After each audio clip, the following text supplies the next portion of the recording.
Hello and good morning. Welcome to Teesside, round number 9, the final round of the 2025 NRG Karting Owner Sprint Series. I'm David Sullivan. Alongside me, as always, the dulcet tones of Tom Butterworth. Good morning, everybody. Good morning, good morning.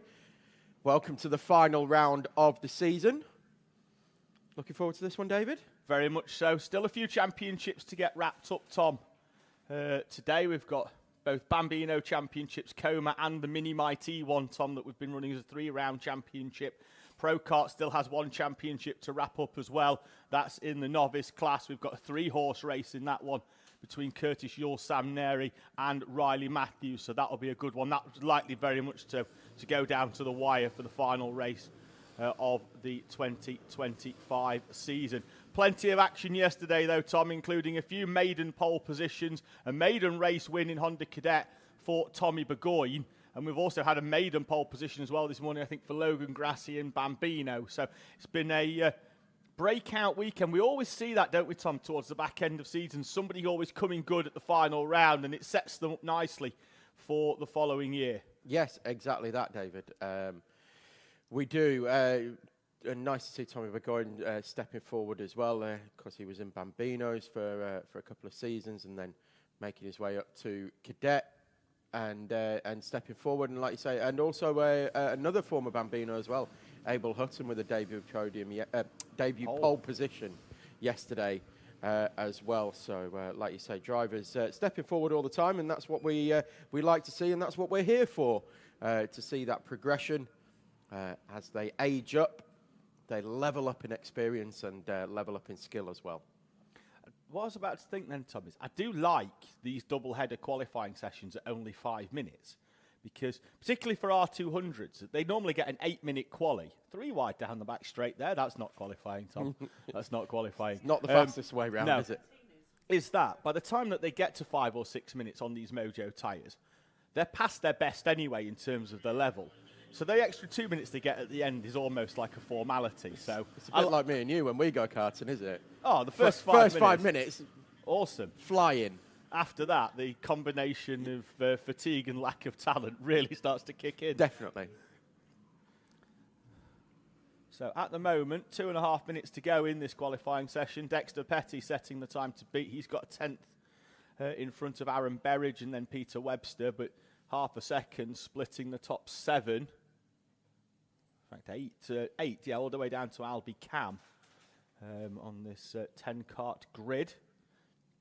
Do expect that for the races we will see the Intermax of Max Hall out there. I'm fairly sure I saw them arriving this morning.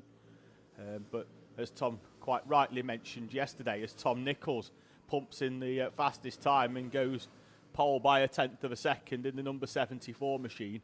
Horspool pulls into the pit lane. That's not good for Ashton. He's going to start no better than 9th. So clearly got some problems and feels that he can't go any quicker.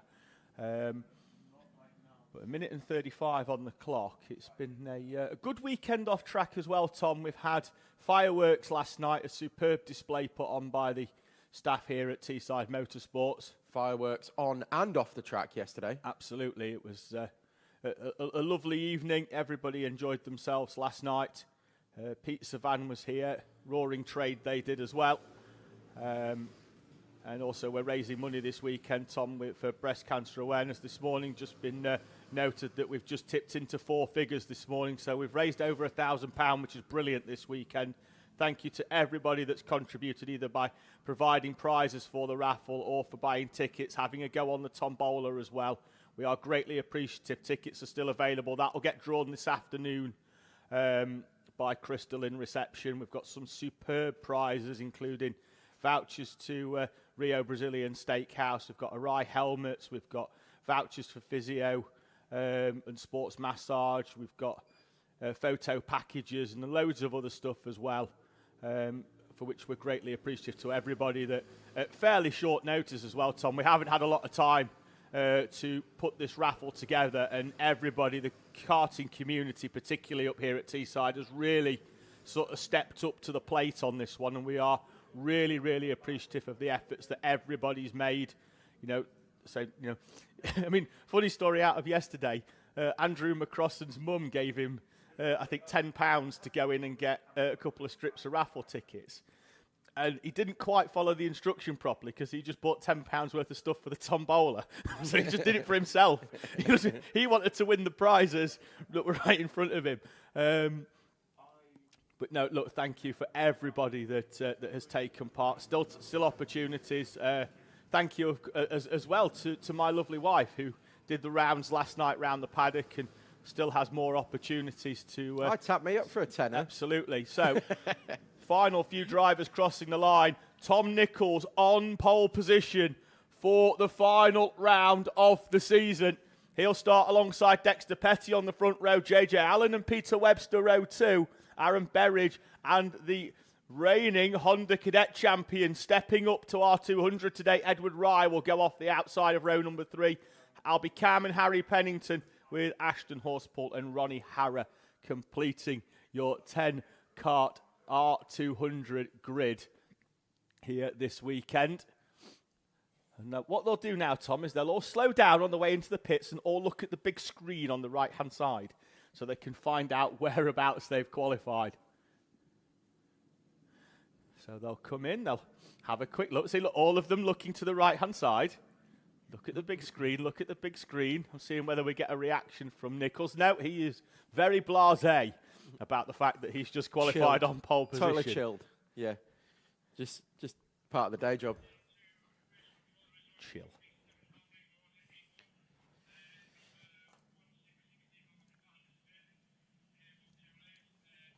So with that, we're about to start racing for the day.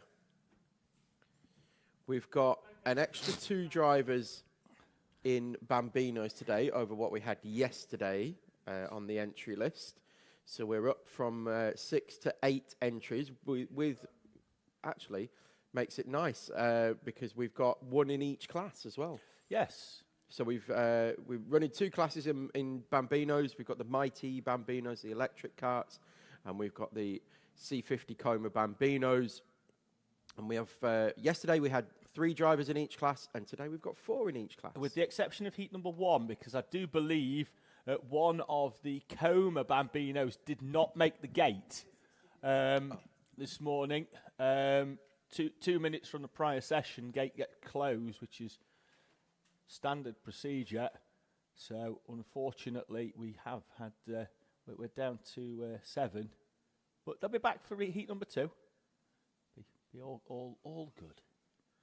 So, Calais Tennant and Oliver Reynolds will go off the front row. They were the top 2 yesterday, and Reynolds managed to stay with Tennant in the first heat of the day, but then after that, Tennant got himself into his groove in that number 52 machine and drove off into the distance. This is a mini championship with no drop rounds for our Mighties. So they're in a 3-round mini championship that will be decided between Calais Tennant, Oliver Reynolds and Ayrton Tennant, because those drivers have done all 3 rounds. Max Tetlow joins us for the first time in the number 11, I think, for his first time round here at Teesside. Now, as a driver, he is very, very good. I've seen him all season racing in the Super 1 Championship, but having not been here at Teesside this season, it's going to take him a little bit of time to get into the groove. If he can use the heats, Tom, as effectively practice sessions, by the time that he gets to the final, I think he could have a real opportunity of challenging for the top step of the podium if he can use these qualifying and practice, effectively races as qualifying sessions to get him into an opportunity for the final. In Coma Bambino, Logan Grassi will start on pole position with yesterday's final winner James Strath, Archie Mostyn and Sebastian O'Connell complete your Coma grid. And the flag is up, it's down, and we're away and racing for the final day of the season 2025. Calais Tennant leads us away with Oliver Reynolds in second, and then Max Tetlow and Ayrton Tennant following round as well, as all our runners get away nice and cleanly, which is how we want to see it for the rest of the day. Listen up, other entrants. Keep it clean. Keep it clean. Out onto the back straight they go then for the first time. And it is Calais Tennant and Oliver Reynolds leading the way. Very similar to how it was yesterday. Let's see whether Reynolds can stay with had a real go at Calais Tennant yesterday in heat number 1. In fact, led going on to the final lap, did Oliver Reynolds. But the experience of Calais Tennant, who we've seen racing here in Como Bambino, and who I believe at the end of this year will move and race in the Honda Cadet class for next season in the number 52. The experience really showed, didn't it, Tom, on that final lap? Oliver Reynolds still in his first year of karting. Well, you know what happened, don't you? After Heat 1, they sorted the jetting out. Oh, on the Mighty on the Mighty. Yeah, of course. Yeah, that was it. That has zero jet. Yeah, so sorted the carb out. It's very similar. So you'll remember fastest lap Max Gilman. From that day that he just set fastest lap after fastest lap. Max Gilman with the fastest lap. Yeah, when he was in Mike. But when they moved up out of Como Bambino into Honda, his dad genuinely said to me, "What do you do in between races?" And I went, "I put some fuel in it and have a cup of tea." Because on the Como, you're trying to change everything. You're chasing the jet. We've got a spinner. Is that Ayrton Tennant round? I think it is. And we've got collateral damage, which is the A plate of James Strath, who's gone round and who is actually stuck on the outside. I think that cart's become beached on the outside of hairpin 3. Yesterday's Marshall's winner. over there very quickly to get him back in the right direction, is he? No, I think the engine may well have stopped, which the Comas generally don't like going backwards. So don't know whether we can see if we can give it a pull, but that car has stopped on the outside of hairpin 3, and yesterday's final winner will be starting from the back of heat number 2. I believe the chain may well have come off, Tom, during that spin. So we are down to 6, as you were yesterday. Back to the 6, different 6, as Tennant and Reynolds, top 2. And then you've got Logan Grassi with Max Tetlow. Now they're on different machinery. Tetlow with the Mighty, Logan Grassi with the Como Power.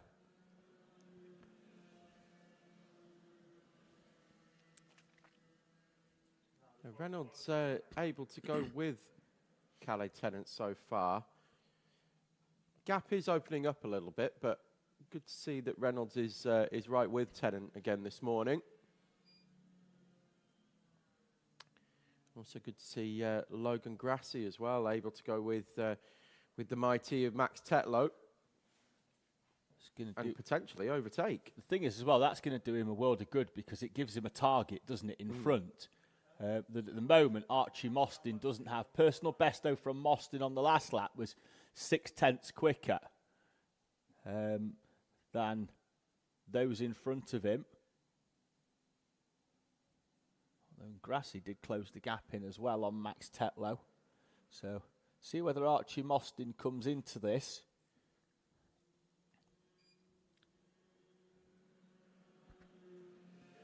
This Bambino Championship, we noted, was very, very tight yesterday. Archie Mostyn has been the one to beat, but did have a technical infringement earlier in the season in a round that he cannot drop, and therefore, because of that, means that the points are very, very tight, and it's tight to a point now where pretty much, Tom, we feel that whoever wins the final today may well wrap up the championship. So we think it's going to go down to the wire. It's down the back straight they go. Visual of speed difference as well. So the Como Bambino pulled alongside coming out of hairpin 2. I expected the Mighty Bambino actually to. The initial pickup out of the corner normally is what sets them apart, isn't it? Yeah, I don't think their top end speed is massively different. No, it's not. And you can actually see Grassi now almost weaving about, trying to break a slipstream to Max Tetlow. Yeah, as we mentioned, the overall top speed, not massively different between the Como and the Mighty, but the Mighty just gets to that top speed a lot quicker and then maintains the consistent pace, whereas the Como, it's pretty much gradual all the way up until its top speed, and then you find the next corner. So there is a little bit of a difference in how you can drive these two karts. Como, you need to be a little bit smoother and maintain maintain the revs and keep them up. Personal best last time round for Logan Grassi.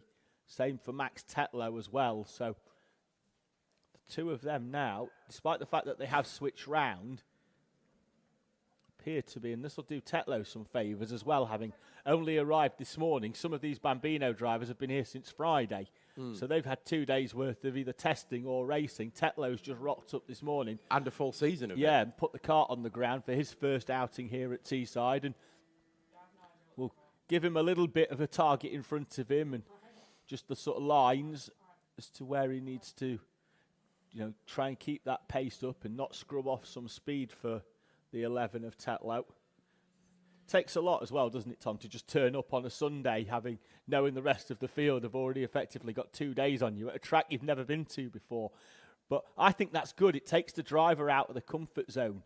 We used to do it a lot with my lad. We'd take him to a track that we'd never been to before or a track that he had, but we wouldn't take him for the practice day just to make him feel a little bit uncomfortable so that when the circumstances arose that you never know. You're on your way down to the track. The van breaks down. You have to turn up on the Sunday morning and just put the cart on the ground. It doesn't phase the driver. Panic, yeah, there's no panic in them. And there's a lot of admiration here for Max Tetlow just turning up on the Sunday and going racing. Currently running in P4 overall. It reminds me more of in my opinion, what karting should be. Yeah.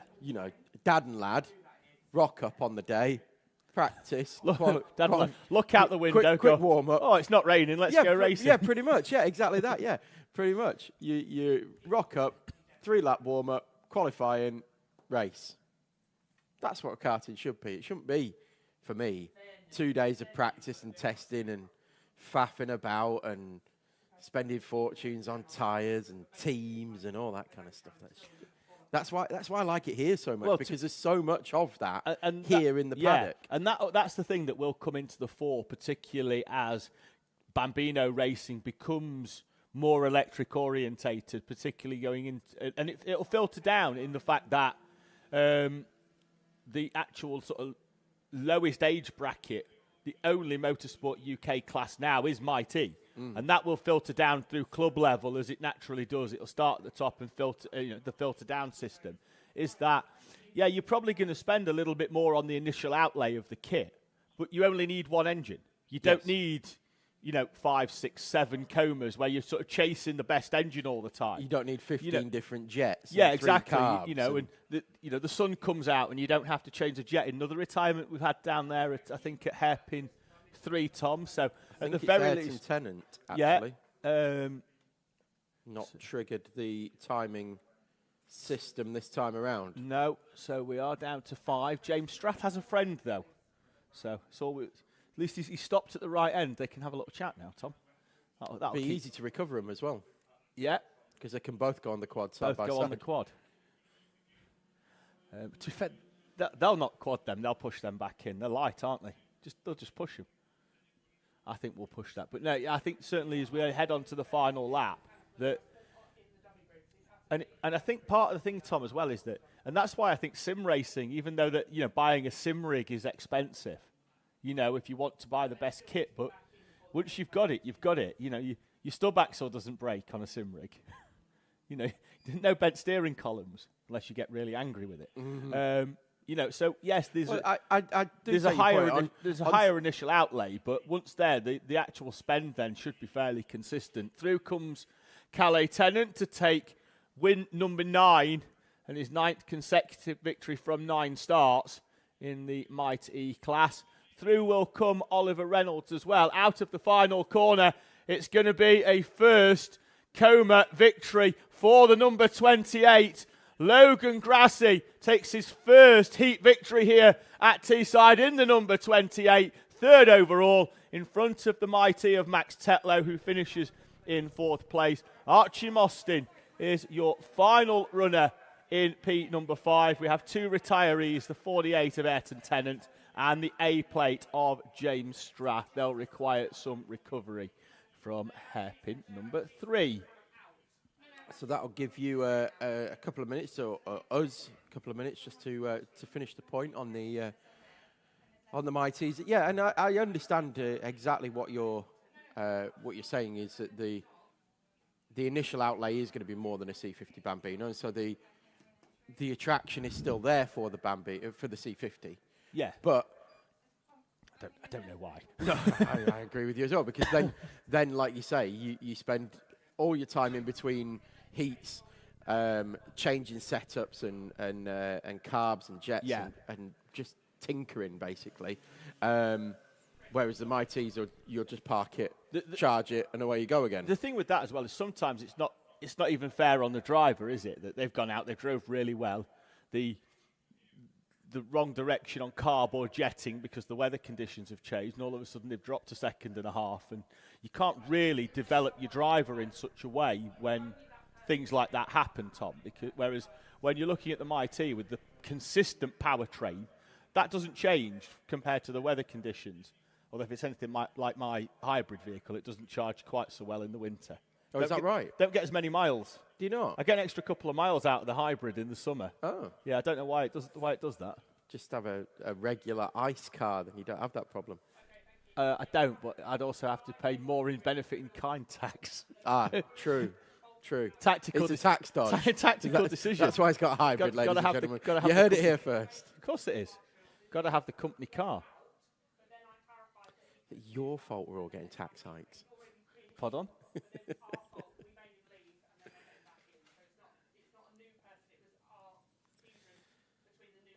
So the quad is out recovering the two Bambino retarees. They're going to have to go on sideways, aren't they, I think? That's what I was saying. Yeah, they'll put them on side by side. Get them on side by side, but make sure you put your foot on the brake, lads. I don't think they'll sit a minute, will they? Well, yeah, because surely they'll roll off if they don't.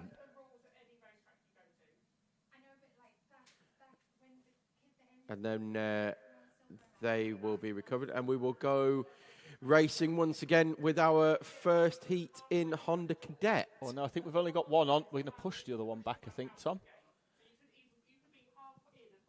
Possibly.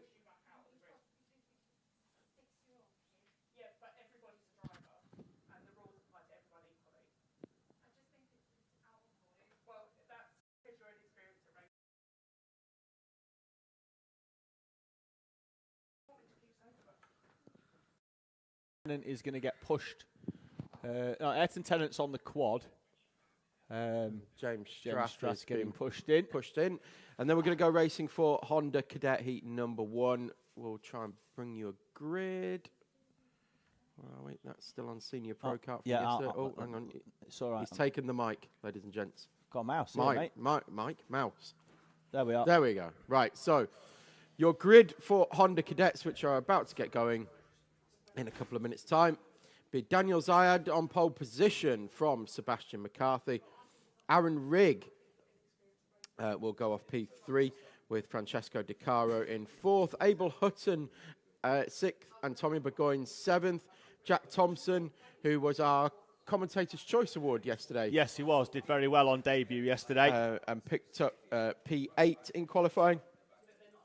And then it was Jacob Jones and Alfie Keeling rounding out the top 10. Aston Wilson and Oliver Bullock, 11th and 12th, with Andrew McCrossan in 13th and Jacob McDonald 14th. Reggie Cook will be 15th with Edward Charlton 16th, and then 17th and 18th, our two Micromax of George Allison and Tyler Gruffity. Kart, Tom. So James Strathcart, when that's just come in, chains come off, but it also looks like he's either got a right rear puncture or a slightly bent axle. Looked like it was bouncing up and down slightly now, whether that's due to a puncture or a bent axle. Well, that would definitely give them some work to do between heat 1 and 2. Bit of work to do on that machine. So hopefully all sorted and we can get them out. Talking about being out, here come Honda Cadet. Yesterday, it was a maiden victory for Aaron Rigg. He will go off 3rd place in the A plate. Daniel Ziad, who retired from the final yesterday, Tom, when his left rear wheel decided it had enough, didn't have the easiest of 3-lap warm-ups this morning either with a snap throttle cable. However, did have a very good qualifying session. He will start on pole position. He will. And everybody up on the bank again. Looking very chilly again this morning. Again, yes. We should just point out as well that we're in full warm weather training here in the commentary box. Of course. Well, we'll be commentating in Spain, Tom, I believe, in May next year. Yeah, so we've cranked the temperature right up here just so we can get acclimatised. It's terrible. I might have to get some Fanta Lemon out, Tom, which is the traditional warm weather beverage. Holiday drink. Of course it is. They love us up there, don't they? They do not. They're being nicer than what they were yesterday. Yes. Gareth McCarthy just made a little love heart sign at me, which he definitely didn't do. Yesterday he was pointing at the sky. With a single finger. With a single finger. And it wasn't an index finger. No, he wasn't. He wasn't trying to tell me it was raining either. No. There were birds being flipped. Tommy Burgoyne again in the 68 machine. We've got a hole on the grid. Warming his hand. We do have a hole on the grid. It is Jack Thompson. Jack Thompson. Oh. Okay. A mechanical issue meant they had to go out of the grid and weren't allowed back in because the gate was closed. Okay. So...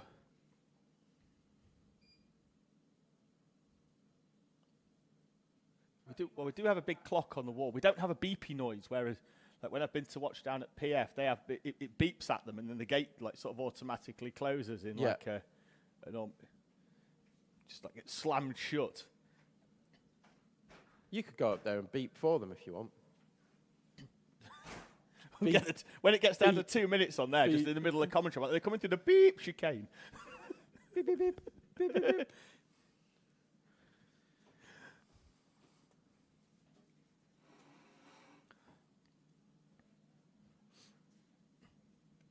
Just about to get going. Yep. Callum's walking forward, just making sure nobody's too far forward. Oh, Ziad knew he was getting pushed back then. He took the hands off the steering wheel. you little creeper, you Ziad. Get yourself back. There we go. So Daniel Ziad on pole position. Yesterday's podium behind in first and second. In McCarthy, who started third. It's a good start by McCarthy. Not a great start for Aaron Rigg. And Francesco Di Caro's come from the outside of the second row to get down the inside of the A-plate, yesterday's winner, but then carries too much speed into the national loop. Aaron Rigg is straight through and back up into third place, although it is only brief. Down the inside comes Di Caro in that 127. And he is up into third place. That was a brilliant opening lap battle between Di Caro and Rigg, because Di Caro started on the left side of the grid. By the time they were entering the national loop, he was on the right-hand side with Rigg on his left. Yeah, then they switched coming through the national loop and switched again into the hairpin. That was great. Just didn't engage fully, did it for Aaron Rigg.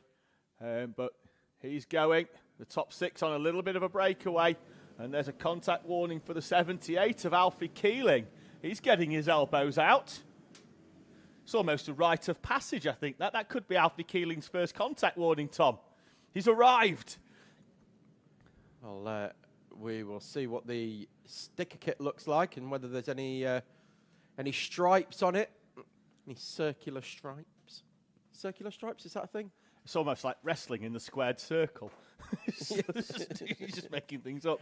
Daniel Ziad then leads from Sebastian McCarthy. There they are on screen, currently content to work together as a duo because they know how dangerous Francesco Di Caro and Aaron Rigg can be in third and fourth respectively. Ethan Pearson, who had a really good showing yesterday, Tom, running inside the P5 in the 77 in front of Tommy Burgoyne, who took a debut win yesterday. Here in heat number one, they made the right choice on tyres. He just drove off into the distance, and even when the slicks came in, he was just too far down the road, and Tommy Burgoyne took his first victory. Jacob Jones, Abel Hutton, Alfie Keeling, Aston Wilson are your top 10. Yeah, new fastest lap as well for Aaron Rigg on the first proper flying lap. So Rigg was the quickest there as he starts to reel back in Francesco Di Caro, and potentially work together to bridge that gap to McCarthy and Ziad. Ziad still leading, and across the line they go. They're gapping as well as McCarthy puts in the fastest lap, and 1,000th between him and Ziad, but they're gapping Di Caro. Yeah, not by much, only a 10th, but still stepping away slightly. Aaron Rigg almost matched the leaders as well. So Rigg is looks like he's got the leader's pace at the moment, although that was a good hairpin too for Francesco Di Caro. Looked to have bridged a bit of a gap there. Briefly. Certainly got carried good momentum through there. But McCarthy's right there on Ziad as well, and he had a good day yesterday, did Sebastian McCarthy. Unlucky in the final. Thought he was going to, I mean, finish second, so still not that unlucky. Had a good result, definitely, but thought he was going to go full send down the back straight and take the position away, take the lead for the first time in Honda Cadets for Sebastian McCarthy, but didn't manage it. Tucked in behind and ended up finishing second. I'm sure he's got eyes on leading today. Daniel Ziad, though, new fastest lap of the race, although only 0.02 of a second faster than Sebastian McCarthy. So these two very closely matched, and it looks like McCarthy's got eyes on next year for a title challenge already. What you were talking about earlier, where people are having excellent final rounds, a final second round, final penultimate rounds, and they're the ones that we're going to be watching next year. Yeah, he podiumed at the opening round of this season, Sebastian McCarthy, which was a bit of a surprise package on that day, but qualified inside the top 3 in terms of positions for the final at the opening round of the season, and just managed to break away at the start as the rest of the field decided to scrap it out. Yesterday, though, was on the podium in second place and certainly looked like a driver that, as you say, Tom, can challenge for championships here at Teesside, and I'm sure he will. He is certainly nowhere near the top of his progression arc as a driver yet. He is not the finished article, and already, if he can... and we mean that in a good way. Yeah, oh yeah, because what I'm saying is that, he's running second here, Tom, just off the back of Daniel Ziad. And if you're not the finished article, you've still got some way to go. Then, if I was one of his competitors, I'd be seriously worried, because Sebastian McCarthy could be in for a championship challenge. And the thing is, Tom, I think he's only 9 years old, which means he's got a couple of years in him.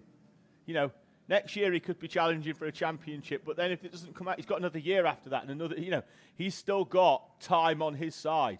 Very much so, yeah. Only made the step out of Bambino's this season, wasn't it? So, and Burgoyne and Hutton as well. They're another couple that I think will progress throughout the season as well next year, and we'll see them fighting at the front. Of course, it'll be there'll be a lot of changes each year as drivers age into the class and age out of the class at both ends. So, it's one of those where it's constantly changing. Yeah, well, we saw a big influx, didn't we, out of Bambino this year with Burgoyne coming in, with Hutton coming in.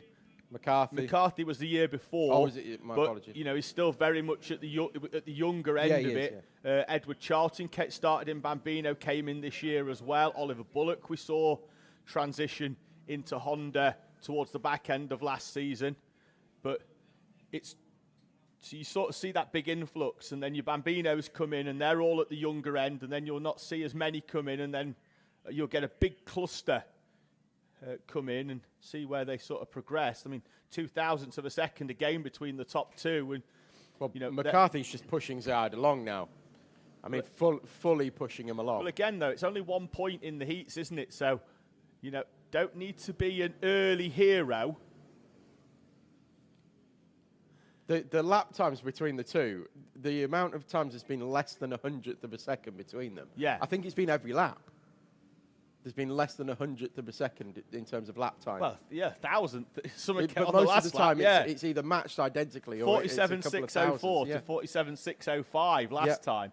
And, these two are sort of nose to tail, working hard for it. I think Z's gone defensive now, Tom. Certainly did into 3. Hold the line. We could well have some overtaking coming up, although McCarthy opts again to push, and again, 0.004 of a second between them. Will Ziad go defensive? We've got 2 laps to go.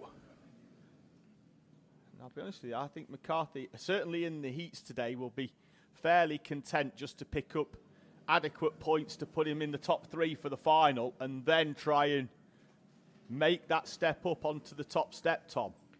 As much as we're lauding McCarthy as well, what I should be saying as well is that Daniel Ziad's doing an excellent job, because he's driving away from Francesco Di Caro, who we know has had a very, very good second half of the season. And again, Ziad's punching the hole in the air, isn't he, really, for McCarthy to go with. They'll come on to the final lap this time. 0.002 of a second between them that time. Fastest lap there positively again. Positively chasmic. For Ziad. Into the hairpin 1 for the final time. Half a kart width in by Ziad, which hasn't actually scrubbed off too much speed. He'll have a little bit of a gap going down the back straight as they all look over the shoulder to see whether the challenge is incoming. I think McCarthy's dropped off the back a little bit. He needs that slipstream from Ziad, and he's getting it now towards the end of South Bank Corner. Pulled out to the left. Possible tactical error, and that's allowed Ziad again to hold on through hairpin 3 and 4. And Ziad will take victory, although he draws alongside, does McCarthy, but can't quite get alongside enough to overtake. 0.040 was the gap between them over the line, but they were side by side, but McCarthy couldn't quite get past, and Daniel Ziad holds on for the victory. Francesco Di Caro takes 3rd place with Aaron Rigg in 4th and Ethan Pearson 5th. Tommy Burgoyne comes across the line in 6th with Jacob Jones in 7th. Then it's Abel Hutton, Alfie Keeling and Aston Wilson, the A's group. Abel, Alfie and Aston, 8th, 9th and 10th. And it was Oliver Bullock, Andrew McCross and Jacob McDonald. George Allison in the Micromax finished 14th and takes victory in that class. I'll get the grid up, Tom, for Inters, but at the same time, having a quick look in the live chat, Lewis Rogers saying good morning to everyone from Phoebe Rogers. Phoebe debuted here at round number 7 in Honda Cadet, and hopefully we'll see more of her racing next season after a fairly busy winter. I'm sure that they'll have testing. She's been out in that 154 fairly regularly, testing throughout the 2025 season, so hopefully we get a full race campaign out of Phoebe next year. Janet Webster asking how the breakfast cake was. Well, I've had a quality breakfast this morning. Tom, bacon sandwich and a latte from the cafe, and a couple of slices of the coffee cake that was brought in yesterday. I'll be honest with you, my half has almost gone. You've not quite been... You've not gone quite all in on the cake as I have. I'm going to take some home with me. It is next to me, and I have been just sort of like breaking segments off and eating it in between races. How's the diet going? It was going well until yesterday. So we move to the first of our rolling start classes. On pole position for Inters will be Tom Nichols in the bright red R200. He's alongside Dexter Petty. Oh, that's JJ Allen, already. I think, round, trying to warm the tyres up. He should be starting in 3rd place alongside Peter Webster. We've got Aaron Berridge and Edward Rye then on row number 3. Albie Cameron, Harry Pennington, row 4. Ashton Horspool, Ronnie Harrow, row 5. Rocco Geraghty, who did not qualify this morning. I did think we were down a driver. He'll start in P11 in the number 13. And we should have the 222 of Max Hall in the Inter Rotax. He'll go off the back. And he is out. He didn't qualify this morning. But as you say, Tom, there is only one of them. So he was always going to be on pole position anyway. True.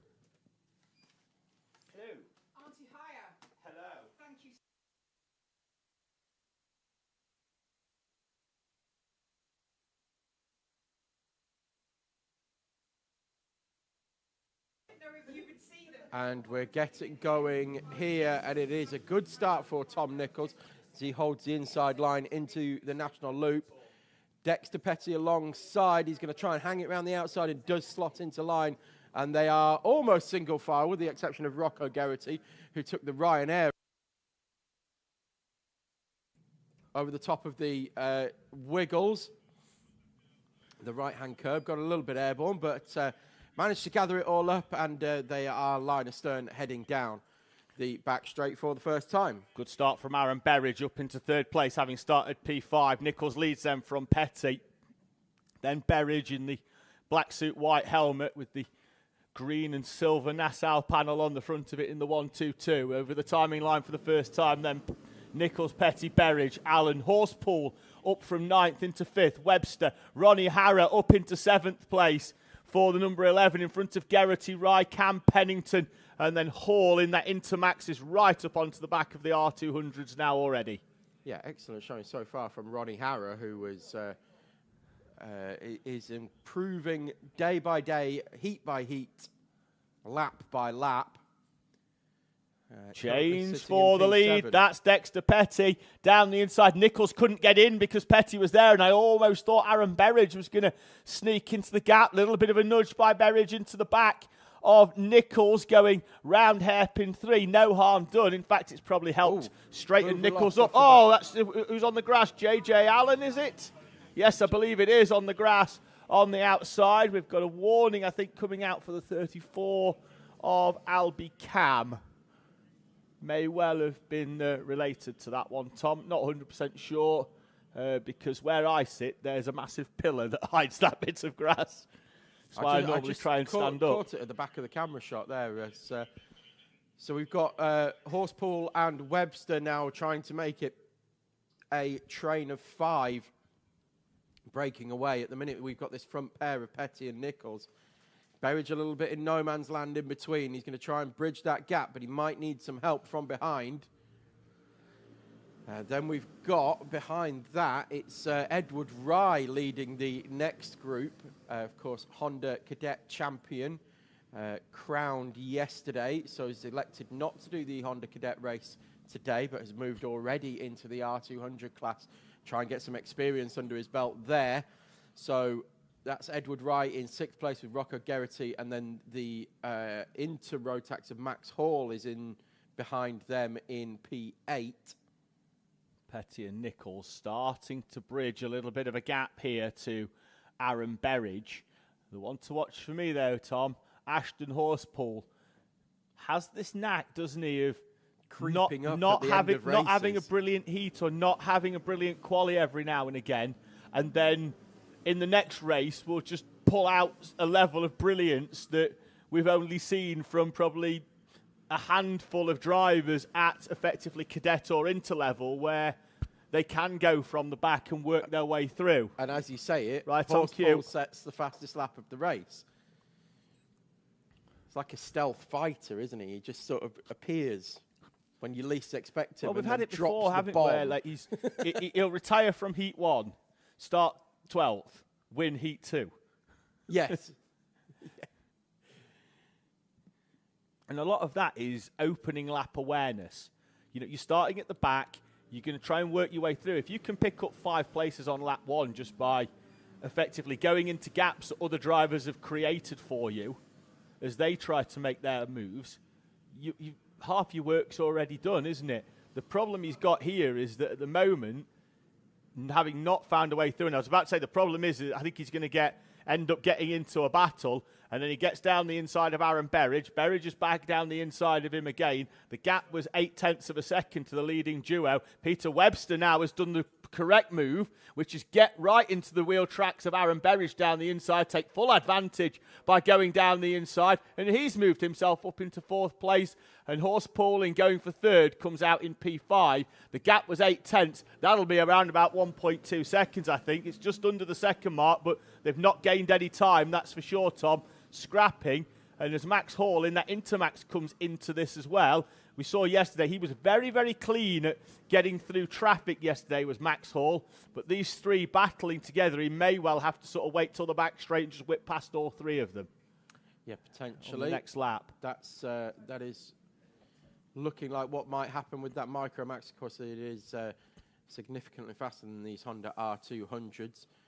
But they're in the same age category, so with there only being one of them, we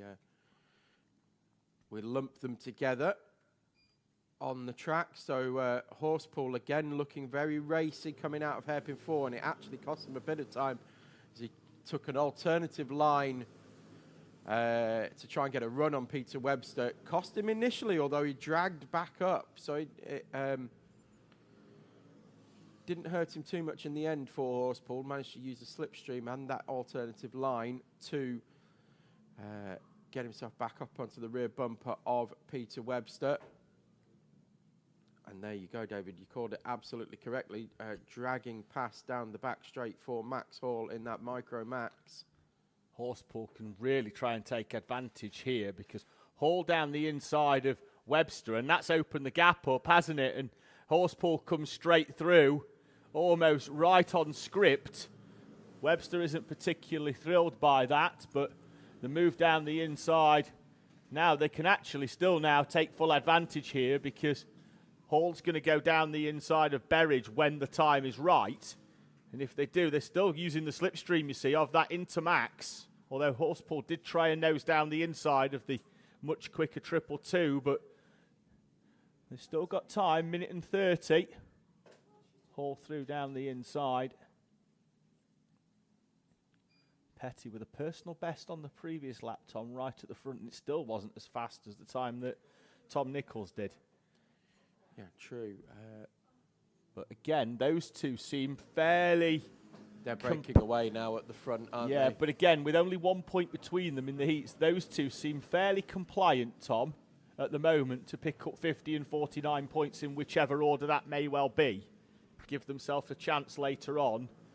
But they're also giving themselves enough of a gap that if they do want to scrap, it won't back themselves into the pack too much.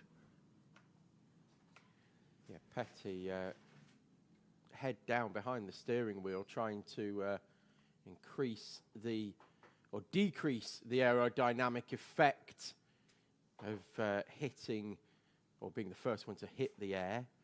As Nichols behind, not feeling the need to do the same, just using the slipstream of Petty to pull him along. They've looked behind both of them, and I'm sure they're seeing Max Hall closing in that Micro Max. They're gonna know that Max is in a different class, and so they're not going to fight it too much, and they're certainly not going to be worried about him coming through either. They're not going to feel the need to go defensive, although Petty's going defensive already. Too from defensive, Nichols. Tom. Nichols Too draws defensive. alongside, gets the switch back through hairpin 2, pulls alongside down the back straight, and pulls through to the lead. Yeah, Petty going too defensive, scrubbed off the speed. Nichols just took his normal racing line and had a lovely little switchback, and they may end up getting split here by Max Hall in that 222 Inter. Depending on where the overtake comes. A bit of understeer there for Nichols as they went through the D chicane. Last lap board is out, but yeah, a bit of understeer there for Nichols as he scrubbed off speed through the D chicane. You could just see it just ploughing on, whereas Aaron Berridge has got the opposite. He's got oversteer through the D chicane, the back end trying to come round. Nichols moves to the inside, as does Dexter Petty. I think Petty got a little bit of help there from Max Hall, because Max Hall was going to try and go down the inside of the two of them. But Nichols and Petty up towards hairpin number 4, round the left-hander, up towards the timing line they come. It's going to be Tom Nichols from Dexter Petty. Max Hall gets in the middle of them, but Petty was never getting alongside Nichols out of that final corner anyway. Nichols, Hall, Petty are top 3, but in R200, Nichols takes the victory in heat number 1. From Dexter Petty and Aaron Berridge, Peter Webster, Edward Rye. Where's Horspool gone, Tom, on the final lap? Has he stopped? Because I don't think he's tripped the timing line. No, he's had a transponder issue. I know we were focusing on that battle between the two of them. No, we've lost Ashton Horspool somewhere. Has he peeled off into the pit lane? I'm seeing have a quick... Oh, we normally have a security camera that shows me the pit area, but it's not on the screen today, Tom, so... Yeah, he pitted in when the last lap board went out. Oh, okay, pulled into retirement, So, did Ashton Horspool. So, So, shame there, and... Well, do you know earlier on when I bigged him up for winning from last? Well, you've Pressure's so on him far now you've for called heat 2. everything for Ashton Horspool. This everything that you've said, he's done 5 seconds later, Well, with the exception of pulling into retirement in Heat 1, which he did about 4 laps after you'd said Quality. it. It's like he can hear us. I'll go 50-50 on lottery wins if anyone wants me to throw some random numbers at them. Well, Ashton Horspool will take some.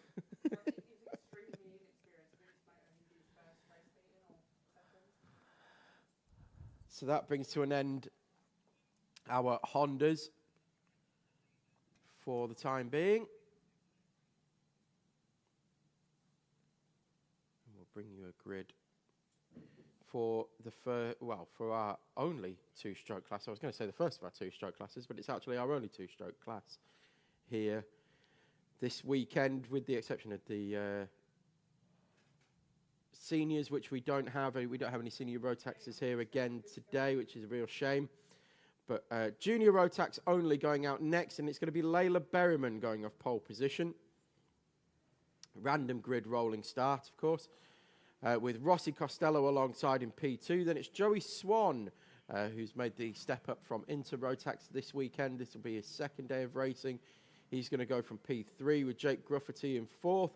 Darcy Hall and Jaden Stonehouse 5th and 6th, with Oliver O'Donovan and Morgan Cooney on row 4.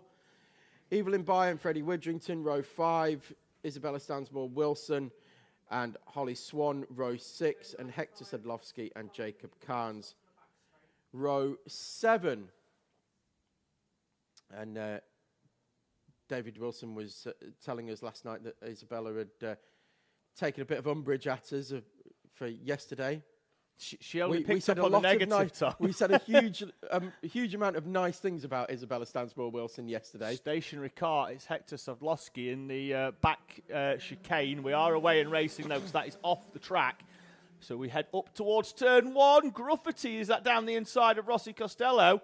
Not sure who it was on the outside that was pretty much drifting it all the way around the outside. Darcy Hall in 3rd. Oliver O'Donovan, Freddie Widrington. Evelyn Bye turned round by the 166 of Layla Berryman in hairpin number 1.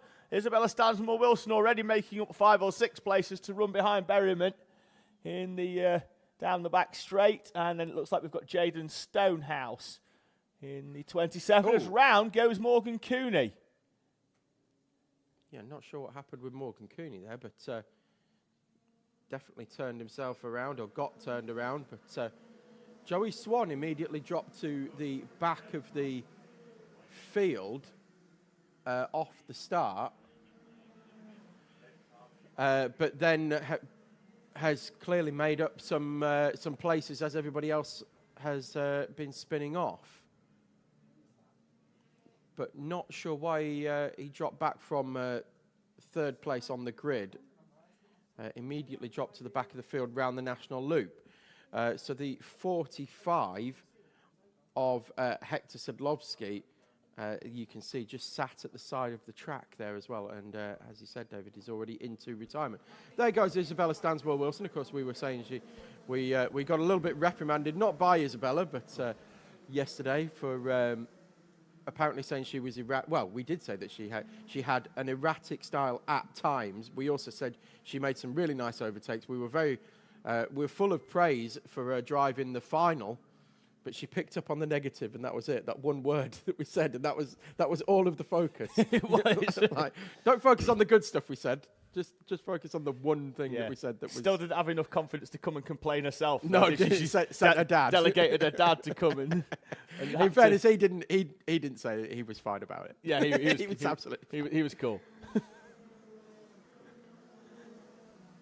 Grufferty then with the fastest lap, opening the gap up at the front to nearly a second, 3/10 quicker than the 67 of Rossi Costello. But Costello in turn has a gap of more than what he's got to close up to Grufferty.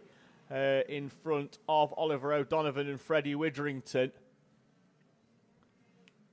Yeah, Grufferty has checked out at the front of this one for now. Leading the final yesterday, Tom, until this corner that he was coming up to, which is hairpin 3. We follow Isabella Stansmore Wilson, though.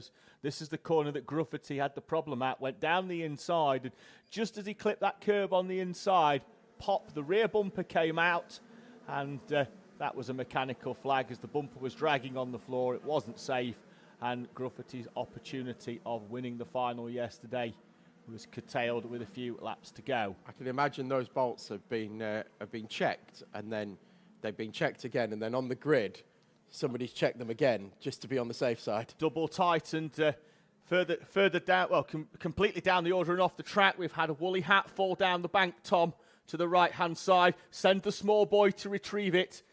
Hold him by his legs and create a chain. We've seen it happen before. Throw another small child down. He can grab onto the small child, and then you drag him back up. Oh, the bubbles come off the top of the bobble hat.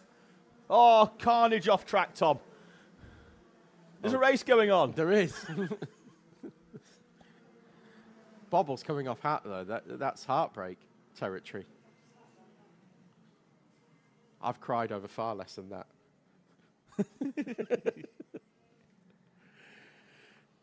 Jake Gruffity still leading this one very comfortably now from Rossi Costello. I think he's trying to put a marker down for today because of the unfortunate result yesterday in the final.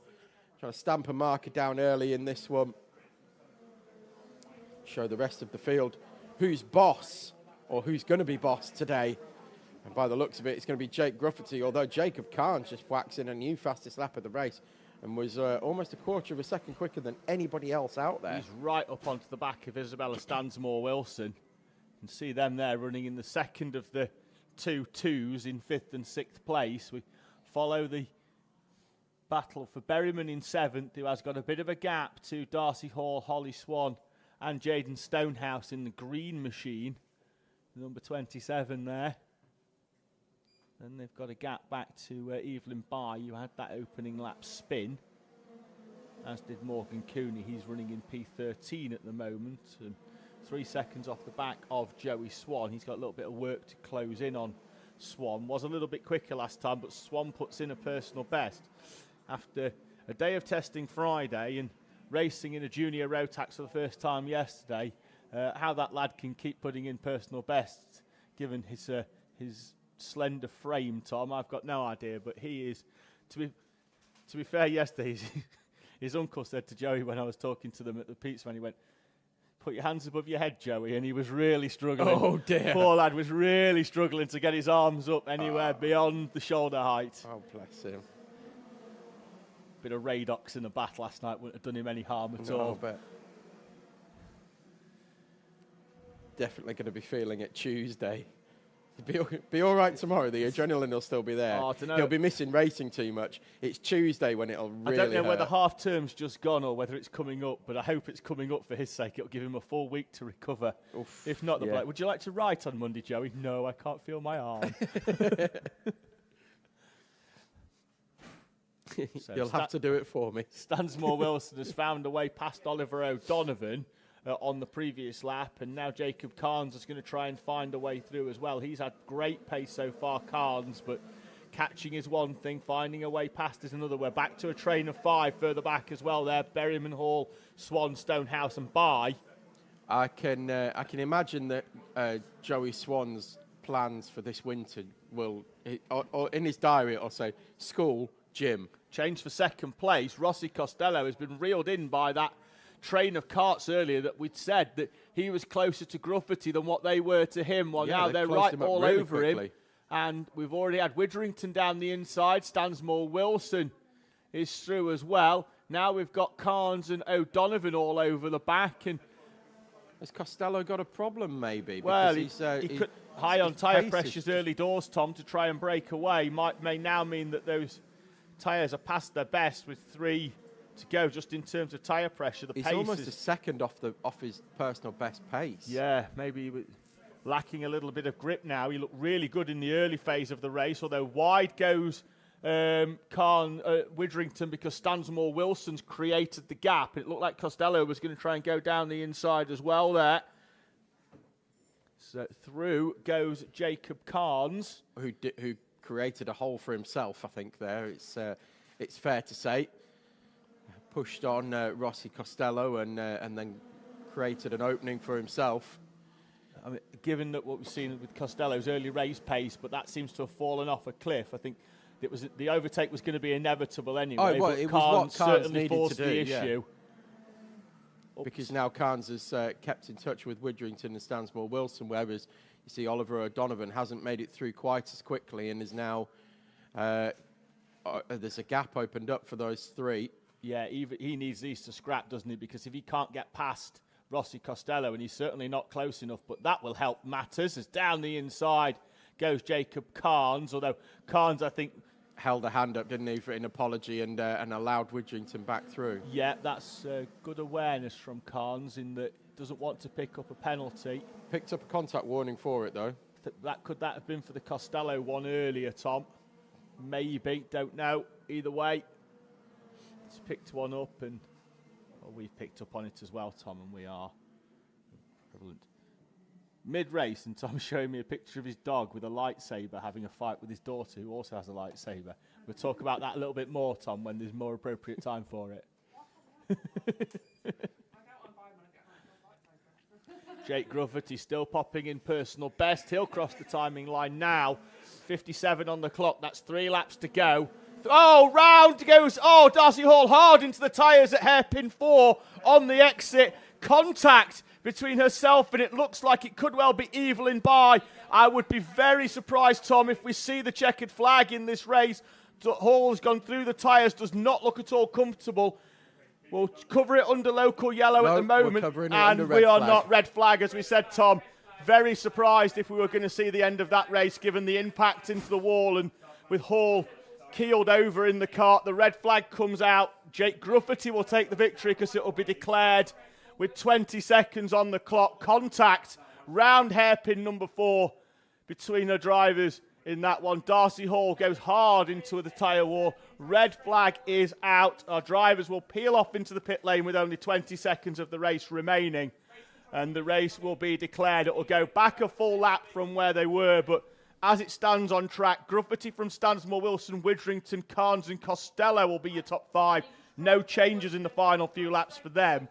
Oliver O'Donovan, Holly Swan, Layla Berryman, with Jaden Stonehouse, Joey Swan and Evelyn Bye. They all made up certain places due to other drivers battling. I think Holly Swan got past Layla Berryman. That may get swapped back, although I think she was already there. They've obviously just tripped the timing line.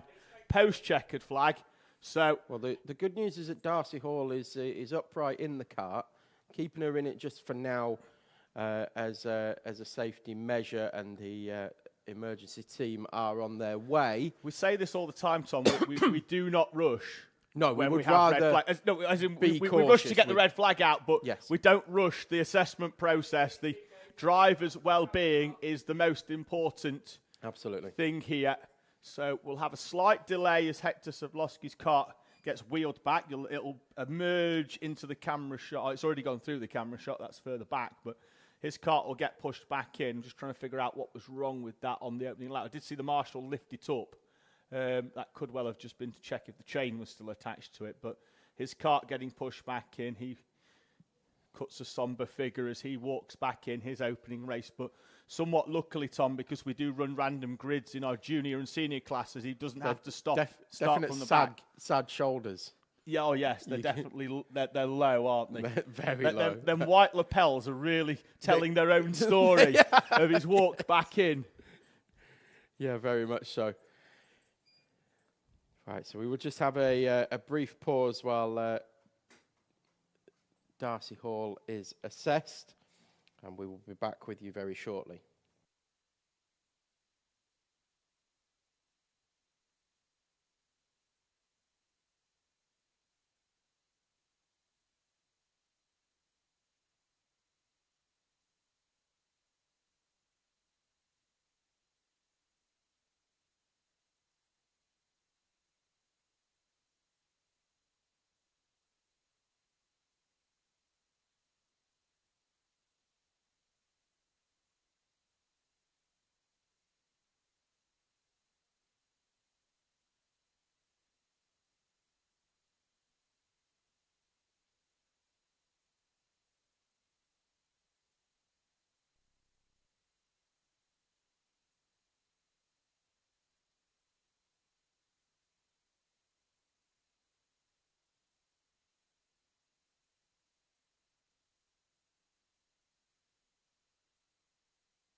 Okay, so looks like recovery is taking place, and Darcy Hall has made her way to the ambulance, and we'll go for for checks.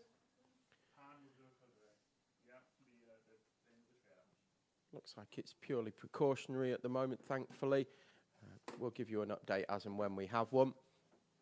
The cart is being recovered now on the back of the quad. There it goes.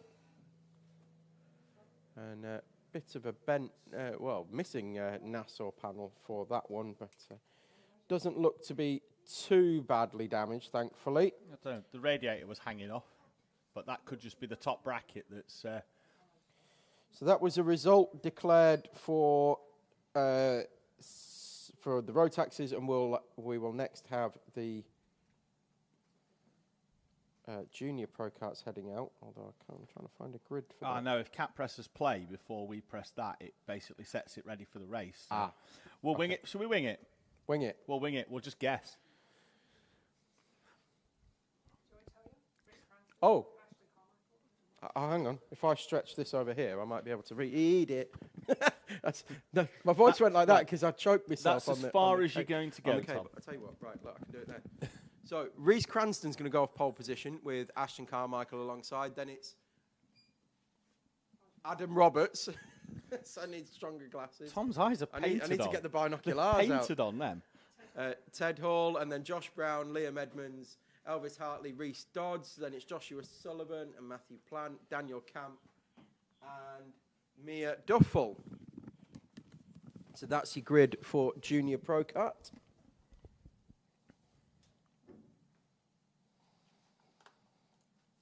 I'll press the button on the senior one, Tom, so that it's I've been there. sent some more lightsaber pictures. Do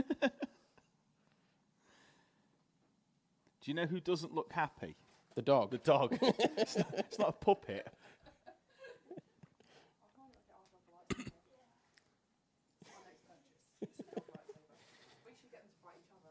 So, whilst the circuit is clear, the medical team are still assessing Darcy, who's over in the ambulance. So, do you know what I find really good, Tom? Good things. No, is that even though Darcy's over in the ambulance, I think I've just seen a couple of our junior drivers who've just been out on the track with her, running up to the ambulance to sort of wait and make sure that Darcy's okay, and there's some friends to walk back into the paddock, Tom, and that's just the sort of karting community that we sort of have here. That, you know, they put the helmet on, and for 10 minutes an hour they're all rivals, and then for the remaining 50 minutes they're all friends. And I think that is, it's a really, really good thing. So hopefully Darcy's okay over there. A few friends are making sure that... This is another thing that I was talking about the paddock here at TSK, because we've got that family feeling here, for want of a better phrase, the dad and lad racing, because obviously they're not all dads and they're not all lads that take part here, particularly in Junior Rotax, where we've got a quintet of female drivers. Well, dad and lass, particularly, don't want to annoy Isabella Stansmore-Wilson. She'll send David round. Well, exactly, yeah. Late in the weekend. we'll get an angry letter from David that he's been told to write by Isabella. But yeah, they'll. What I mean by that is we don't have a huge, a big team influx. There's not a lot of paid mechanics and things like that here, and it brings that feeling of togetherness, even though you're on the grid, and like David said, you're rivals for 10 minutes plus a lap every hour and a half. You're very much friends with the people that you race with, and also in the class above and below as well. There's a lot of people who are very friendly with each other. Up and down the grid. You've got brothers and sisters that come racing as well, who are obviously of different ages. And they've got friends that are here in the paddock. And yeah, it's just a really good feeling here. It's one of the reasons why I love coming here month after month, year after year. Yes. Yes. Any idea what I just said? Yes. Good. A family feel, people coming here year after year. No, me coming here year after year. Yeah, I heard some of it. Just having having a little chat. I was having a chat with Toby, our director. He sits behind us. And He does. I don't want him to feel lonely, Tom, so I have a chat with him every now and again. Although today, he has brought with him a sack, and it is a sack of Werther's original popcorn, Werther's original flavoured popcorn. 624 grams worth, and popcorn weighs nout. So that's how big and heavy it is. It's a big old bag. It's tucking in back there. What's the plan, Toby? Are we going to finish all of that before the day? Depends how good the racing is. Exactly. Well, we'll talk. How much have you had so far? Oh, so we've got about half of it already, Tom. So I think we'll keep tracks on that. I think Toby can have that finished by the end of the heats. If he doesn't finish them by the end of the day, we will make him stand in front of this camera here. We'll spin it onto the back and we'll make him eat the rest live. Do you want my popcorn fact about films? Yeah. When this is an A level that I have in film studies. 2 years I studied this. Sorry, Ted Hall trying to get too much heat in the tyres on the way out of the pit lane.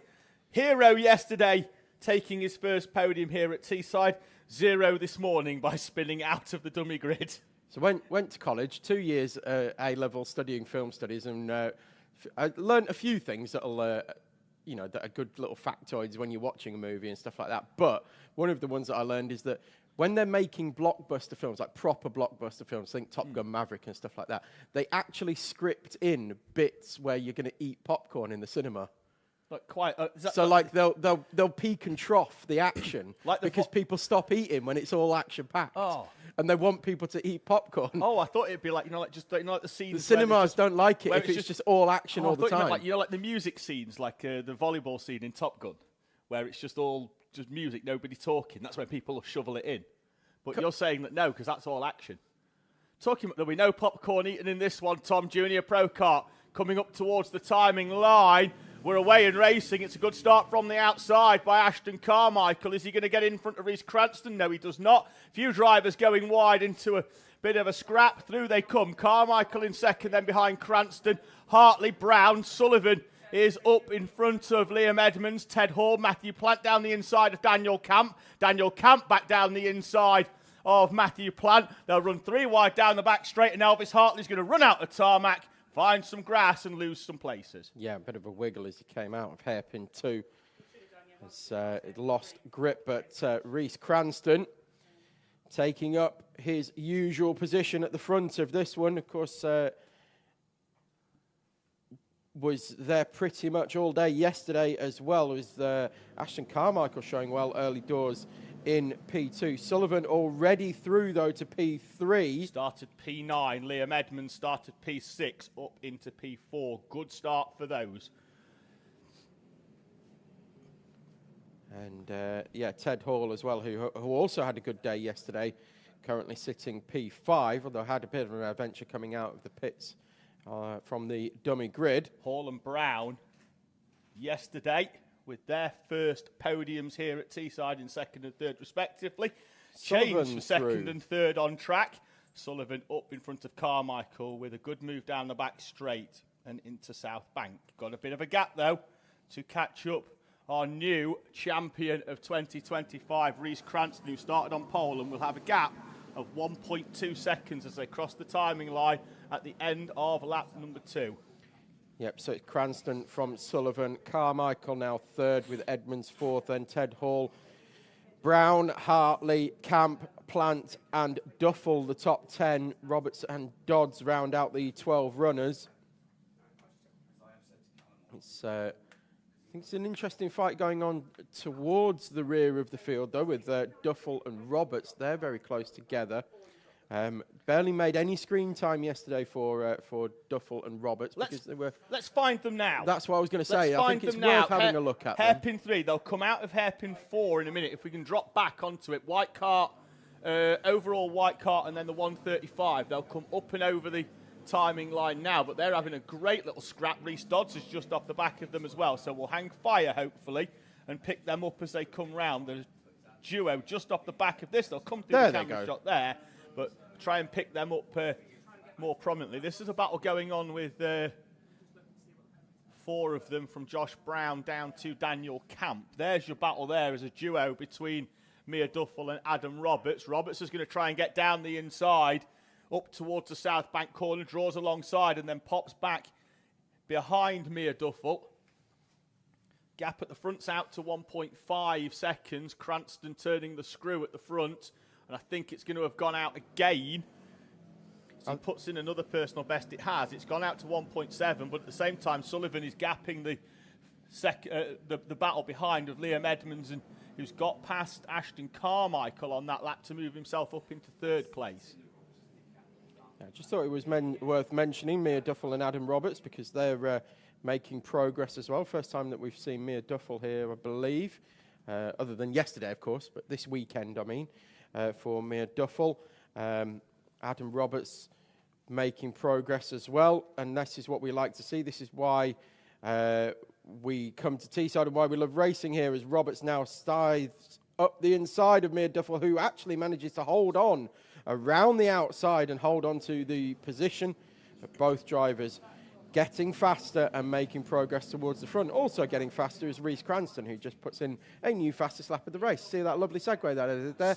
It's like I've been doing this for a while. Personal best, Tom, for all of the top 5 on that previous lap, and for Camp, Duffel, Roberts and Reece Dodds from 9th down into 12th. So we're going to get. I want to go back now to this battle because Edmonds has pulled away, Tom, in 3rd place, but Brown, Carmichael, Hall. Hartley's going down the inside of them both up towards South Bank. Let's get back on that one, Tom. We're 5 deep. Contact warning for Teddy Hall. We're about to pick them up. There they are. And as you can see, almost flight formation. Carmichael forces Elvis Hartley wide. Hartley's going to lose all the places he's just gained.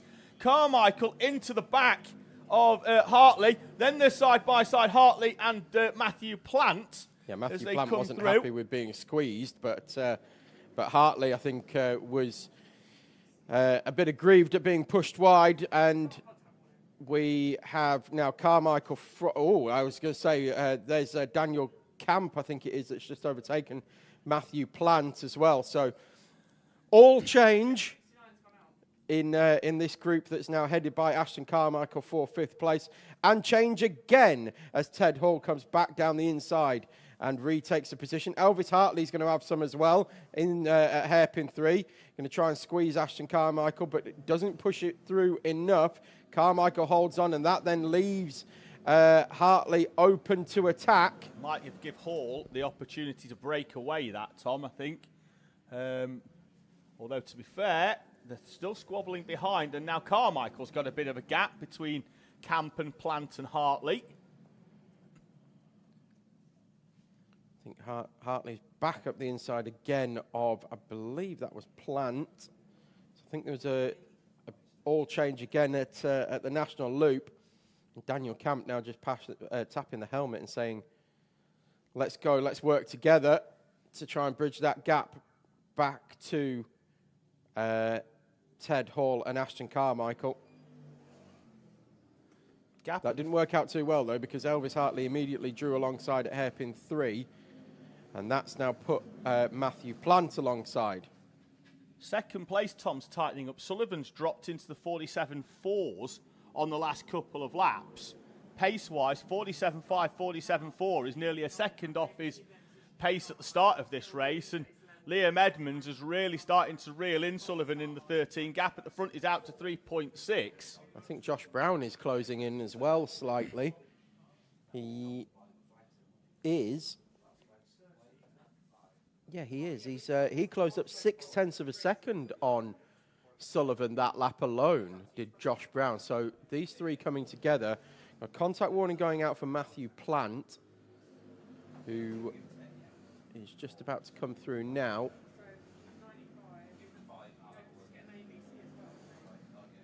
Round the National Loop they go. That's your battle for 2nd place. Liam Edmonds right up onto the back of the 13 of Joshua Sullivan, who's falling away off the 43 of Reece Cranston, who is miles away down the front. Just had a big look over his shoulder. So Sullivan, who worked his way up from 9th into 2nd place and then had a good gap, but the pace is slowing massively, again in the 47s, albeit at 47.1. And wide he goes round the South Bank. That's the 3rd time, Tom, that he's been unable to hold the line round South Bank and has just swept wide in the middle of the corner. And that allowed Edmonds through. It was almost opened the door and in you come. He's fallen off the back of Edmonds as well. It needs a bit of a wake-up call here. Because Josh Brown's about to come through as well. It looks like really struggling at the moment is Sullivan. Had a big one yesterday, didn't he, in the final, Tom? Ended up with a bent rear axle and a bit of bruising, did Sullivan sore yesterday. hand, didn't he? Yeah, sore hand yesterday. You say fell off a bike as well? Then went and fell off a bike in the evening, so... yeah, the lad's having one. He's beaten himself up a little bit. Yeah, too much. So Edmonds up into second place then, Brown in third, Sullivan fourth, Hall fifth with a personal best, and a second quicker than Sullivan. Is second secure in the championship for Sullivan? Oh, him and Cranston were first and second all week. I mean, he can't lose second place? No, they were first and second coming into this weekend. It was just the order that they needed to go in. So. But he can't drop down into third. No, they were safe. Those two. Well, that's fine then. He can just cruise around this weekend then, can't he? Oh, well, today anyway. No. No. So Josh Brown has now taken second place away from Liam Edmonds as well. So Brown now heads that train, small train, pair now, because they are now breaking away from Sullivan, who seems to have had a bit of a wake up and started to go with that pair. Ted Hall closing in as well behind. He was around about a quarter of a second quicker than Liam Edmonds that time around. Josh Brown starting to pull now on Liam Edmonds. And Sullivan starting to close in. So whether Edmonds has had a bit of handling go away. Josh Brown with a very good showing here so far. The final lap board is out and already taken by Cranston. Such is the extent of the lead he's got over Brown, Edmonds and Sullivan, who has now come back to this pair. And Edmonds closed that gap on Brown as well. So maybe a bit of a scruffy second half of the lap.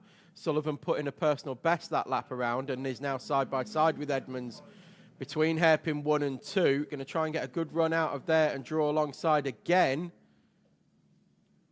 And Edmonds with a handout almost saying, come on and work with me because we need to get Josh Brown. But there's only half a lap to go, so that's not going to happen. And across the line comes Reese Cranston to take victory in heat number 1 to go with a championship victory yesterday. Josh Brown comes across the line in P2 with Liam Edmonds holding on for third place. Joshua Sullivan crosses the line in fourth, and Ted Hall, not a distant fifth, really closed in on the last lap. In fact, was nearly a second faster than those in front on the final lap, Ted Hall. So just ran out of time to close in. On the front four, Ashton Carmichael in P6, Daniel Camp in 7th, Matthew Plant in 8th, Elvis Hartley 9th, and Mia Duffel crossed the line in 10th and managed to hold off Adam Roberts with Reese Dodds in 12th place.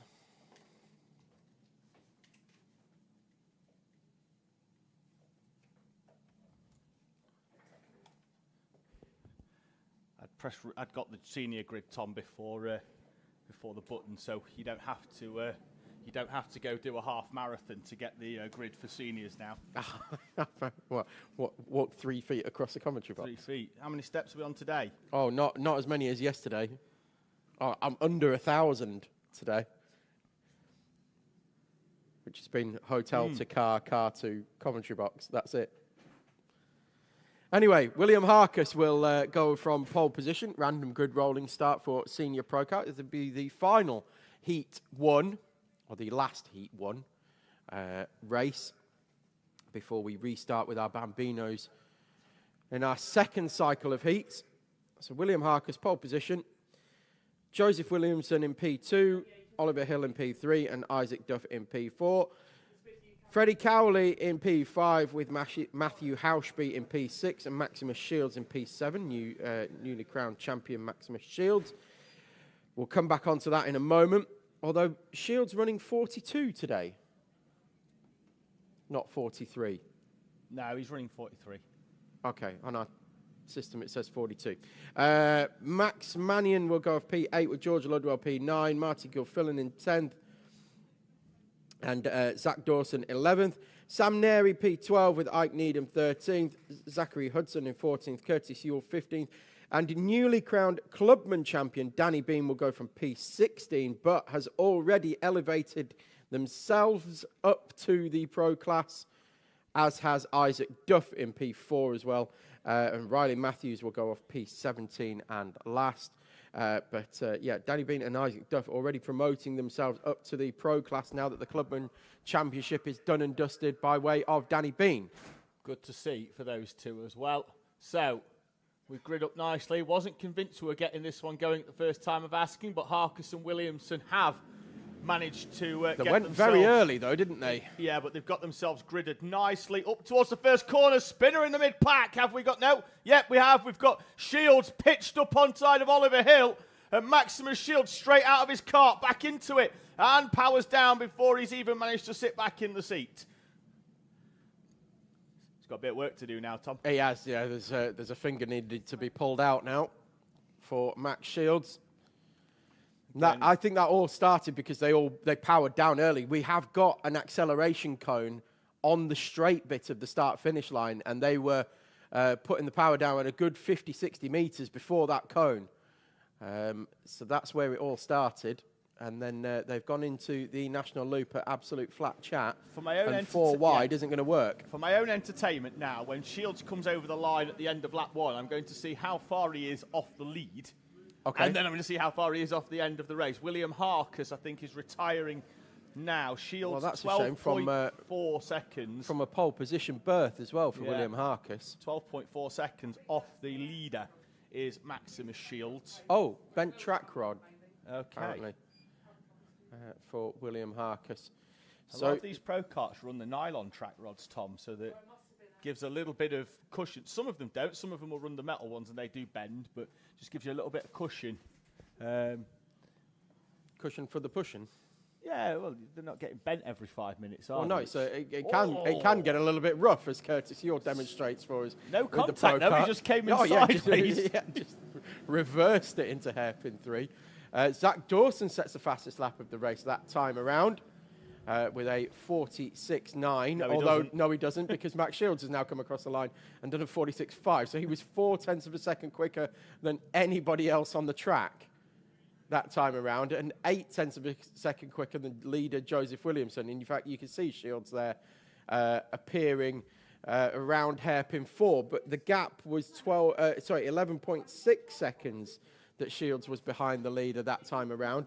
8 minutes to go, so he's going to definitely have some work to do. Zach Dawson down the inside at hairpin 3. I think that was Riley Matthews. It was Riley Matthews that he was passing. Zach Dawson still running in the club class, although I expect to see Zach Dawson move up potentially into pro class as well. Of course, it will be given the option because he didn't win the club championship this year. So we'll be given the option of whether he wants to stay in club. But I think he's certainly got the pace to run with the pros, has Zach Dawson in that all-green kart and helmet. We see in the mid-pack there, heading down the back straight. It certainly had shown at times this year, Zach Dawson got an incredible turn of speed. Just lacking a little bit of consistency sometimes. Came half a lap away from winning a heat earlier in the year, didn't he? Where Shields was on a mission. Yes. To close him in. Speaking of missions, another half a second quicker than anybody else on track that time around. Was Max Shields. And then, this time, he's come over the timing line this time, and he's only matched the leaders. Oh. So he's probably given up now, by his standards. I don't think he's going to be allowed. So we're going to see him. There's Good battle going on in novice. Freddie Cowley just off the back of this one. Keep an eye out for the yellow helmet coming into shot. That's Riley Matthews. He goes down the inside of Freddie Cowley. Cowley just got past him into hairpin 3. Matthews is saying, look, could we stop battling, please? But Cowley has every right to try and get back down the inside. The reason Matthews doesn't want to is because going through the shot there in front of them is the 173 of Sam Neri and also the 227 of Curtis Yule. There is championship rivals. Tom spotted something. Yes, the battle for second place on the road is George Ludwell and Isaac Duff, the newly promoted to pro class. Isaac Duff and George Ludwell, who has finished second in the pro championship this year.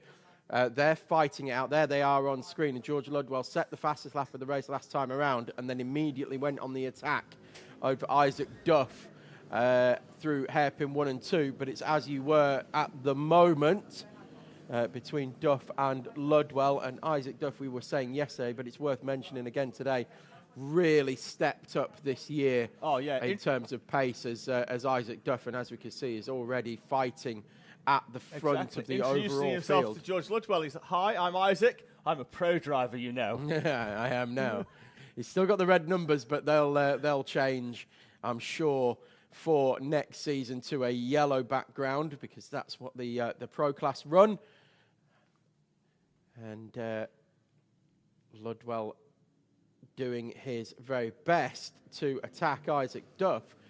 Duff doing a great job of holding on to P2 at the moment. Likewise, Joseph Williamson doing a fantastic job at the front of this one, leading the way, 46.518, 0.3 of a second off what Shields has done, but that is the second fastest lap, I believe,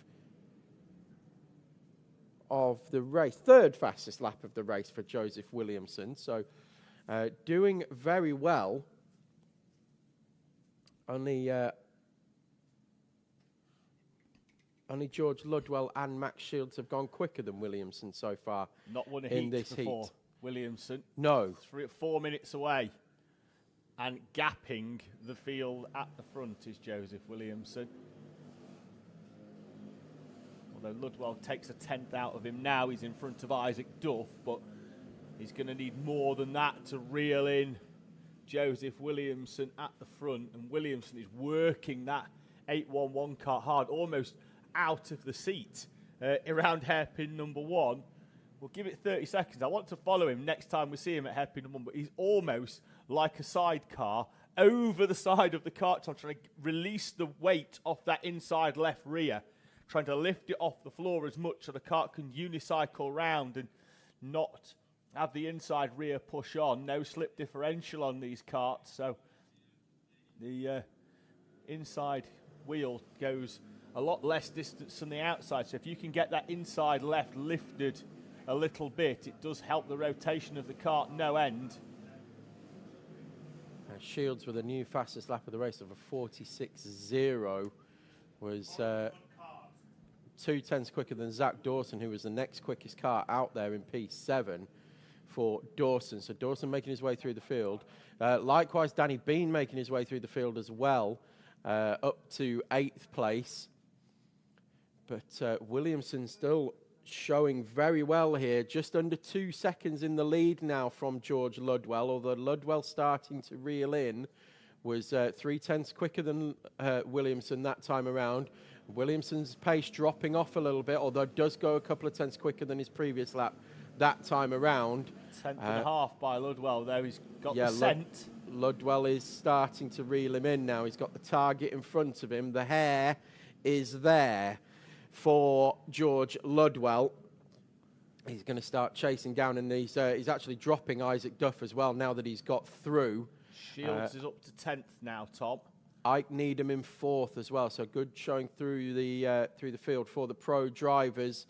Yeah, Shields up to 10th, and he's going to start closing in on Danny Bean as well, so that'll be a good fight to watch, I think. 1.3 seconds faster than Bean on the last lap, and not close enough though at hairpin 4 for Shields to send one down the inside. There Danny they go. Bean. There he is on camera, the 43. So going through what we're shots. interested here is how long Danny Bean can hold off Max Shields. Of course, Danny Bean moving himself up into the pro class, as we mentioned already, now that he has secured the Clubman Championship, but immediately Shields' first opportunity he gets down the inside at hairpin 1. Bean straight back at him at 2, though. Again, hello. I'm a pro driver now. This is a precursor for what's going to be coming next year, I think. And I should... I don't know. Do you know what? I'm gonna send a message in a moment and find out. In fact, I'll do it over lunchtime. I'm going to have there might be a news update on drivers in Senior Pro Kart as well, but I'll need to find out whether I can actually say it on the stream or not that I got last night. Are you going to be in it? No. Was it somebody making a special guest appearance at the O-Plate? No, but I'll tell you off air, and then we'll see whether we can mention it on the stream Okay. at lunchtime and possibly give you an update in the afternoon. I've just realised I might not be able to say it yet, so Down the back straight. better not. Oh, Danny Bean goes very wide I was coming about out to of say, hairpin 2. Curtis Yule just point Shields through. No point arguing when you could use Shields to drag yourself further away from Sam Neri and Riley Matthews, who are there in the background, who are going to be battling over position. And there is a championship still to be settled There in is. that class, in the novice class. So we'll bring you the permutations of that Onto the final they lap. go. Onto the final lap we go. Williamson leads, but Williamson has been reeled in, Tom, by George Ludwell. The gap was 0.4 of a second. It's not that now as we head down the back straight. Ludwell's going to have an opportunity at 3 and 4 here to what could be to wrestle what could be a first Senior Pro Kart win away from Joseph Williamson. Will Williamson park it into 4? He doesn't park it into 4. Ludwell's down the inside. They're going to run all the way out. Ludwell's going to take it. Williamson was so close. Ludwell takes the overall victory from Joseph Williamson, who takes class-winning clubman from Isaac Duff, Ike Needham, Matthew Hauschby, second in club in front of Zach Dawson. Maximus Shields recovers to 7th, having been 12.5 seconds adrift at the start at the end of lap number 1 in front of Max Mannion, your novice winner Curtis Yule, with Danny Bean, Sam Neri and Riley Matthews in P12. Hill, Cowley, Hudson, Gil Fillan and Harkus. Harkus retired at the end of lap number 1. Shields, Tom, finished 7 seconds behind, so made up 5.5 seconds on the leader compared to where he was at the end of lap 1. Yes, indeed, and a good showing in 5th for Matthew Hauschby as well, who's another one who's come on leaps and bounds, I think, this weekend. Sorry, Tom, I was... Matthew Hauschby, saying he's done very well this weekend. Has done very well. In the 2nd place for Hauschby there. 5th place overall. Could well be his highest overall finish, Tom, for Matthew Hauschby, finishing in P5. I think it could well be, yes. Thought it was worth mentioning. So that will bring us on to our 2nd round of heats. The Senior Pro Karts clear the track, and we don't need any recovery either at the moment. So that's good. We'll get straight underway. I'll bring you a grid as soon as they head on to circuit. Green flag is up, and they are making their way out of the dummy grid. So Calais Tennant will go from the front of the Might E Bambino grid and the front of the overall grid. Oliver Reynolds and then Max Tetlow will go 2nd and 3rd, with Ayrton Tennant in 4th. Archie Mostyn will go off the front of the Coma Bambinos, but from P5. Then it's James Strath, Sebastian O'Connell, and Logan Grassi is going in P8, 4th overall. Okay, so bit of an update from the first heat as well, because Archie Mostyn is the only one of the Coma Bambinos to score points, because James Strath didn't finish, Sebastian O'Connell didn't start, and Logan Grassi disqualified. Something to do with his airbox. So a failure of scrutineering for Logan Grassi in heat number 1 demotes him all the way to the back of the grid for heat number 2. So only one of our 4 Como Bambinos actually scored points in heat 1. A DNF, a DNS, and a DSQ for the other 3. So hopefully we'll get some points this time around. But Archie Mostyn already looking good for a pole position no matter where he finishes this heat. Pole position for the final, potentially, for Archie Mostyn.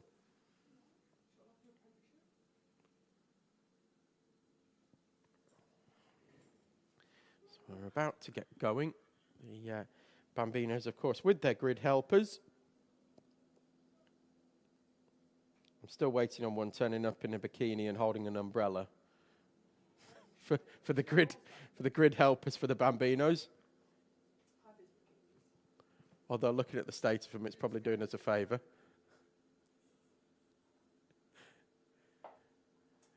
So the grid is cleared. The green flag is up. It's down and we're away and racing for heat number 2 of Bambinos. The Comas are very slow to get away there. Not sure whether there was certain drivers not paying attention, but all 4 of them were slow getting away compared to the mighty Bambinos, and a gap has already appeared. But James Strath leading the way. Logan Grassi already made up 2 places, having overtaken Archie Mostyn and Sebastian O'Connell. So Logan Grassi up to P2 from the very back of the grid in the Bambinos. And James Strath, now that kart has been fixed, is making a good go of it on lap 1 and trying to pull away from Logan Grassi, who actually already is closing in on James Strath. There was a big gap opened up in the first half of the lap, and now Logan Grassi closing it in as they come up on the back of Ayrton Tennant. James Strath choosing which way he's going to go. Went inside, went outside, went inside again, and eventually has to slot in behind Ayrton Tennant in the mighty Bambino. There they are, coming through the D chicane. James Strath in the middle of that trio, but leading the Como Bambino class. Logan Grassi right in behind now, and James Strath again choosing a line. Elects to go right round the outside at hairpin 1. Works. And it works very well, and Logan Grassi should have opted for the same line, but didn't, and has had to get out of the throttle. And now James Strath is well clear in the Como Bambino class. Logan Grassi trying to find a way past Ayrton Tennant. Tennant, who continues to improve in that number 48 mighty machine. Yesterday was falling straight back behind all the Comas pretty much straight away, but making a race of it this time round. Tennant with the personal best, but to be expected, because the last one he set was from a standing start, so it's always going to be. But starts with a 59, Tom. It's a low 59 exactly. As well. No winding up and getting going there for Calais Tennant, straight on the pace, and that's going to make things very difficult early doors for Oliver Reynolds. Yeah, Reynolds was around about half a second slower that time around. But as we said, Reynolds has got some good pace here this weekend as well. And down the back straight goes James Strath alongside Max Tetlow. Different classes. Tetlow doesn't need to fight it. Elects not to and drops in behind James Strath, who is now comfortably leading the Como Bambino class from Logan Grassi. We'll see whether Grassi has got any response now that he's clear of Ayrton Tennant. And they come across the line and we'll bring you some lap times.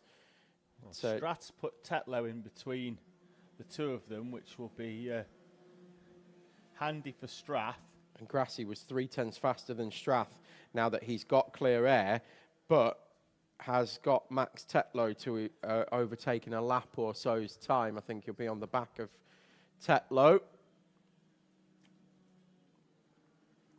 James Strath was able to just pull alongside on the back straight on the previous lap. Calais Tennant, another fastest lap of the race, at 59.175. Getting close to lap record pace in these mighty Bambinos as well. So they are quicker than the Coma C50s at flat chat. So we're not quite in Chloe McGill territory yet, which is the overall Bambino lap record. But we're getting close. Oh, the overall 57.551, I believe, the overall Bambino lap record. Yes, but what I'm saying is the mighties are getting there. Again, though, that was with 3 drivers pretty much nose to tail the whole time, wasn't it? These karts, given the actual pace of them, are very slipstream efficient, surprisingly, for something that doesn't move that fast. Logan Grassi setting a sub 1 minute lap as well. He's just gone down the inside of Max Tetlow. Superb timing for our camera op to cut to Logan Grassi as both him and Max Tetlow run side by side up towards South Bank. Through goes Logan Grassi. Still 3 minutes to go though, Tom. So if you can keep that 1 second or so quicker than those in front, he was 0.4 quicker than Strath on the previous lap, and if you can keep doing that, that'll give him a chance, Tom. I think he'll be 2 seconds or so, I think, behind Strath at the timing line, 2.1. So Strath has just gone sub 1 minute as well with a 59.7. So we've got 2 of the Coma Bambinos have gone sub 1 minute in this heat, which we always say that's the benchmark. Really, for a good lap time here is a sub 1 minute in Coma Bambinos. Should always be your target. Yes. So good to see for them. Oliver Reynolds as well, 59.8 in the Mighty Bambino. So we've had 4 drivers go sub 1 minute in this race in 2 different classes. Strath then leading Coma. Can Logan Grassi close in? Gap was 2.1 seconds when they last came over the timing line. It does look fractionally closer visually and is 1.8 now. The gap 0.3 quicker for Logan Grassi. Minute and 45 on the clock, but that's actually being set by Calais Tennant, who I think will get round Tom twice more before that elapses down to 0. So potential 3 more laps. Even 4 potentially, given where he is. He's on South Bank at the moment. If he crosses before the 1 minute mark, so he's got 22 seconds to do hairpins 3 and 4, this may well buy Logan Grassi an extra lap. So, which may well, if Logan Grassi does catch James Strath, may buy Calais Tennant a small bag of Haribo. Cross the line with a minute and 2. A minute and 2 by our reckoning. So that I think that's 3 more laps. So that could be worth a small bag of Haribo potentially. He definitely needs to Toyota World Endurance Championship it though, doesn't he? And just ease off. Ease off a little bit. Although to be fair, Logan Grassi was no quicker than James Strath on the last lap. They were fairly equal, 57.9s for the both of them, as they both go sub 1 minute. And is that Strath's first? How many it's his second sub 1 minute lap time there for James Strath at a time where he really did need that. Logan Grassi was just over. So Strath, of course, debuting this weekend as well here at Teesside. Had a good race day yesterday. So going to try and solidify that today with the double-header weekend. For James Strath, of course, with the A plate, making his way down from Scotland. Like myself.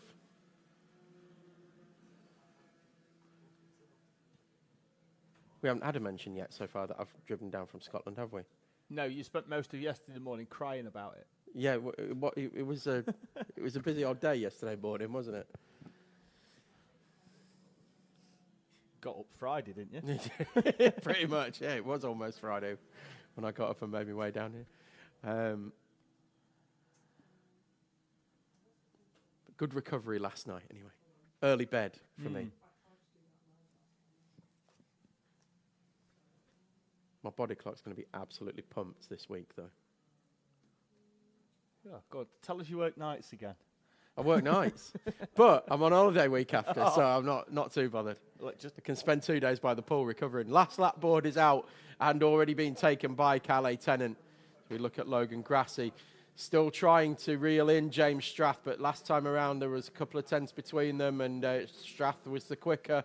And again, they're almost identical lap times as well this time around. So that one looks like it's done and dusted in the battle for Como Bambinos. Cadet Tennant already heading down the back straight for the final time. Oliver Reynolds sweeping through the shot there, about to put Sebastian O'Connor a lap down, I think.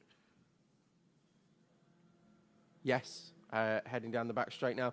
And there is Cadet Tennant sweeping through South Bank, through hairpin 3 and through hairpin 4 to continue what will be a perfect weekend for Cadet Tennant so far. Every heat and every final and every lap has been led by Cadet Tennant so far this weekend, with Oliver Reynolds putting Cadet Tennant under pressure in heat number 1 yesterday, but not able to repeat that so far today. It's been the Cadet Tennant show in Mighty Bambino. Coming across the line to take victory in Como Bambino and third overall, James Strath. Logan Grassi taking P2 in that one. Third place in Mighty was Max Tetlow. And then third place in the Como Bambinos, Archie Mostyn. They are just coming over the line now. That's Ayrton Tennant and Archie Mostyn. But I still think Archie Mostyn could be on for pole position in the final. Well, yes, because he's got to just make sure he doesn't get disqualified or not finish. Or not start. He's just got to finish the next heat. At least I'm educated now that I know the order of precedent. Yes. It's I was looking DNS, at DSQ. Yes. If you get disqualified, you start behind a person who did not start. And if you do not start, you start behind a person who did not finish. Yes. Yes. The order of precedent has been set. I like it, though. It's good. It's the law. I did look at that and go, what? Only one person scored points. But, yes. That's the end for heat number 2 of Como Bambinos. That's years of habit of Bambinos. Coming up next will be Cadet heat number 2. Pole position for heat 1 winner, Daniel Ziad. Sebastian McCarthy alongside. Then it's P3 for Francesco De Caro and Aaron Rigg alongside. Row 3 will be Ethan Pearson and Tommy Burgoyne. Row 4, Jacob Jones and Abel Hutton. Row 5, Alfie Keeling and Aston Wilson. Row 6, Oliver Bullock and Andrew McCrossan. Row 7, Jacob McDonald and Reggie Cook. And row 8 will be Edward Charlton and Jack Thompson. Then we have on row 9 our 2 Micromax entries of George Allison and Tyler Grufferty. And I will leave you with the dulcet tones of David Sullivan while I run for the toilet. Quick break. Off goes Tom for a steady little walk. I bet he doesn't jog it in like I do. So, Ziad McCarthy will be the front row. They'll make their way round. Thank you to those of you that have got in touch in the live chat. Leah Grace Hicks is Freddie Cowley's biggest fan. He's in Senior Pro Kart in the 53. DH Racing saying, go on, Joey, first race in Junior Rotax. Also supporting Aaron Rigg, who will go off the outside of the second row this time, having finished heat number 1 in 4th place. So, thank you for those that have got in touch, be that today or throughout the season on TSK-Motorsport Media. Please do give us a thumbs up, a like on the stream. Press that bell notification to be notified whenever we go live, because next season we have got 4 24-hour races that we hope to bring to you on TSK TSK-Media next season. All being run by TSK-Motorsport, the first of which will be Campillos in southern Spain. We've got the Le Mans 24-hour in July, the British 24-hour live here from the Teesside International, full layout in August, and a 24-hour race in September, I believe, at the circuit Spa-Francorchamps, which, the same as Le Mans, is situated inside the confines of a Grand Prix circuit. Le Mans circuit Alain Prost inside the very large Circuit de la Sarthe, where they host the Le Mans 24-hour. The Spa circuit is inside the confines of the Spa-Francorchamps circuit down at the corner at Stavelot. So if you're ever looking on Google Maps, or in fact if you've ever played Project Cars 2, because it's on Project Cars 2, except the fact that it's not actually billed as being in Belgium or anywhere near Spa, it's billed as being in the Republic of Ireland, which I can assure you it is not.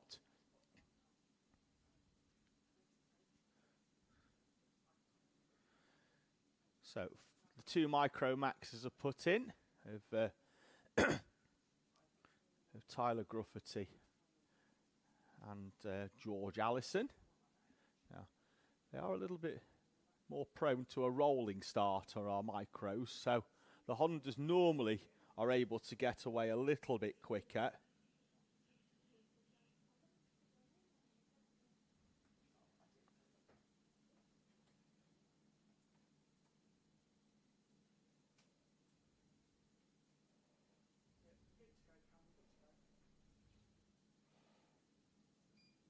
Green flag in the hand of the start line marshal then.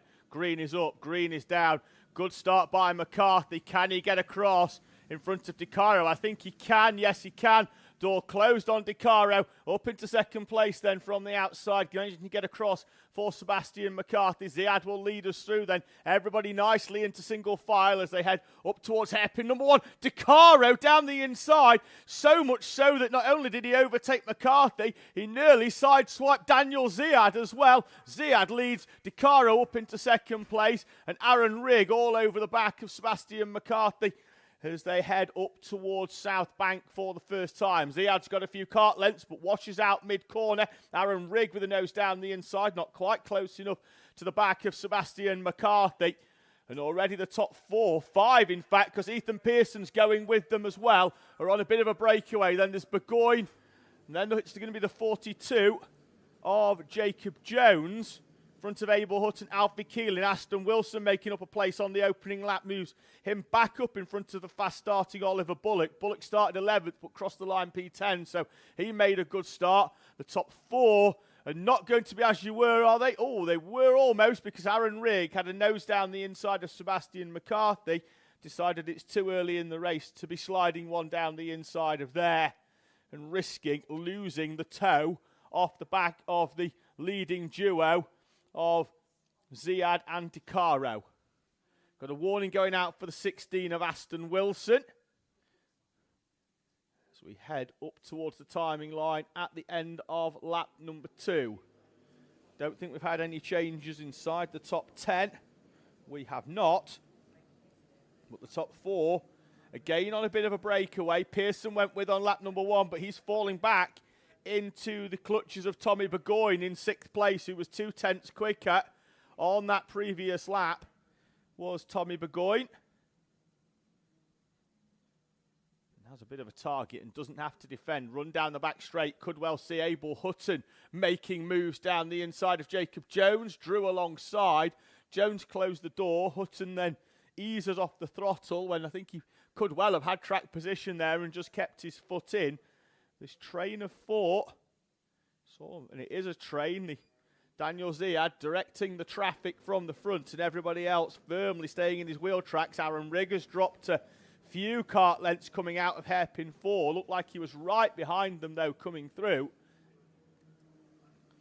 And up towards hairpin number 1 again, and looks like Di Caro and Ziad were nose to tail, almost too close, with Di Caro right behind Ziad, and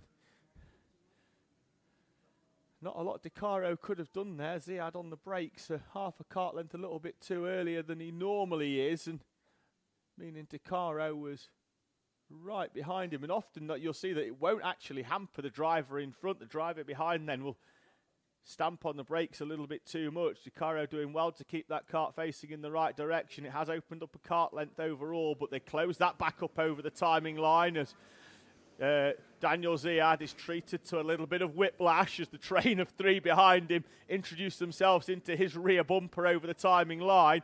Does help him, and then introducing himself into P1. Here's Francesco DeCaro down the inside with a great pass on Daniel Ziad, and Francesco DeCaro up into the lead. Ziad McCarthy, few kart lengths back, is Aaron Rigg.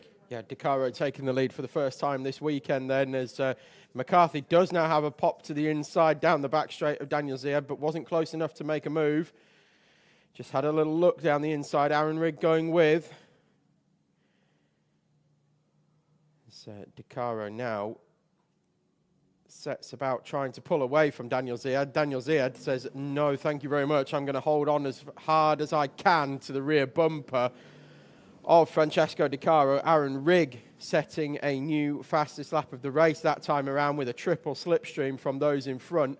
That's helped him close up this train and make it a four-way fight for the lead. In behind them, we've got Ethan Pearson and Tommy Burgoyne, who are nose to tail as well for 5th and 6th. And then it is Jacob Jones, Abel Hutton, Alfie Keeling, and Jack Thompson in a group as well. They're heading down the back straight at the moment. But DeCaro, meanwhile, holding on through hairpin 3 and 4 for now to the lead. Sebastian McCarthy just pushing along Daniel Ziad once again, who is in turn now pushing along Francesco DeCaro. Personal best throughout the top 3. Aaron Rigg was around about 3/10 off what the leaders were doing, but doesn't look that way as they head into hairpin 1, because he's right back on the tail of them. Certainly he's had a good opening half of the lap, has Aaron Rigg. Got some good battles going on all the way down. But yeah, we do. That's what I was trying to point out. We've got some pairs fighting. Yeah, there's not many lonely drivers. No. There's a duo behind. Then there's a train of 4 that I think we might drop onto again. It's got a driver that looks almost identical to Francesco DeCaro at the front of it in Jacob Jones. They're having a great little scrap.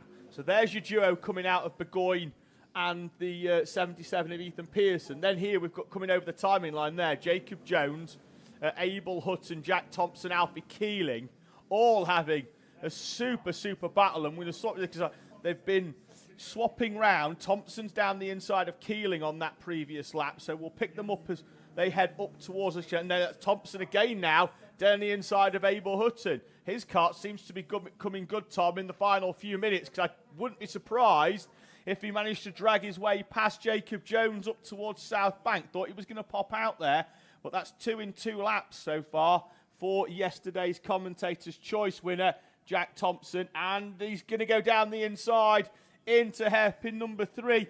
I believe, Tom, that our choice in giving him that trophy yesterday appears to have just been fully justified. Yeah, it looks that way, doesn't it? But I've been keeping my eye on the front group as well, which is there they go, just flashing through the shot.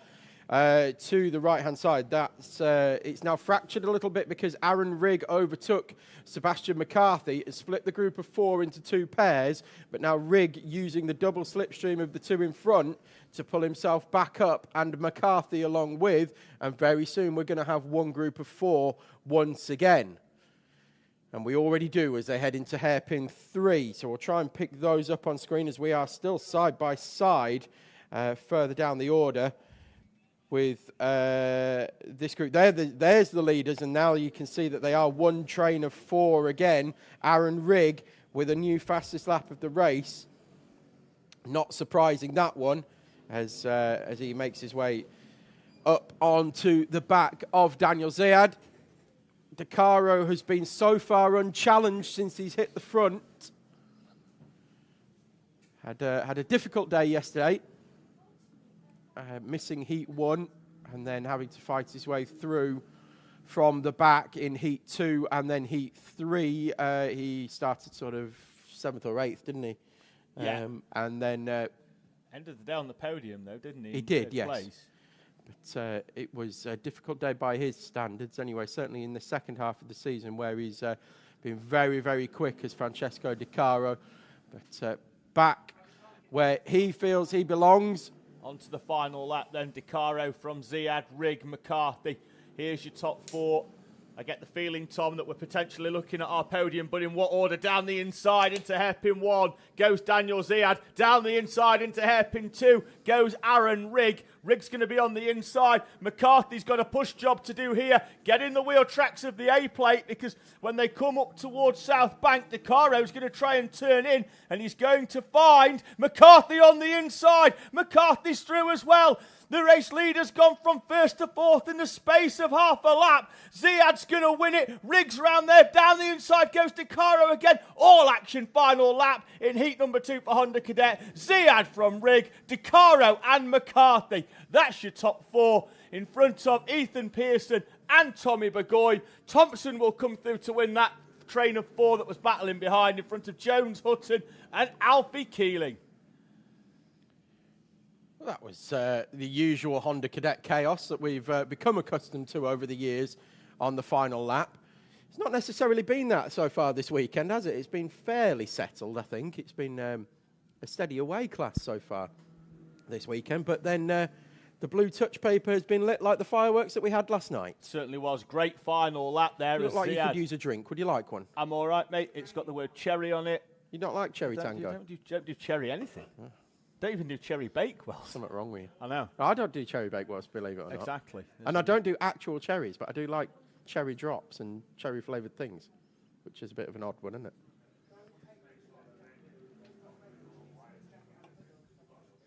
Little fun facts for you. Another fun fact, Tom's likes and dislikes. Yeah. Why not? Oh. Interesting. We've just had the point up to the sky with the hand gesture of it sprinkling with rain. It's only a tiny fraction from the bank of drizzle behind the commentary box. So and it's got very dark as well all of a sudden, hasn't it? It has, hasn't it? To the point that we've got the lights on at the circuit. That's how dark it's got. The automatic lights have come on. Do they come on by themselves when it gets to a certain... They're just on all the time. Oh, they're just on all the time. They're on all the time. All right. It's just that we can notice them now because it's dark. We don't notice them when it's bright enough. Has nobody told them there's a cost of energy crisis up here? Must be on lump sum. Cosy Enge. They're either on lump sum or they've just wired into engineering firm out back and they're just paying loads for their electric. It's an extension cable from the lamppost down the street.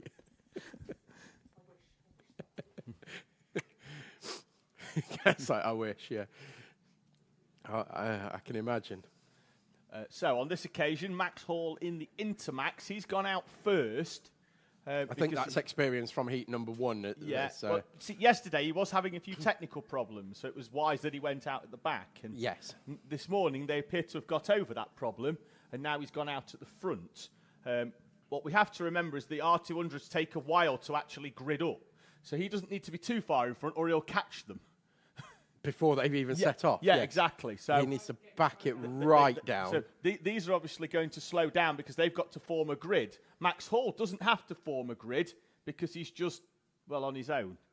So doesn't need to be too far in front. I mean, they could all go out together, couldn't they? And it wouldn't cause any harm because Hall would just tootle around for his start and he is away, whereas the R's will they'll form the gap naturally by forming up their grid as they come round hairpin 3 and 4. Nichols and Petty then on the front row. Berridge and Webster row 2. Rye Geraghty row 3. Cam Pennington row 4. Harrow and Allen.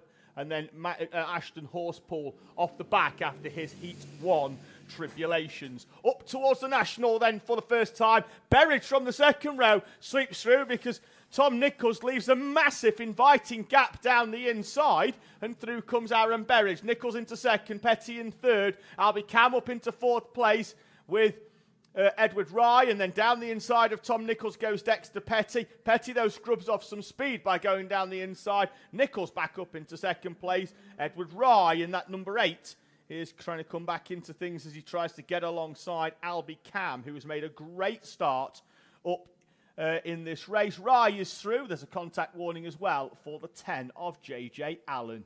And JJ Allen has had some difficulties so far today. Bit of a scruffy day by JJ Allen's standards so far, but I'm sure he'll right it as the rest of Heat 2 continues. Heat 3 and the final still to come as well. So plenty of time to get things right today for JJ Allen. But you can see on screen how dark it's got. It certainly looks a lot brighter on the camera as Dexter Petty moves through to P2 on Tom Nichols at hairpin 1 and immediately points to the back of Aaron Berridge and says, right, that's where we want to be, Tom Nichols. Well, push me along. And that's worked reasonably well. Yes, obliging was Tom Nichols. There, yes. Haven't they? But it's dragging all 5 of them as well. Edward Rye now in there at the front of the R200's newly crowned champion as Nichols. Petty went wide coming through the dogleg and the kink section, and Nichols just went straight through. So thank you very much. Used the slipstream of Aaron Berridge to just sneak through on Dexter Petty there. Peter Webster's going to come into this as well, Tom. He was almost in that no man's land. Was he going to fall back into Geraghty Allen Horspool, or was he going to tow up onto the back of this battle for the lead? Nichols is down the inside. Berridge saw him coming. If I was Nichols there, I'd have just kept my foot in. Petty went very wide on entry. I thought Edward Rye was going to come through. He elected to back out of it. And that then has given Petty the switch back to have a late apex, and he sneaked through on Tom Nichols. So fastest lap of the race, though, for Peter Webster, who I said was towing up onto the back of this train of 6 carts, and indeed has. Petty's going to go down the inside of Berridge. Berridge closing the door once again, and they're going to run up towards hairpin 2. Down the back straight they go. They are side by side. Berridge is on the outside. As Petty's there on the inside. Berridge just trying to run him tight. And then Berridge back to the outside. Petty's through, though. Nichols then was on the outside of that and was collateral in all of it. And it's allowed Edward Rye through. Yeah, Edward Rye now up to P3. Webster likewise passing Albie Cam as well. And coming through to catch up as well now is Rocco Geraghty, Ashton Horspool, recovering from a Heat 1 retirement, and JJ Allen as well.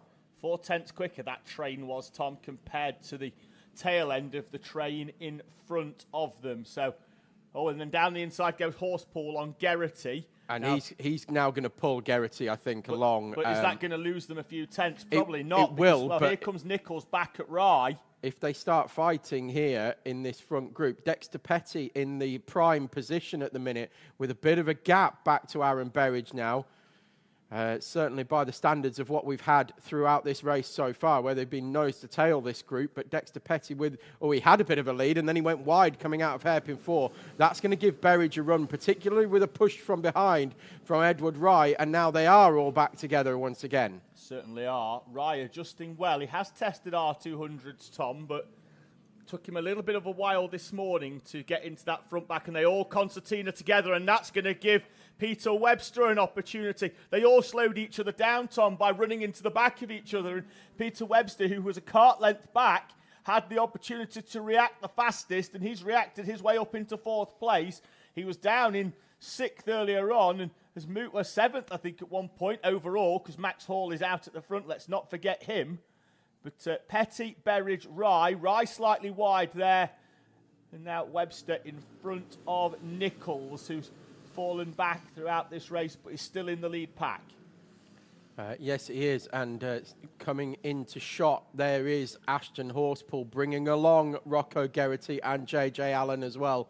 We are going to have a group of 8. Allen with a great move down the inside of Geraghty. You caught the tail end of it there. There are more drops of rain hitting the window here in the commentary box as well. It is still very, very light. Well, it must be, because they've all set the fastest lap on the last one, and the top 4 in R200s all chucked fastest laps in. Ashton Horspool has caught the group. He's caught the group. He's on the back of Albie Cam now. Geraghty and Allen, there's a bit of a gap still there, but I'm sure they're going to close that up if they start fighting here. Dexter Petty with the fastest lap of that group. It's all psychological rain at the moment, isn't it, Tom? It's on the visor. It's how much can you push through it. At the moment, Dexter Petty has pushed his way to having a gap of nearly half a second as Peter Webster has a nibble at Edward Rye at hairpin number 2. I don't think he meant to. He just got such a good run on the exit of hairpin number 1 that it was the only option he had rather than just stick right behind the 8 plate of Edward Rye. Tom Nichols not happy as well. He feels he's been shuffled down the order through no fault of his own, but needs to clear the head. And rather than make these half moves, needs to make a decisive one if he's going to get past Peter Webster. We've got slippery surface flag gone out here as well due to the worsening conditions. A few more raindrops are hitting the window now in the commentary box. Everybody was around about 6/10 quicker as wide goes Berridge at hairpin 1. To be fair, a few of them did. They all sort of went wide. Yellow flag because Rocco Geraghty's gone for a trip onto the grass. All change, is it? It is. Rye is up into second place. Berridge is third. Nichols in fourth. Then it's Webster in front of Horspool, Pennington and Allen. Just need to move your mic a little bit closer there. We'd lost you a little bit there, David. It's okay. It's not like I'm not loud enough, and you could have done it after I'd stopped talking. It's only because you were looking the wrong way that you didn't see it coming. Anyway, Dexter Petty has moved well clear now at the front of this one. Berridge is struggling, I think, with some level of grip on that cart. Whenever he's going in, he's sideways, and again at hairpin 1. You can see the front end hopping. And on this side, now we've got Albie Cam in the wall on the inside. That's a real shame for Albie Cam because he was having such a good heat as well. Don't know whether there was contact. I'm just going to see whether I can pick that up, Tom, as you see Peter Webster down the inside. They are all sliding wide now. And Horsepool's going to go through on Berridge as well at hairpin 3. He caught the back of Horsepool, did Albie Cam, Tom, and it just made the rear end go light. As Horsepool now is starting to work his way through. He's alongside Peter Webster. Peter Webster's not having any of that. 2 laps to go as Max Hall has actually tripped the timing line. We're down to 0, so still 2 to go in Honda R200. Dexter Petty's got a big gap now and just needs to take this easy at the front and keep the kart facing in the right direction. Again, Berridge seems to be struggling into hairpin number 1. He's all right through hairpin 2. It's hairpin 1 where he's got so much, or he's having so many problems getting through hairpin 1. The front end is just hopping. You see drops of rain now in front of the camera lens. Webster's down the inside of Nichols. They all went wide. There's still grip on the inside, Tom. And Peter Webster has found the grip. Peter Webster taking all of the grip. Final lap for R200. Petty leads. Webster's got a decent gap in second. Back to Edward Rye. And Webster is the only one that's been taking the dry lines, Tom. Everyone else has seen the rain, started going wide. Webster's been whipping down the inside. Yeah, he's done really well to find the grip where it is. You've got Nichols and Horspool there fighting it out side by side through the chicanes, or almost side by side through the chicane. And actually Horspool loses out to Aaron Berridge through hairpin 1, who actually got hairpin 1 right that time. Meanwhile, Max Hall has taken victory in the Inter-Rotax class. He's already crossed the line. Rain is falling here at the circuit. Oh, we've got Albie Cam off again, Tom, unfortunately, as they come out. Webster he's closed right up on Petty. He needed another lap. Petty's going to take it, but Webster, how quick was he towards the end, Tom, for Peter Webster? Petty, Webster, Rye in R200 from Nichols, Berridge, Horspool, Allen. Then it's going to be Pennington, Geraghty, and then it will be Albie Cam, who has had an eventful final few laps. There's an event in the commentary box, Tom, because Andrew McCrossan's bought us some cakes. Oh, thank you, Andrew. Come on in. Get yourself in, Andrew. And he's been he's donned the headset as well. So, welcome, Andrew. Hello. Hello. The voice makes him sound like he's in his mid-50s. How old are you, Andrew? Tell people at home. 11. 11. He's 11. There's Andrew. Wait for the camera. There he is. Have you been on the Combox camera before? I think, because I think I bought some from the cafe to give to you two as well. Good, appreciate it. Thank you. Thank you. And there's the cakes as well. We'll show them on the camera. Good. How did heat 1 gone for you? How did heat Heat 1 go? It went pretty good. Throughout Saturday to Sunday, it's been absolutely perfect. PB after PB. Like, after... so I think I've just been trying to hit 48, and the quickest I've gone is in the last heat, because I got... So, what was the... so, what was last heat? Heat 2. Heat 2 was the last one, yeah. So in Heat 1, I got 49.27, now I've got 49.26. Oh, good. So making progress, and that's what we like to see, Andrew. And we do always say as well, Andrew McCrossan, nicest man in the paddock. We have to put that subtext in there of nicest kid in the paddock. Right, I'm going to need the headset back though, because I've got some grids to do. Okay. But lovely to see you, Andrew. Thank you very much for the cake. We will have that after lunch. I want Reese to win. He wants Reese to win. Right. We will move on to Junior Rotax, who are heading out now for their second heat. Morgan Cooney will go off random grid pole position with Evelyn By alongside Freddie Widrington and Isabella Stansmore-Wilson on row 2. Holly Swan and Hector Sadlovsky, who had the retirement from Heat 1, will go on row 3. Then it's Jacob Carnes and Layla Berryman. Rossi Costello and Joey Swan on row 5. Jake Grufferty and Darcy Hall is back out there. Yes, Darcy Hall is back out there. Good to see after the injuries sustained during Heat 1. And then we've got Jaden Stonehouse and Oliver O'Donovan on row 7. So Darcy Hall was checked over by the medical team, released and able to take part in Heat 2, which is fantastic to see. Yep. And we're going to go around because we've got some very slow moving... Well, it's because they're all on slicks, Tom. They are all on slicks. Well, they're all on the ground.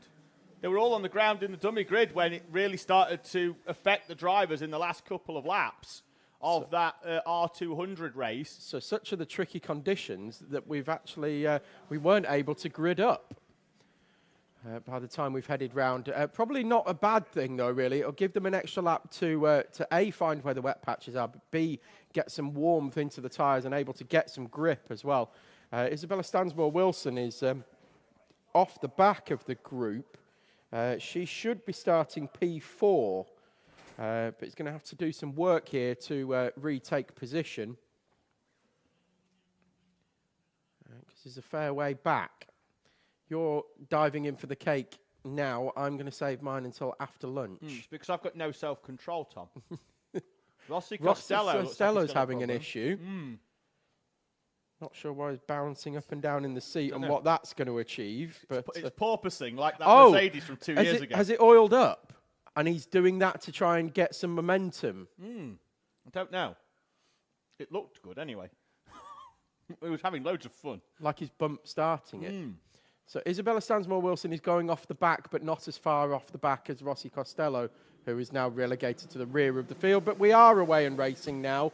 And this is going to be an interesting national loop as they go 4 wide in very slippy conditions. Has gone round. I'm not sure if there was any contact or whether it was just a lack of adhesion. But By goes round. Rossi Costello passing and Stansmore-Wilson, in fact, have both made up large amounts of places. Jaden Stonehouse goes round at hairpin 1. Manages to get back underway. Stansmore-Wilson, I think he's going to come out of this in P6. Yeah, the contact into that first corner, Tom, between the front row of Morgan Cooney and Evelyn By. And who's that off the back? Layla Berryman. Layla Berryman and Jake Grufferty is it off as well. So far off, she's in the gravel. Yeah. Needs to be really careful here that they haven't picked anything up between the chain and the sprocket. I don't think I've ever seen anybody off in the gravel there. Jacob McDonald got all the way up there on practice on Friday. Yes. But I think he had a brake failure. I don't think I've ever seen anybody off there. No, so it's going to be a change on the opening lap. Widrington and Tedlovsky are your top 2, starting 3rd and 6th respectively. There goes Widrington from the lead, who's just spun out coming out of the D chicane. Some of these drivers need to realise that it's very, very wet conditions now. As Tom says, on slick tyres. The throttle pedal works both ways. And that's exactly what I was going to say. And Holly Swan A bit too much throttle into hairpin 1, and she's now gone round. As has Jaden Stonehouse for the second time at the same corner. Jaden Stonehouse round at hairpin 1. The throttle works both ways. It's very easy to go quick here, but you'll be going quickly backwards. Isabella Stansmore-Wilson, from near enough last on the grid on the opening lap, at the start of the race, is going to come through at the end of lap 2 in the lead. Is she? No, not quite, because Hector Sadlowski has just held on to the lead. But Isabella Stansmore-Wilson has picked her way through the field and already now picks her way past Hector Sadlowski into the D chicane and takes the lead. Stansmore-Wilson flying in these conditions. Plenty of experience, of course, here in the wet at Teesside, as opposed to the aforementioned Hector Sadlowski. Well, Carnes and O'Donovan were with each other, and now O'Donovan has found his way through as they tiptoe round. This could be the least amount of laps we've ever seen in the junior Rotax race. What I would say is, I think in wet weather conditions as well, that it's harder to race on slicks in conditions like this than if it was absolutely bucketing it down, because then at the minute you look. Oh, Stansmore-Wilson's off. Well, that's what I was going to say. At the minute, the track, you go into a corner, it looks reasonably dry. You don't know how fast to go in. Yeah, yes. you try and push. Whereas if it was wet, as in like there's puddles, because it's actually as hammered opposed to dry down, wet, as opposed to dry or wet. At the minute, this is dry wet, which is like it's almost like Diet Coke rather than Coke Zero. We're currently at Diet Coke conditions, and you don't know how much to push because you can't visually see how wet the surface is. I know what I'm saying. No, I understand. We've got a yellow flag out for a slow-moving car. I believe it was Gruffity in the 17. He's fallen back behind Holly Swan. He's dropped from 5th down into 8th.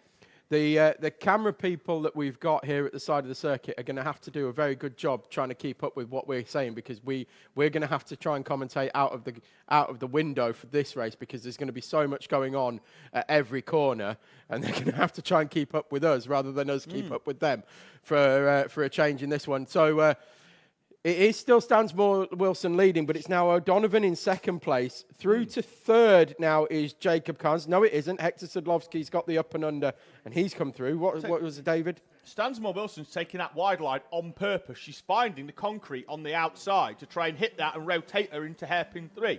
What I would say is Oliver O'Donovan, whatever he's doing, he needs to keep doing it, because he was nearly a second quicker than Isabella Stansmore-Wilson on that last lap. Well, O'Donovan, another one with a fair amount of experience in mixed conditions here at Teesside, although not as much as Stansmore-Wilson, it's safe to say. O'Donovan then going deep into hairpin 1, but managing to get the kart rotated well. Stansmore-Wilson using that grippy part on the outside of hairpin 2. But O'Donovan then cutting to the inside and still getting good drive. And it's now just a question of who can get this one turned in better through South Bank corner. O'Donovan is on the inside, but he's sliding. And Stansmore-Wilson has changed her tactic. Yes, and was able to hold on to the lead briefly, because they're still side by side through hairpin 3 and 4. This is the thing, you can be quick in the wet, but overtaking is very different, Tom, to catching. Certainly when you're catching, you can follow, and if you can see the drivers doing something a little bit different to you but making gains, you just follow the line and make the gains. What you can see as well is different styles from the drivers as well. Stansmore-Wilson is very sort of fingertipping it through the corners. You can see she's very gentle with the controls, left and right, just quarter turns all the time. Whereas there is others at the back. Holly Swan, a prime example, comes into hairpin 1, full lock. And then full lock into hairpin 2, and then winds that steering off, opens the steering up to feel where the grip is. Darcy Hall, another one who's fingertipping it through hairpin 1 and 2. Just small adjustments on the steering wheel to find where the grip is. Down the entire side of Hector Sadlowski, but then understeers wide, almost into the side of the 45. Behind them, Rossi Costello has gone from what we thought was an oiled up plug to being now in 5th place. Gruffety's coming back up. I think he's into 6th in front of Widrington, having fallen all the way down over the timing line. Jacob Carnes goes all the way round the outside of Hector Sadlowski, was half a tenth in front across the timing line and has taken 3rd place. Well, Rossi Costello has recovered well now that he's got a feel for the conditions and is back up to 5th place and closing in now on Sadlowski and Carnes, who are side by side between hairpin 1 and 2, and Sadlowski's going to go try the outside line, the traditional karting wet line around hairpin 2, but it doesn't work so far. And actually, Gruffety is passing Costello now for 5th place, and then Gruffety goes fully sideways into South Bank, gets a good drive and a late apex through, and he's going to do an up and under on Rossi Costello, and then pulls alongside Sadlowski as well. I've never seen anybody turn South Bank into a straight. But Jake Gruffety did from the middle of the corner to the apex of 3. He fully NASCAR'd it, didn't he? He had turn 3 and 4. Yeah, there, exactly. He went straight up to the middle of South Bank, turned right, over the curb goes Carnes. They need to be careful when he rejoins. Gruffety saw that coming and went wide to avoid contact, but they're side by side. Get lively Gruffety's through. Yeah, Gruffety turned South Bank into about an 80-metre straight between the run from there down to hairpin number 3. He goes tight in, lets the kart run out wide. Sadlowski's gone deep into 2. Costello with the switch back. That seems to have worked well for Costello there in the turquoise and white machine. Well, Gruffety making those overtakes was only 0.8 of a second quicker than it anybody again. else Look on at circuit. that, up and under, and then basically makes a straight down the hill for Jake Gruffety. Hooks the concrete on the exit of South Bank as well, on the inside, rather than the exit of that Stansmore Wilson was doing. And likewise through hairpin 3 and again through hairpin 4. So he's using that concrete to find grip right on the inside of the circuit rather than the outside. 2 laps to go then as Isabella Stansmore Wilson trips the timing line with 10 seconds to go. Stansmore Wilson found 0.8 of a second that lap around. The rain continues to fall here at Teesside, and it's getting heavier. This wasn't forecast today, according to my forecast anyway, or certainly when I looked in the hotel this morning. But it's very much raining now, and it's due to continue until around about 3 o'clock as well. So that'll take us right the way through to our finals. Costello there with a couple of good moves. The first one to get past Jacob Carnes, the second one to put a little bit of a gap between himself and the driver of the 22. So they made their way round hairpin 1 and 2. What I would say as well is that Darcy Hall, who's back out there following the injuries sustained in Heat 1, this isn't bad for her in these conditions because it'll allow her to ease back into karting once again. I know she was only out an hour or so ago. But you know what I mean by that. A fairly short retirement. It's a lot less physical in these conditions than it would be at flat chat in the dry. Final lap board is out. Yeah, I've seen that. I'll wait till the end of this race and then we'll see if we can locate him. So Stansmore Wilson is heading out onto the back straight for the final time with Oliver O'Donovan still there in close company. I'm going to pick them up now. There they are. And O'Donovan's going to try and get to the outside first. He does, in fact, and that pins Stansmore Wilson down to the inside of the circuit. But there was grip there, and Stansmore Wilson holds on so far through hairpin 3 up to the final corner. It's Stansmore Wilson on the inside, and Isabella Stansmore Wilson looks like she's about to hold on and take victory here in heat number 2 in extremely difficult conditions. Oh, frustrated Oliver O'Donovan. Jake Gruffety with a personal best on the final lap of the race as well. Comes through into P3 and immediately, for some reason, peeled off into the pit lane. Rossi Costello comes across the line in 4th with Jacob Carnes in 5th. Hector Sadlowski in 6th and Freddie Widrington 7th. Holly Swan 8th. Evelyn By 9th, and Morgan Cooney rounds out the top 10. Layla Berryman, who was off in the gravel at one point, comes across the line in P11, and Darcy Hall 12th. Then we'll have Joey Swan and Jaden Stonehouse, your 14 runners. Jake Gruffety's personal best wasn't even a fast lap because he eased off at the cones and just coasted over the line. That could have been some 1 minute towards the end for Jake Gruffity. Bit of a public service announcement, Tom. We've had a request in the live chat. If you are Peter Webster, the fiscal wizard, or can see Peter Webster, your dad wants to know where you are. So if you could just go back to him. He's put it in the group, has anyone seen Peter? So if anyone's seen Peter, or if you are actually Peter... He'll be doing somebody's taxes. He'll be doing a tax return up in the cafe. He'll be down the bottom in the... He's auditing someone. He'll be down in the academy awning trying to get a job off Paul Channer. He runs an accountancy firm. Tapping him up. Bit of work experience. I'm free in the summer holidays. Do you know what I really want to know is how good Peter Webster is at maths. And like right now, at the age that he is, I want to know how good he is at maths. And if he is any good, have we indirectly and inadvertently set him a career? Is he good at We've named children in the past. But is he good at maths as in 2 + 2 = 4? Or is he accountancy good at maths where 2 + 2 = 3? Save a bit, squirrel it away. Buy an all-purpose vehicle. I know it would be 2 + 3 = 4 because that's 20% off. We have actually. Tom is right. See what I did there? Yeah, exactly. You are right. We have named child. We've named children, and I'm wondering now whether we've set a career. We have for somebody as well. For reference, that was Chloe McGill's younger brother Theo. She wanted to call him Theo. Mum and Dad weren't quite so keen. We told the whole world that he was going to be called Theo, and he is now called Theo. Exactly. Job done. I nearly said Brian then, just for a wind up. There's not enough young Brians coming into the world, Tom. What you don't hear. There's not many baby Davids. No, not many baby Davids. Kat's just looked at me in disgust, like, why would you call your child David? Ugh, what a horrible name. My dad was a David.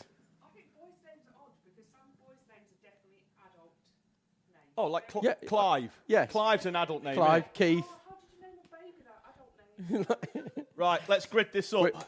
Elvis Hartley and Reece Dodds on the front row, Joshua Sullivan, Matthew Plant, row 2, Daniel Camper, Mia Duffel on row 3, Reece Cranston and Ashton Carmichael on row 4 with Adam Roberts and Teddy Hall in front of Josh Brown and Liam Edmonds. You get old people's names now, don't you? This is what we were saying. I think we'll just cut out the middleman if we have another child and just call her Nan. Here we go then. False start called early doors. Got to stay in your lane until you see the flag drop is the instruction that we had during the briefing this morning.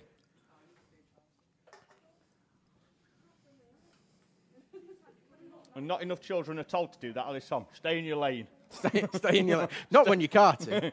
Stay in your lane. I think it's safe to say that everybody will be on wet tyres out on the Junior Pro Kart grid. I hope so. If you're not, you've definitely made a poor strategy call. Looks like everybody's on wets. I'm getting through the whole of this cake before we start. A wobba-bob-bob. A wobba-bob-bob.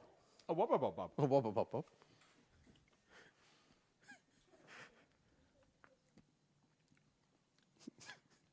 I've seen your wife shaking her head at you. It's because I blame her for being overweight because I tell her she buys my favourite biscuits. Her argument is the kids like them too. The problem is the kids don't eat them because I've eaten them all before they get a chance. Well, we can definitely see what way the wind is blowing as well, because one side of the commentary box has got a very, very wet window and the other side has got a very dry window. Green drops this time and we are away and racing. 3 wide up into the first corner. Hartley should lead us through and indeed does. Side by side down the inside. Sullivan's drawn alongside. Hartley's going to get the drive though. He'll lead us through in front of Sullivan. Matthew Plant, Ted Hall from the back is up into 4th place. Switch back as Matthew Plant gets away past Joshua Sullivan. At hairpin 1. Yeah, Mia Duffel out at hairpin 1, but has rejoined the track. Are we going to be 3 wide? Ted we Hall are. Ted on the Hall inside. flying Hall's down. gone from 9th. And wide goes Hartley.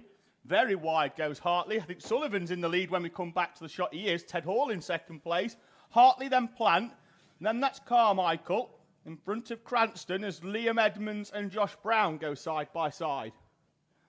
Now we get to the hairpins. That's where it's people are going to find their level of grip and the skill level of each particular driver will really start to show in these conditions through the slower corners. Sullivan leading from Ted Hall, who's come through from 9th on the grid, as you said, David, already up to P2. Where did Reece Cranston start? He started 7th and is currently 5th. So Cranston, your newly elected champion, only making a couple of places, although he's already up to 4th now. And has a gap as well, because Hartley and Brown are squabbling down the back straight with Plant and Edmonds. Ted Hall elects to take a wider line through South Bank Corner, whereas Sullivan hooks it up on the inside but then concrete. Sullivan's hooked a curb on the inside of 3 that I think he might have learnt from there, Tom, that we don't do that next time. Yes. There is grip on that concrete, though, on the inside. Gap at the front was half a second, out to 8/10. The problem with having that grip on the inside, though, is when the concrete runs out and you start to exit the corner, you're not on the concrete anymore. You're on the and then grass. there's absolutely no grip in the middle of the circuit. You go from all the grips to no grips. Yes, none of the grips. No grips. Cranston is actually closing in now. Waved yellow, round goes Matthew Plant, and in somewhat sympathetic terms, goes Adam Roberts as well, as he decides to spin rather than drive straight through the stationary 55 of Matthew Plant. Sullivan, the only one sub 58 second that lap that time around, although Reece Cranston only just missing out on it by 1/1000th of a second. So those two are looking the quickest at the moment, as we've seen throughout the season with these two. Gap looks But, tight. Hall and Carmichael are between Cranston and Sullivan at the moment. Thought the gap had come down slightly between Sullivan and Hall. It's gone out a fraction, but Hall sets a personal best. Carmichael the quickest on track that time around in P3, 57.5. So he found well over half a second on that lap, as conditions clearly seem to be improving. Personal best for almost all drivers, with the exception of Roberts and Plant, who had a spin on the previous lap. They all make it through hairpin 1 this time. Everybody's through cleanly. Reece Dodd's the only one still to come through hairpin 1, and does make it through nicely. Sullivan, the only one of the leaders to go tight round South Bank. All of the other 3 going wide.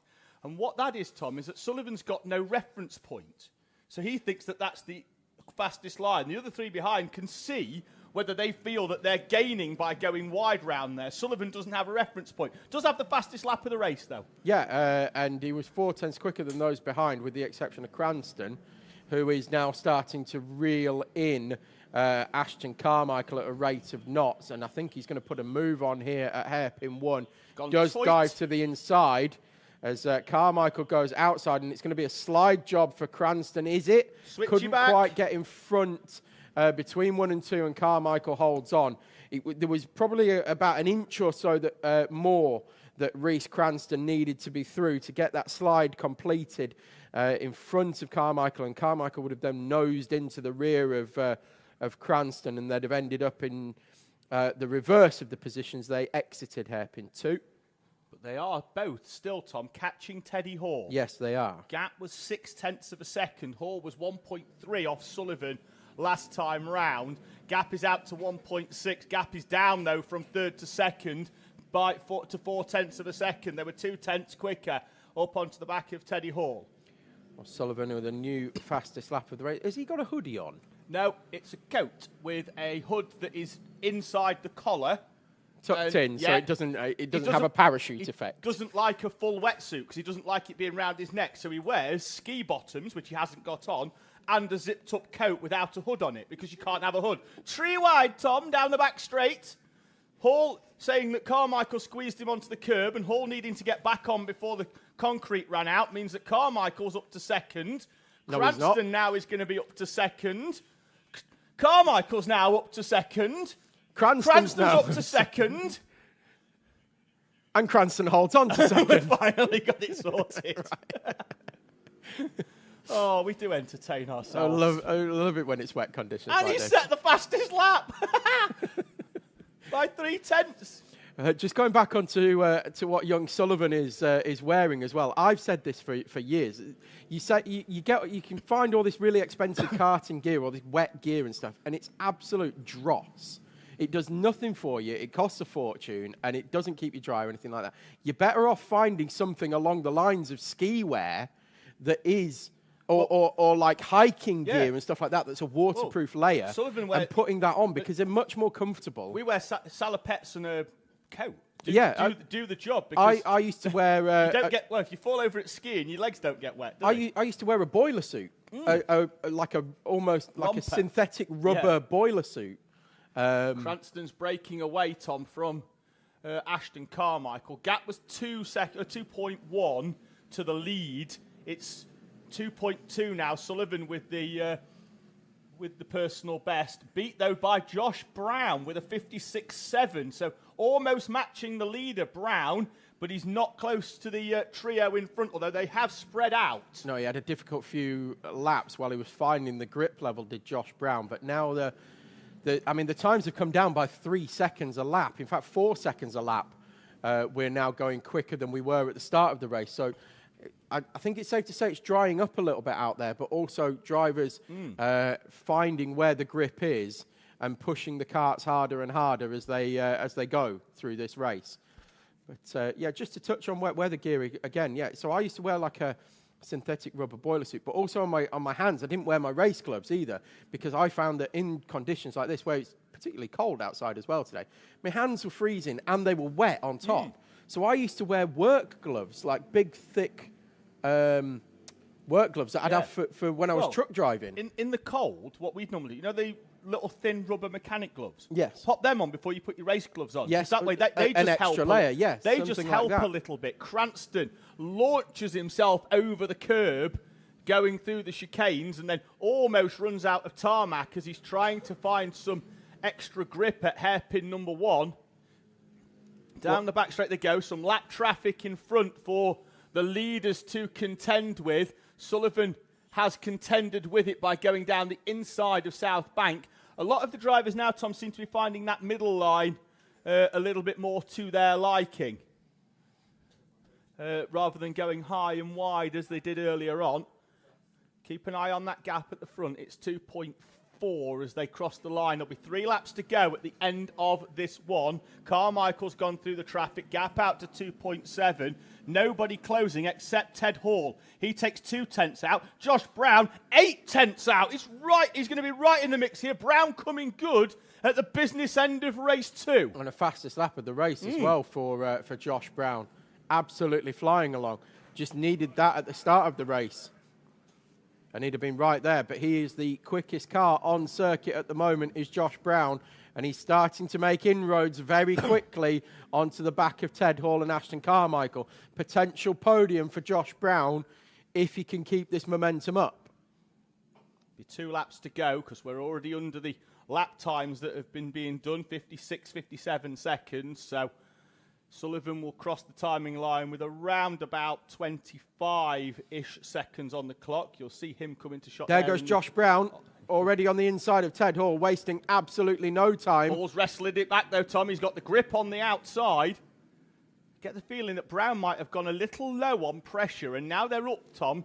It's coming to him at the right end of this race. Fastest lap, though, by Reese Cranston, 56.6, 2 tenths faster than the leader. Gap down to 2.4. Brown really did struggle at the start of the race, but not struggling anymore. Struggling to find a way past Ted Hall, but I think that's going to happen here. There he goes, a lovely switch back from Josh Brown and gets that one done, and he's going to tuck in behind the slipstream of Ashton Carmichael. Wouldn't be surprised to see Brown in 3rd place by the end of this one, Tom. He likes that tight line through South Bank Corner, stays off the white line on the inside where there's going to be absolutely no grip, but doesn't feel the need to go all the way over to the concrete.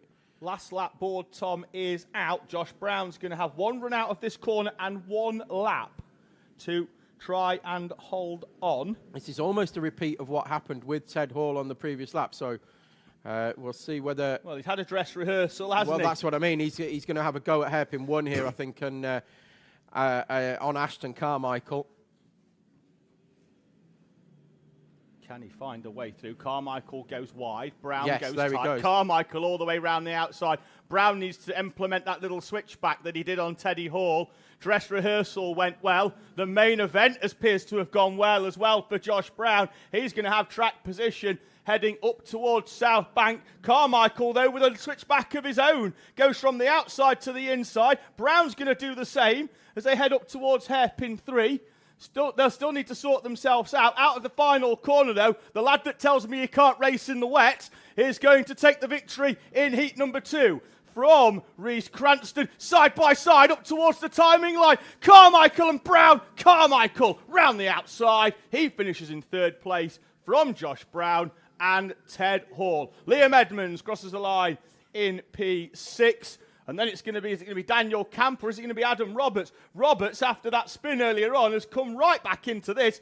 Camp from Roberts in 7th and 8th, respectively. Then it's going to be Matthew Plant as Reese Dodds crosses the timing line to be classified in P12. Plant from Mia Duffel and Elvis Hartley in P11. All action in Junior Pro Kart once again with these mixed conditions. Back to the comment I said when he crossed the line for Joshua Sullivan, who is my boy and is also in my phone as the boy, always says to me, I'm not very good in the wet, but in every race he's raced in the wet this season that he's finished because his wheel fell off in one, he's won it. So his argument has completely been blown out of the water and I shall never hear the argument again. Like, stop whining at me. It's too quick on them buttons, his cat. Pro Kart Heat 2, Tom. Okay. I'm not going to have it. We'll wing it again. I'm going to wing it properly this time rather than sending you on a trade mission. All right, this should be fun, folks. Strap in and hold tight. Edward Webster's deleted his post asking where Peter is, so I can only make the assumption that they have found him. Okay. He was definitely auditing someone. Yeah, I think he definitely was. Got to have your return in by early January, haven't you? I know where he was. He was in the cafe doing a stock count. Cat's putting him to work. Stock count. No full sugar cola this morning. It was only cherry or in the thing. So needs to get on that. Well, we've done Diet Cola and now we're on to throwing drinks in. Are we in Coke Zero now? Conditions. Coke Zero. Right, Marty Gilfillan leads us out of the dummy grid from Zach Dawson. Then it seems to be the 173 of Sam Neri, the 25 of Ike Needham in 4th place. Curtis Yule and Zach Hudson with the 147 of Riley Matthews alongside the 22 of Danny Bean. They're going a little bit too far away now, but I think that appears to be Joseph Williamson with Freddie Cowley, Isaac Duff with the bright orange helmet, with Matthew Hauschby just behind. He's put his rain suit on. Maximus Shields will be going from down the order, as will George Ludwell and Max Mannion. So that's all your runners. No notes required, Tom. It's just like we've seen all these drivers every month all season. Yeah, well, they're going to need to do a good job of backing up now and not going too early to get themselves into a grid. There they go. Now they've done well. And more impressive than that is, even though they're all on slicks, nobody spun out on the opening lap. Oh, and we're rolling round. Marty Gilfillan off pole position got pushed and then was sideways, and then I think 7th and 8th were leading over the timing line. So well, they did do a good job, but they need to realise where that acceleration cone is, because that's twice they've done that. They did a really good job until you told them they'd done a really good job. Yes, in fairness, yeah, it's probably my fault. I jinxed it. But they need to realise where that acceleration cone is and not go before it. Should we run out and move it and stick it here right in front of the combox? The marshal needs to be pointing at it and going, that's where you go. You don't go halfway between hairpin 4 and the start-finish line. What we should do is we should hold one each until they get to it. And he needs to move about 40 metres this way, 30 metres towards us. And then run with them. Walk them. like Cat does in the pit lane at the 24-hour. You will go no faster than I am walking. I think it was Luke Thompson who sped through the pit lane Luke Tomlinson, and then the next camera shot was Cap walking in front of his cart at the slowest pace I've ever seen as he came through his drive-through penalty. Sometimes you don't need words to be told you've been silly. See, that's the problem, is the marshal then goes, right, on you go, as he gets past him. Again, not the And best they start of starts accelerating. this time. They went very, very early, and Marty Gilfillan got swamped. Sam Neri from third place came through second. Dawson leads, though, from Danny Bean and Ike Needham. They all go wide, trying to find that extra grip. The problem is it's difficult to get back in the train. Dawson will lead us down the back straight, though, Tom. I'm just going to wait until they get into a reasonable amount of single file. But it's Dawson from Bean, Needham, then Max Shields up into fourth place, having started in P15. Great effort for Shields. Up into P4, scratch that, looks like it could be P3. No, down the inside of Needham, stops. Needham just drives all the way around the outside of him. Finding the grip, though, on the outside of hairpin number 4, the slick shod pro kart runners. Round goes Riley Matthews. Shields does move up to third place in the end and gets past Needham. So it's Dawson leading from Bean, from Shields and Needham. Then it's Yule and Hudson, Ludwell and Williamson, Duff and Neri, the top 10. We need to keep our eye on the permutations for the novice championship as well, because Curtis Yule currently leading the way in this race as Dawson is off from the lead at hairpin 1. Whoopsie. And has rejoined, but has rejoined in around about 5th or 6th place, I think. He's dropped down to. I'll keep my eye on that one. There he goes. I think he's around about 5th place. Oh, just took himself off, Tom. Just dropped the right rear off the, as we said earlier, concrete grippy, grass not. Yes. And the concrete ran out very quickly and found the grass, and there was no grip at all. Finding grip, though, Tom, is Max Shields. Not finding grip. That's Marty Gilfillan, I think, round in the all-black machine. So Dawson, the first one to go sub 1 minute with a 59.1 on the previous lap, and then promptly dropped it at hairpin 1, and nobody else has gone quicker so far. In fact, they're all going significantly slower. Neri's had a tough lap there, Tom, down 3, or I think 4 potentially. Is he behind? Yes, he is behind Riley Matthews now. Meanwhile, while we've sorted all that out, Max Shields has overtaken Danny Bean for the lead, and Bean is able to go with at the moment. So Shields with seemingly more grip than anybody else out there at the moment. Can just put the kart wherever he wants. Got a lot of experience, of course, in tricky conditions here at Teesside as Max Shields. Been racing here for what, 5, 6 years? Yeah, back end of his cadet career. 2 years in junior pro kart, 2.5 years, I think, in junior pro kart, Tom. 2 of them challenging at the front. Last year won the club championship. Yesterday became our overall and pro champion, did Maximus Shields yesterday. Followed in the footsteps of his mentor, Connor Lucas, in winning that championship and adding a 9th consecutive, well, not 9th consecutive, but 9th total in the era that we've been coming here, Tom. Win, I think, for that 43 machine. It's been at the hands of Josh Volkers, it's been at the hands of Connor Lucas, and Maximus Shields adding his name to the list of drivers, winning with the number 43 attached to it. Let's not forget as well, Tom, we did have another 43 champion yesterday in the junior ranks with Reese Cranston. He put that number 43 on his kart at the start of the years in juniors, and we know, Tom, that, you know, it's not just a number, is it? It adds a little bit of pressure. It does. It adds a couple of tenths, though. It takes off a couple of tenths, should I say. You know, people will just you go say, a couple of tenths quicker with that 43 on there. People will just say it's just a number. But whether the driver themselves, you put that 43 on an MS, and you've got to do it justice. There's no which way about it. You've got to do the number justice.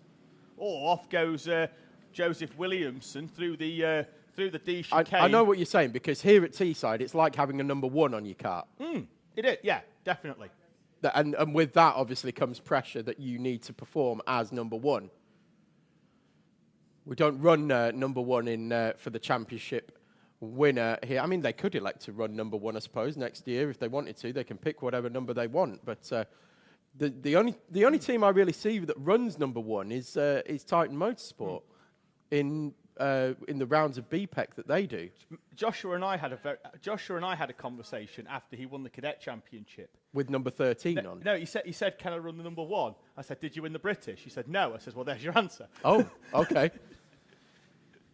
That was very simply a very, very short conversation. Bit harsh, I think, No, mate. no, got to educate the boy in the ways. I don't know, he won this championship. I'd have let him run the 1 here. No problem. You've earned it, sunshine. David of a different school of thought. Horrible parent. It's harsh. But it's done him no harm, has it? No. He's having a happy childhood, Tom, even if we do make him race in the rain. with a hurty hand and a bruised leg. Yeah, he'll be right. Adrenaline will plough him through. He's got next week off. Shields with a good gap at the front. It was 2.4 seconds on the previous lap. I wouldn't be surprised if he's chucked another second on that for giggles, Tom. It seems they're going a little bit slower, but I think he'll go sub 1 minute, 1 minute and 0.2, but he's chucked 1.2 on. 3.6 seconds. Zach Dawson is back sub 1 minute. And gaining 1.6 seconds, Tom, on Danny Bean on that previous lap. He was absolutely flying before he went off, and then he's taken him a couple of laps to recover. He's got past Ike Needham. Yeah, let's pick up this green cart if we can, Tom, in third place. I get the feeling it's only a matter of time. This is going to be less sitting duck, more hooker duck for Zach Dawson, I think. that. I like that. I don't write this. It just comes naturally to me. But Dawson, definitely the quickest driver out there at the moment. Whether he's got time to reel in Shields at the front of this one. There goes Dawson through hairpin 3 and now 4. And he's right onto the back of Danny Bean now, who does have a little sideways glance. I wondered whether he was going to have a full look behind, but he didn't need to have a full look behind because he only needed to look sideways to see Dawson pulling alongside. Dawson's got to do this quickly. He really does if he's got aspirations of closing in on Shields. Shields has got 4.8 seconds. Well, the two of them were matched on lap time that time around, Dawson. Oh, it's been easy work for Dawson because Bean's gone too wide into hairpin 1 and collected the tyre wall. Tyre wall's done him a favour, to be fair. That was Bean looking behind, seeing the pressure coming from Dawson, trying to find lap time and pushing too hard.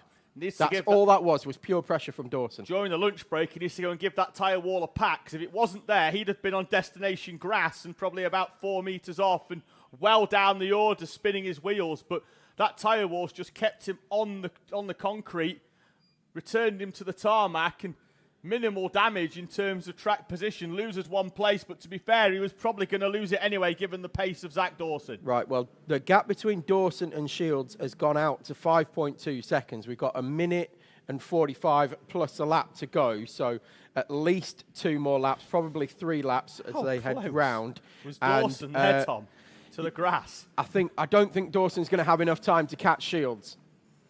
No, the pace earlier on. But he's certainly pushing hard, is Dawson, isn't he? Yeah, 1 second a lap earlier for Dawson. He had a chance, but he had to get past Bean probably a lap earlier than what he did.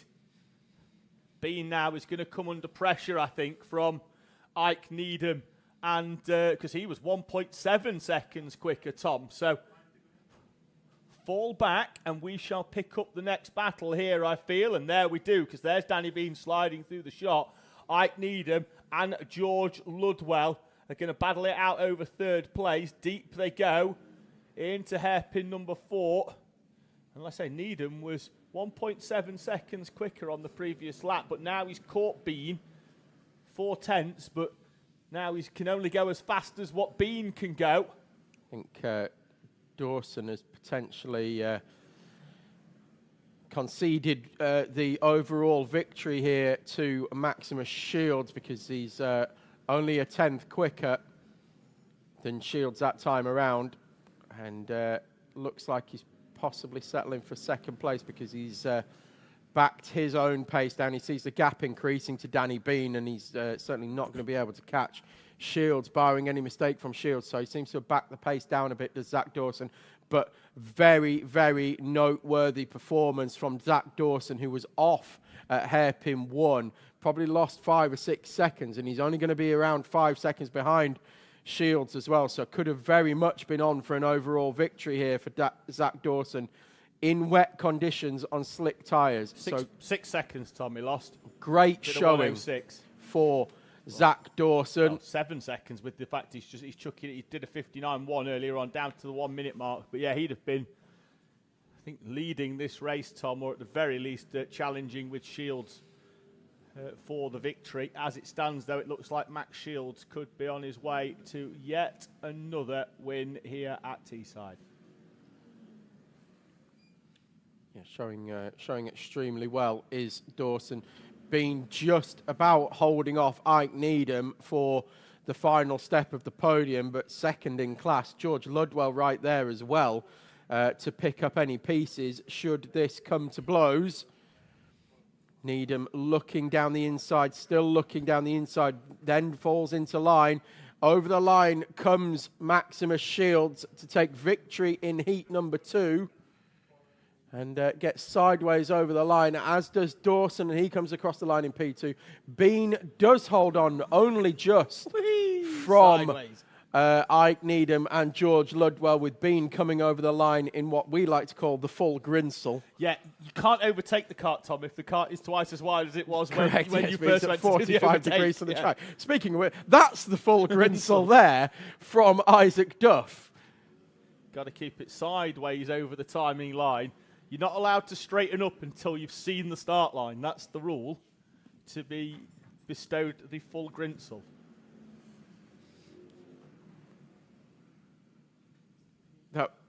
That drift from Duff, I'm going to watch that back because that was mighty. That was full grinsel. Where are they? Oh, we're way off there. Let me just move hang on. just to please myself more than anything. There he is. Just taking it back. Look at that. Beautiful. Absolutely beautiful from Isaac Duff. It pretty much started halfway round the dog leg. It did, yeah. Just kept going. Right, time to go and grab a bite to eat, Tom.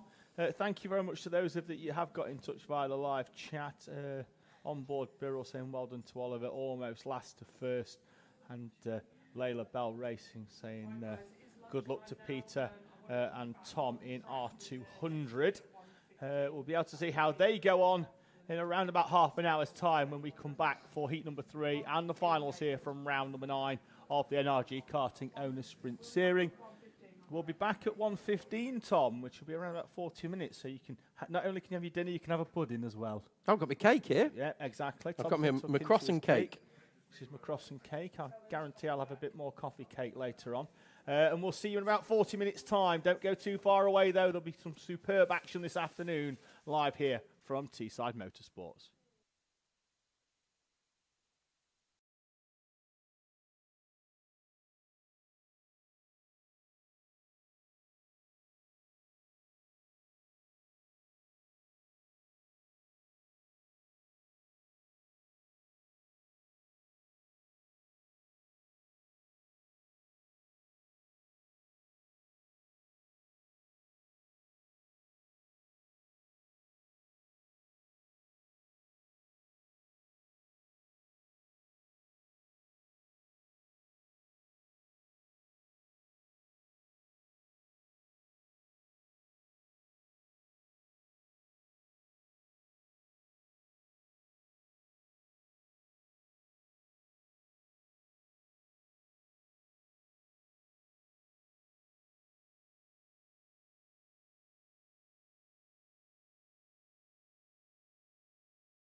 Welcome back to part 2 of the final round of the season here at Teesside Autodrome.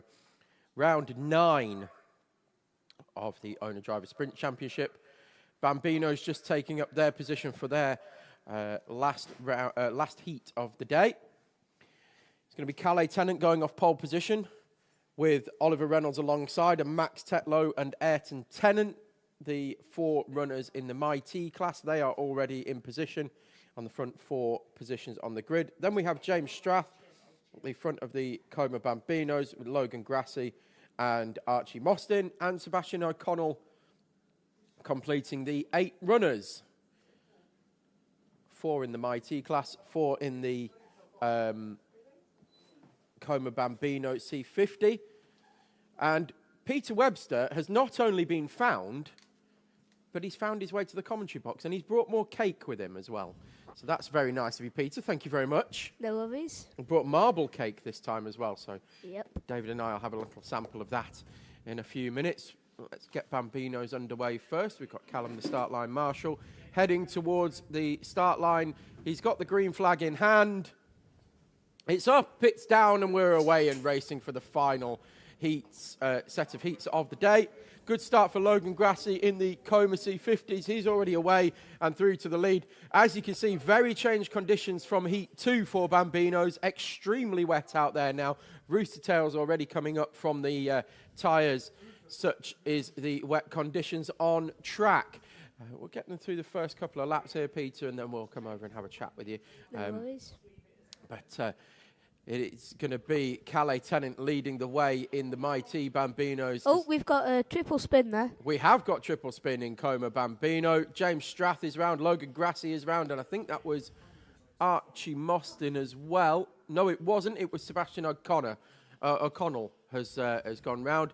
And in fact, O'Connell now, they go 3 wide down the back straight. We need to give that camera lens a bit of a wipe because it's covered in water, but we'll try and get you a clearer shot. But that's O'Connell, I think, moving through into second in class. Is it? No, it isn't. It's Strath who's then managed to hold on, and Grassi has come through as well.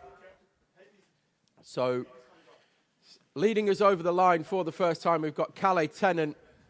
Then it's Oliver Reynolds just in behind, followed by Max Tetlow, and then Ayrton Tennant will come through P5 because Archie Mostyn's just pulled through and taken that position away. Now James Strath is coming through, and he's going to move straight past Ayrton Tennant, Logan Grassi, and then Sebastian O'Connell complete the 8 runners. So O'Connell coming over the line just now. Is that an issue over there? It's Ayrton Tennant travelling very slowly. Ayrton Tennant came out of the D chicane pretty slowly as James Strath swept through, and it looks like it might be into retirement. Well spotted, Peter. No worries. There it is, Ayrton Tennant pulling off into retirement and back into the pit lane. So real shame for Ayrton Tennant. So Peter, been having a good day so far. Yes. Much 4th better and than 2nd yesterday. today. Yep. Good showing. Happy with that? Very much so. I was very relieved to see the rain starting to come in on slicks because I've always enjoyed the different challenge of different tyres on different weather compound.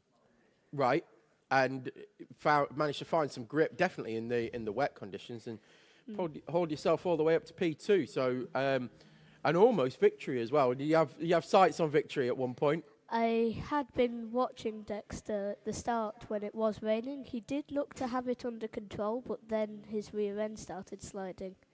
So I started to try and push as hard as I could. Fortunately, ran out of time for him, but yeah, I think we called it on live at the time that we thought you needed another lap. Yeah. To get there, but never mind. We can go again in heat number 3 in a few moments' time as well. You've obviously got Honda Cadets in between the Bambinos and yourself going out in the R200s. So looking forward to it. And you think you've got a good chance for heat 3? I think I do. Starting on the front row and on the outside in the wet is very crucial. Right. And you think you're going to have good grip? Got the setup all right for the wet? Hopefully, yes. Well, fingers crossed it comes true for you. And we shall look forward to that one. In the meantime, you can slice David off a piece of marble cake, and I'm sure he will grab it with both hands because he's like that. Tubby. Meanwhile, back into the mighty Bambinos, and Oliver Reynolds has set a new fastest lap of the race and is closing in on Cadet Tennant for the lead and tries to sweep around the outside, but Tennant has him covered off for now. But Oliver Reynolds carrying good speed in these conditions at the moment and is putting Tennant under pressure for the first time that we've seen Tennant under pressure since Heat 1 yesterday in round 8 of the championship. Oh, thank you, David. Thank you, Peter. No worries. Thank you, Janet, as well, Peter's mum, who's keen baker. And might want to see if Kat and Rosie want some as well. Would you? Oh, they're all good for cake. Right, lovely. Cadet Tennant leading us away still with 3 minutes plus a lap to go as they cross the line this time. So he's doing well, is Cadet Tennant, to hold on, although the lap times have now dropped another couple of seconds. So conditions seeming to be getting more and more difficult out there. Oliver Reynolds steamed up to the back of Cadet. We've got a spin, number 16. We have Sebastian O'Connor has gone round at hairpin 1 and is about to go a lap down as well to these two who are still fighting over the lead. So much water out there at the moment that I've just seen a wake coming off the back of Oliver Reynolds, and he goes round coming out of hairpin 2. Really struggled for grip as he got the power down coming out of hairpin 2, and around it went. That's the issue with the torque of this electric motor in the Mighty. We said they're much better than the Coma C50s out of the corners, but that's the downside of it, is it gets instant torque, and in these conditions can spin the wheels up, and that's what happened to Oliver Reynolds. There goes James Strath passing Max Tetlow, already dispatched Archie Mostyn as well. So now through into third place overall, and the lead of the C50 Bambinos class is James Strath. Actually quicker than Cadet Tennant as well last time around was James Strath. So really finding these conditions suiting his particular setup at the moment.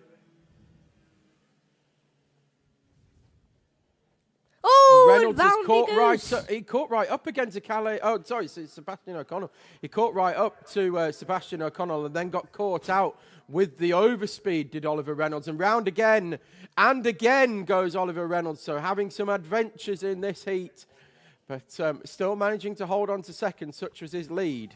Trying to recover momentum after a spin is always crucial for drivers. Yeah, and it's difficult to get your head back in the right place as well. You feel like you've lost time and you want to make all that time back up. And it's never going to happen. You just need to do the best you can until the checkered flag falls. That's Sebastian O'Connell, who's making his debut here this weekend at Teesside. Obviously had a difficult first heat. Not making the gate, so not able to start. That's Max Tetlow going slow through hairpin 3 as well. Had to get right out of the throttle, and that's allowed Archie Mostyn through. So Tennant still leads. James Strath now with a new fastest lap of the race as he came over the line. Double this spin time. through the D. That's James Strath and Sebastian O'Connell coming together as Strath tried to put O'Connell a lap down. And they got together side by side, but it's not been enough to cost Strath the lead. He was far enough in front of Austin, but it puts in a 109.4 does James Strath, which is 2 seconds faster than anybody else has managed to go out there, 1.6 seconds faster than anybody else has got. So James Strath flying when he's got all 4 wheels pointing in the right direction. Just needed to be a little bit more patient with Sebastian O'Connell there, did James Strath. O'Connell, as we say, making his debut here this weekend, so needed a little bit of compliance from James Strath, who had yesterday to get some experience under his belt here at Teesside. Last lap board goes out for Cadet Tennant. Coming over the line, and Oliver Reynolds will be a very distant second now. Really did put Tennant under pressure early on, but then a few spins and a couple of mistakes has put paid to that. And James Strath will come over the line in 3rd overall and leading the Coma C50 Bambino class. Comfortably now from Archie Mostyn. So despite that spin, we're still only 3 seconds slower than Mostyn. Then we've got O'Connell and Tetlow coming through. O'Connell a lap down. And Tetlow trying to sweep around the outside of the national loop. That's a very long way round. Another 109.8 from Oliver Reynolds. Yeah, quick lap there. That's not far off what James Strath did. Only 4/10 off what James Strath did. So Reynolds, when he can get it all hooked up, again, another very quick driver. So we'll look for that in the final to see what Oliver Reynolds can do. Likewise, James Strath as well. There goes Calais Tennant over the line now to take victory in heat number 3, to go with victory in heat 2 and heat 1 and the final yesterday, and heat 3 and 2 and 1 yesterday. Clean sweep so far this weekend for Calais Tennant. Oliver Reynolds does close up at the end, but not enough to put Tennant under any kind of pressure, as it turned out. James Strath comes over the line in 3rd in Coma C50 Bambino. And round goes Sebastian O'Connor at the final corner. And Archie Mostyn comes over the line, P4 overall, 2nd in Bambino C50. And Tetlow over the line in 5th and 3rd in Might E. Sebastian O'Connor crosses the line by virtue of being a lap down in P7 overall. And we just await Logan Grassi to come through. And that will complete all of your 7 finishes. And here comes Logan Grassi, now a distant 3rd place in Coma C50 Bambino for Logan Grassi. Not liking the wet, I think it's safe to say. So thank you very much, Peter, for joining us. No and hold on, I will hand the headset over. Bear with me a moment. David and I will do a do-si-do. Full swap. All change. I'm tagging in for Peter. Tagging in for Tom will be our 2025 Honda R200 champion, Luka Bachuev. Luka, welcome to the Combox. Peter's giving him a round of applause. Thank you. Luka, obviously not racing today, not wanting to risk anything, but a strong season so far for you this year in R200. What are the plans for next season? Well, me and my dad have had a bit of a thought. We're thinking of maybe testing some cars after this great season. Winter series could be on in R200. Some more sim racing, definitely. Yeah, but we're going to think about it. What do we race when we race sim?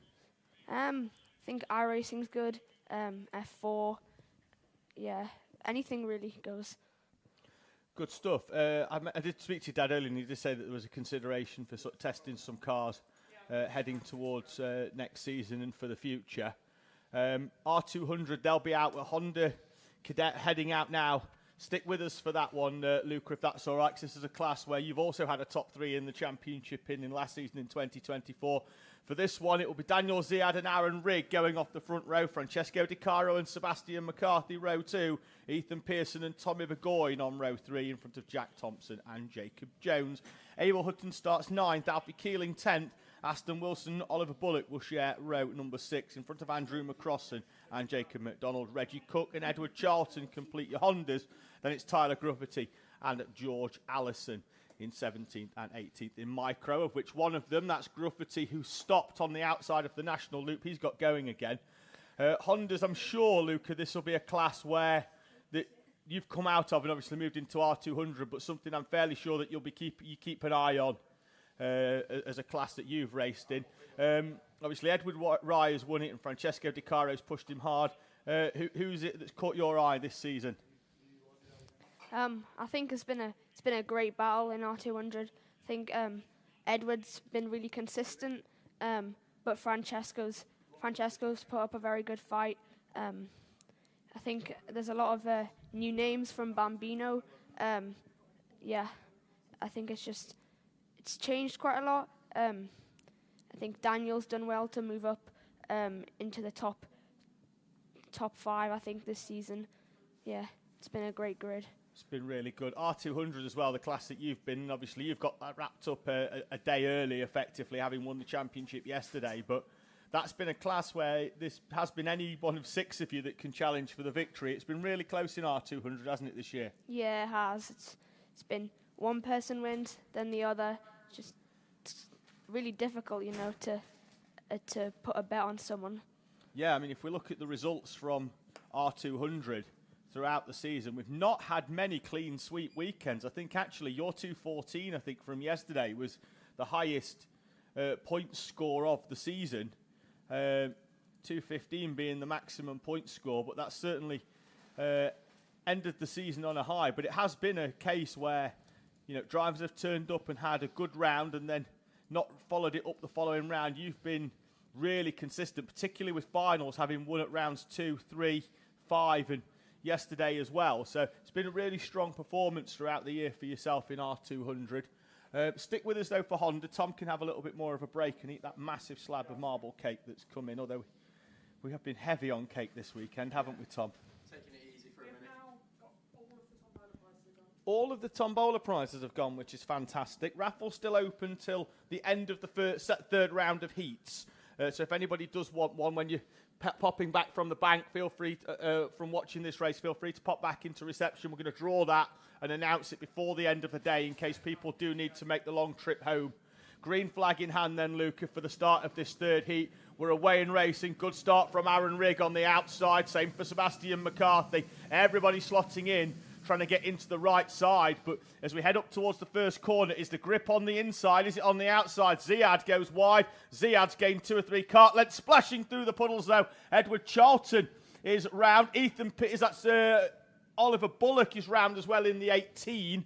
They're splashing through the puddles on the inside. The spray being kicked up now in our drivers' faces. Ziad leads us down the back straight then from Rigg to Caro, McCarthy, Pearson. Then it's going to be Tommy Burgoyne and Jack Thompson. And a big gap back then to Alfie Keeling, who I think will come through in 8th place. I believe that is Alfie Keeling. Looks like he's had a good start as Alfie Keeling.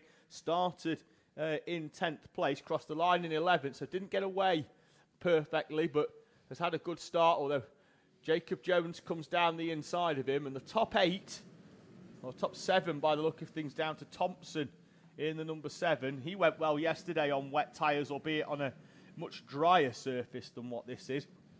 Luca, when you've raced throughout a day and it's been dry in the early part and then you put the wets on, is it a case of just getting round that first lap and just feeling where the grip is? Yeah, I think that's really important. If you spin, it's kind of a loss of confidence. So just getting through the first lap is really crucial.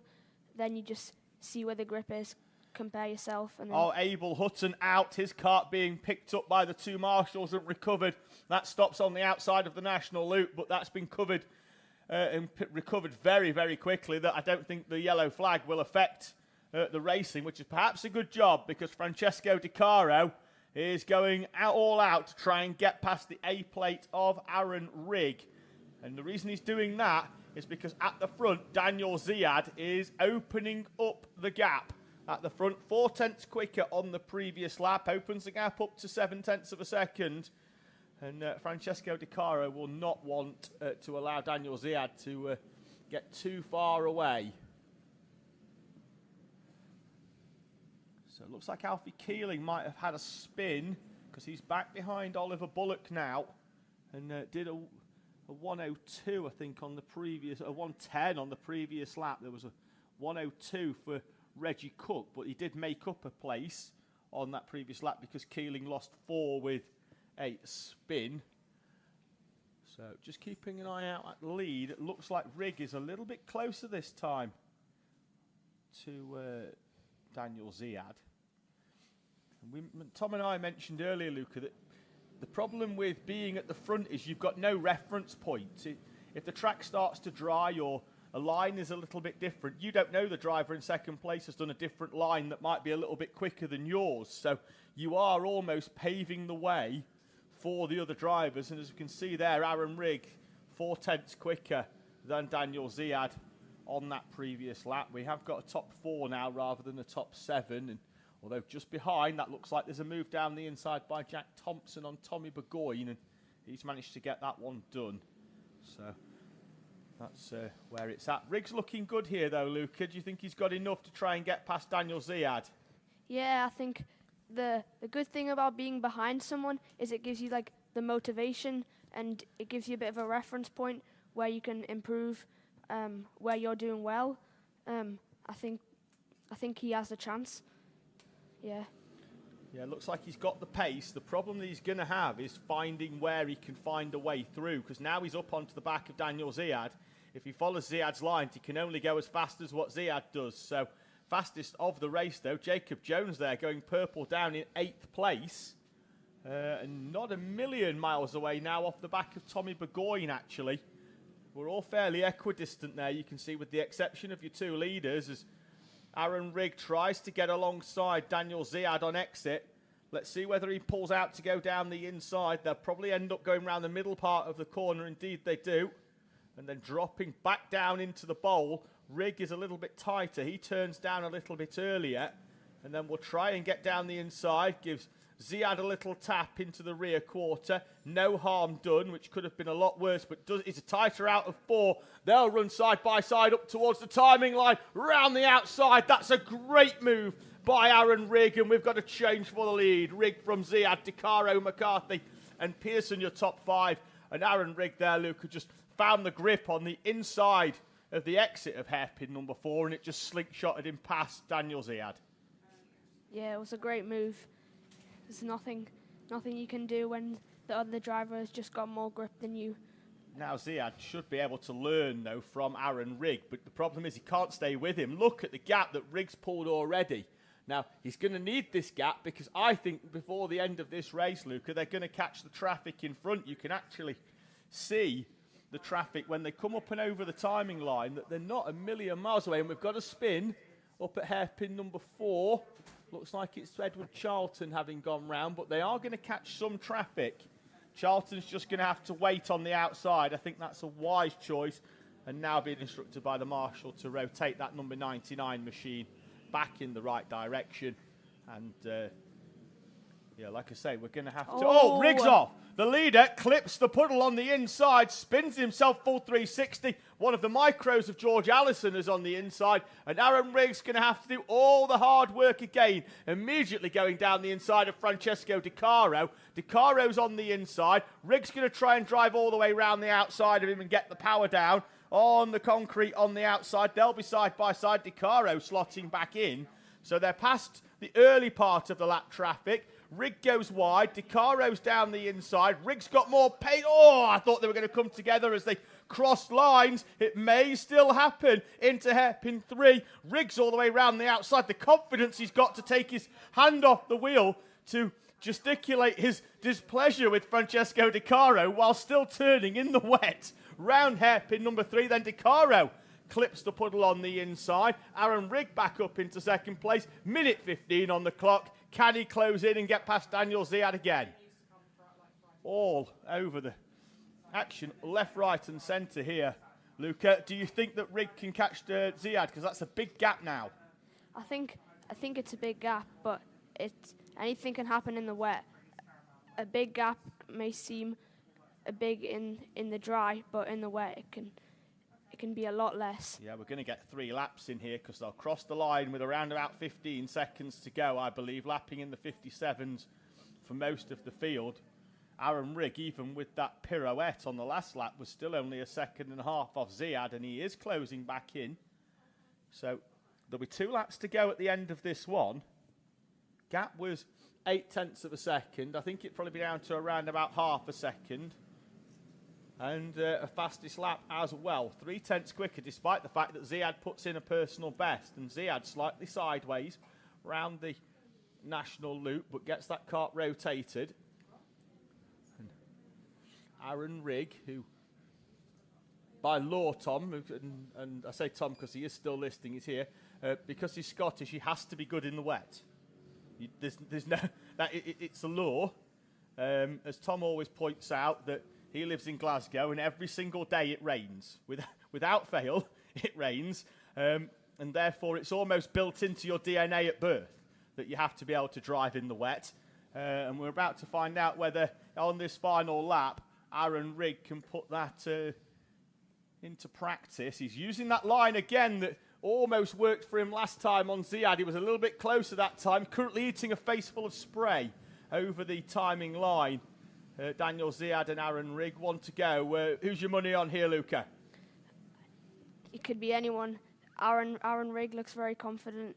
He's got the potential to overtake, but Daniel's holding on well. Luca sat really on the close. fence there, doesn't want to put his money on either driver. But I think Aaron Rigg's going to try for a little switchback here down the back straight. They'll run side by side. He's got track position. Ziad should have got on the power a little bit earlier, but he's not going to have enough, I don't think, here. Into the right-hander of South Bank. He can't turn in. He can switch back, though, and go back to the inside of Aaron Rigg. He'll have track position up towards hairpin 3. Ziad wrestles the lead back. Down the inside goes Rigg, though. Rigg wants the victory. Rigg's through down the inside. Ziad's back down the inside. That's the grip that Rigg's been using every other lap. Side by side up towards the timing line. Side by side with the pods. Ziad takes it at the line from Aaron Rigg. Rigg through everything, including the steering wheel, the wheels, the seat, the engine. It's Daniel Ziad to try and take the victory. Jack Thompson on the final lap with the fastest lap by a few tenths of a second, but Ziad from Rigg, DeCaro, McCarthy and Thompson with Ethan Pearson, Jacob Jones and Tommy Burgoyne in 8th place. Aston Wilson will come through to finish in P9. Reggie Cook comes through for his first top 10 finish here at Teesside in the 79 in the wet weather conditions. Reggie Cook in 10th place will finish in front of Oliver Bullock and Alfie Keeling, who will come through now to take the checkered flag. Edward Charlton already through, having had that spin earlier on. Andrew McCrossan will be classified in P13. George Allison has got going again. He had stopped for a lap or so in the centre green. Abel Hutton retires, and unfortunately Tyler Gruffety did not make the start. His car grinding to a halt on the outside of the National Loop. Luca, thank you very much for joining us there for Honda Cadet Heat number 3. Hopefully, not only the sim racing, but also the car testing goes well. Hopefully, we see you for the Winter Series, and hopefully it's not the last time that we see you on track here at Teesside. Hopefully we get another car and we come back and we see you again in the future. If you wouldn't mind passing that headset back over to Tom, we can't let him miss more than one race or we have to retrain him. So we're going to have to give him the headset back. Thank you. It's been a pleasure. Cheers, Luca. Thank you very much. Thanks, Luca. Thanks for joining us. Going to have to. Luca's now going to look. No, it's unlocked. You just have to give it a big pull. There we go. Hi. Come in, Jack Thompson's gran, who Jack wants Thompson's to say, gran's at knocks the door. on the door and wants to say hello. Jack Thompson's just set a fastest lap of the race on the final lap. In that. He was buzzing watching last night. He watched his thing back again, the race back last night. He was buzzing listening to what he was talking about. It's obviously his first time here, eh? No, he's done really, really well. Set the fastest lap in that race, finishing in P5. Took a trophy home yesterday as our commentator's choice driver because he did really, really well. So, great for him. I'm guessing Scotland. Yeah. Voice is a giveaway. Golspie, not Glospie. Okay, yeah. Golspie. She's only come to straighten us out. That's it. knock us about the commentary box while you're at it. Whereabouts are you guys based? Up there. Oh, up near Crail, so sort of St Andrews direction. Okay. It's just north for me, mate. Yeah, it's everywhere north. Opposite side to me. That's the dry part of Scotland. Dry part.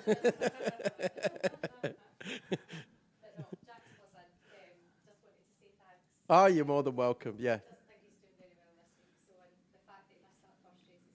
Well, he definitely did well at the end of that one with the fastest lap. So yeah, he's plenty of time to bed in. Good stuff.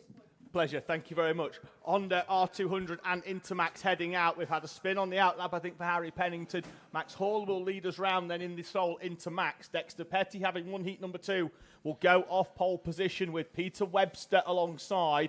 Edward Ryan, Tom Nichols are on the second row. Aaron Berridge and Ashton Horspool, row 3. JJ Allen and Harry Pennington on row 4. Rocco Geraghty, Albie Cam and Ronnie Harrer complete your Honda R200s. I say that's the... We're not gridded particularly well for ours here because we've got 2 hanging off the back. And we're going to roll round because even though Max Hall could have gone racing, we do need to form this up. Oh, is that Tom Nichols going slowly? It is. It is. Marshall heading over. Engine stopped, I think, for Nichols. Can we get it going again? Give him a quick pull. Can we not get it going again? I don't know. He's having a conversation. No, it's being pushed off to the side of the track. No, Tom Nichols. Disappointment for Nichols. It means he'll be starting the final pretty much from last as well, will Tom Nichols. Marshall needs to tell him to get out. They're loads lighter without the steering wheel attendant. Loads lighter. The driver weighs about 50 kilo. Get him out. Yes, so the reason I said that's the dry part of Scotland is because that's the part of Scotland where it rains for only 360 days of the year. Oh, 5 dry. Yeah, they do get 5 dry days over that side of the... It's like a holiday destination. That side of the country, exactly. Yeah, they've got palm trees and everything.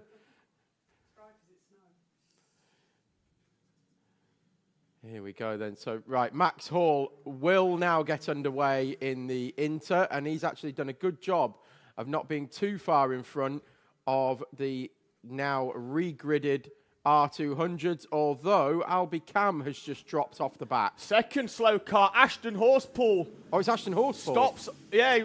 Sorry, I thought it was Albie Cam. No, it's Ashton Horsepool grinding to a halt. Into the national loop we go, and Edward Rye is down the inside of Dexter Petty. They're side by side. Rye will lead us through from Petty, Webster, Cam, Pennington, Rocco Geraghty, Aaron Berridge and Ronnie Harrott, JJ Allen, as Ashton Horsepool is pushed into retirement. He'll make it back into the pit lane, though, before the field come through. So that's 2 of our Honda R200s already out before this race has really got underway.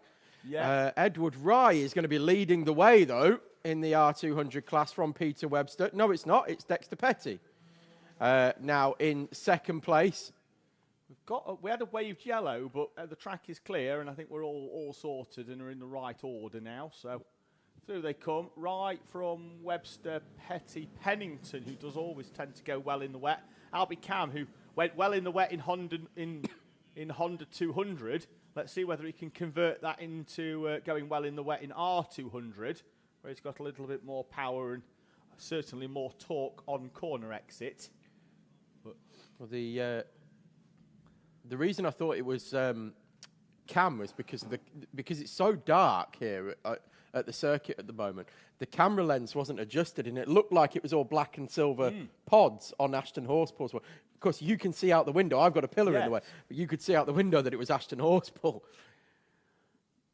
So Edward Rye at the front, who will have done 1 million laps round here, Tom. Normally on slick tyres in the wet, and quite rightly so. They don't want to waste wet tyres on practice days. Is leading this race. His first Honda R200 full race weekend here at Teesside, and at the moment he is performing very, very well. That's reigning champion Edward Rye. Well, I know it's raining, Tom. The water's coming out of the sky. Yes, but he is a reigning champion at in Honda Cadet before moving up today to R200. So he won the Honda Cadet Championship yesterday. We are a funny duo. We think we are. And the now stepped up into the R200s and leading this class as well now is Edward Rye. Peter Webster felt confident coming into this race, though. Just had a chat with him in the commentary box. Sticking with Edward Rye in P2 at the moment. Felt he got the setup right for wet conditions as well, and he's showing that he absolutely has so far. Because he's dropped Dexter Petty, who, of course, won in the mixed conditions that they had in Heat 2. Rye is pulling. Oh, that's Harry Pennington. Pennington going slow to make it another retirement. What is going on with these 4-stroke Honda engines? Max Hall round at hairpin number 1. So Edward Rye now leads outright as Hall's just going to wait for everybody to come through. I mean, these R200 engines, you'd think they were junior Rotax the way that they're dropping out. This is almost like a devil's race, which a devil's race is you'll start in reverse order, and every lap after lap 3, the driver at the back gets black flagged. So the fast drivers have to get through the slower drivers as quickly as possible. We would call it a knockout race, wouldn't we? And basically at this level, you've just got to keep going until there's only 3 of you left. Because by law of attrition at the moment, everybody is retiring. Good little switchback that by J.J. Allen. Superb out of hairpin 3 and 4 and lined it up nicely to get the run on Rocco Geraghty. And that is a superb move by J.J. Allen. Moves him up into 5th place. Rye, though, continuing at the front to open up the gap. 0.3 quicker than Webster. Webster, 4.5 tenths quicker than Dexter Petty. Albie Cam takes a little bit out of Petty, but only a fraction. Everybody else, the gap's going out between each of our drivers. And the important thing now, Tom, is just to maintain the pace and don't get too confident or complacent. I've just been having a brainwave. I thought you'd switched off. No, I've been having a brainwave. Every time I stop talking, no, you've given me an idea. I wonder if Tom will start now. You've given me an idea about 24-hour races and knockouts and things like that, right? What I think we should do now, maybe for Spa, obviously it's never going to happen, this is completely hypothetical, but I'm just filling some time. At some point, every hour, the leader gets black flagged. Right? Now, when I say at some point every hour, there is no specific time within that hour where the leader will be black flagged. But at some point, the leader will be black flagged and has to do a drive-through penalty.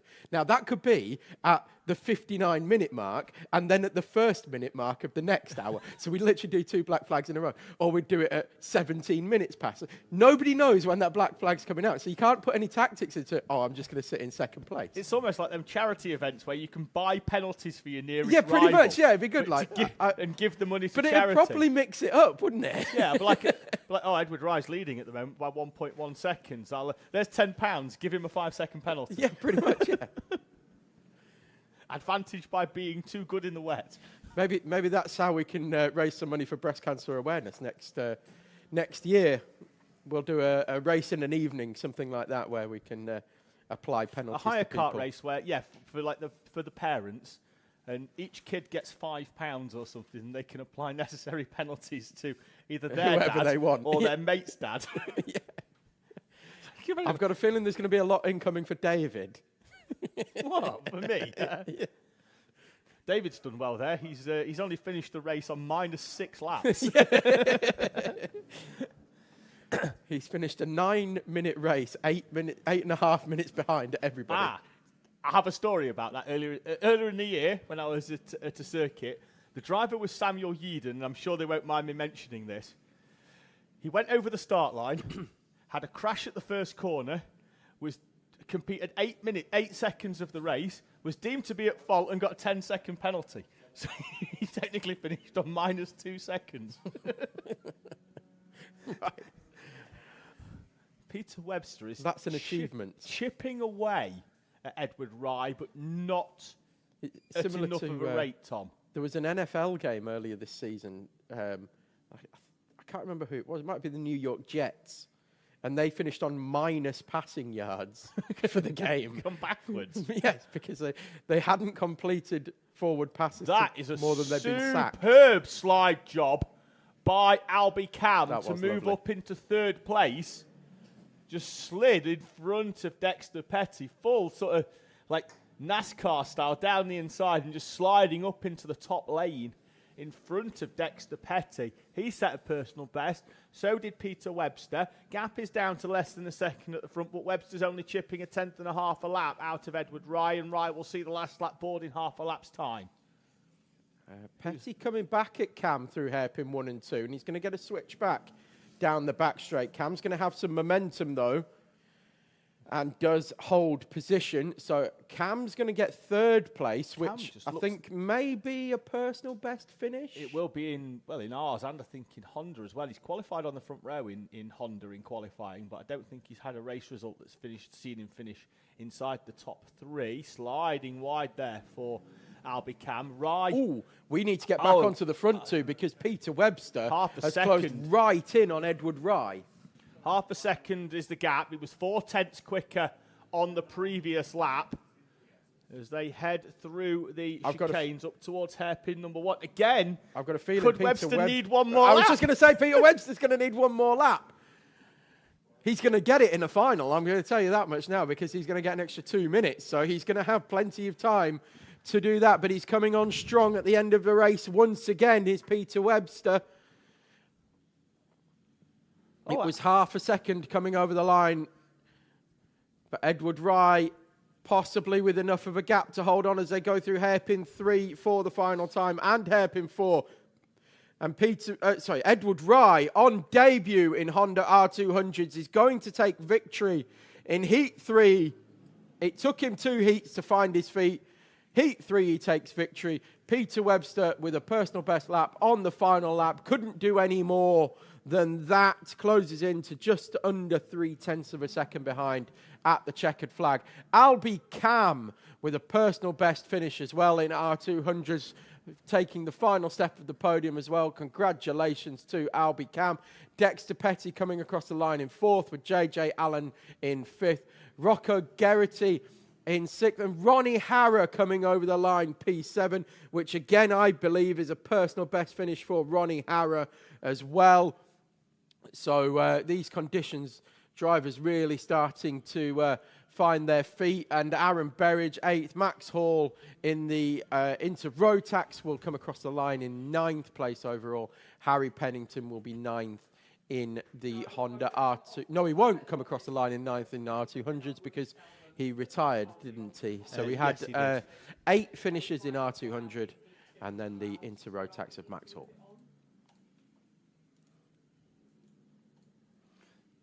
So, by my calculations, that will put Dexter Petty on pole for the final.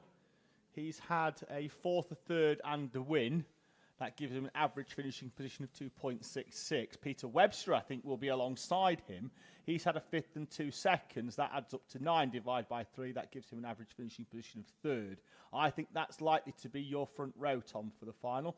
We'll wait until the computer system does the... and he said he was happy with being on the outside in the wet conditions on the opening lap. We'll find out when he gets punted through there in the final, whether he still agrees with that or not. And I think could well see Rye, I think, on the third row, on the inside of the second row. We shall wait for the confirmation as Tom Nichols will get pushed back in. Interested, Tom, to see how the junior Rotaxes fare here with the puddle. That is across the dog leg now, Tom, that you can see there in the background on the camera. There is a line through the middle where it's clear, but there is a puddle heavily on the inside. Yes, we've got a little river across the track, haven't we? Which is right at the point where you're going to be at maximum turning angle for that corner as well. So that's why we, particularly in the senior pro kart, that run slick tyres, that's where they get the back end out because they lose all grip as they hit that little dip.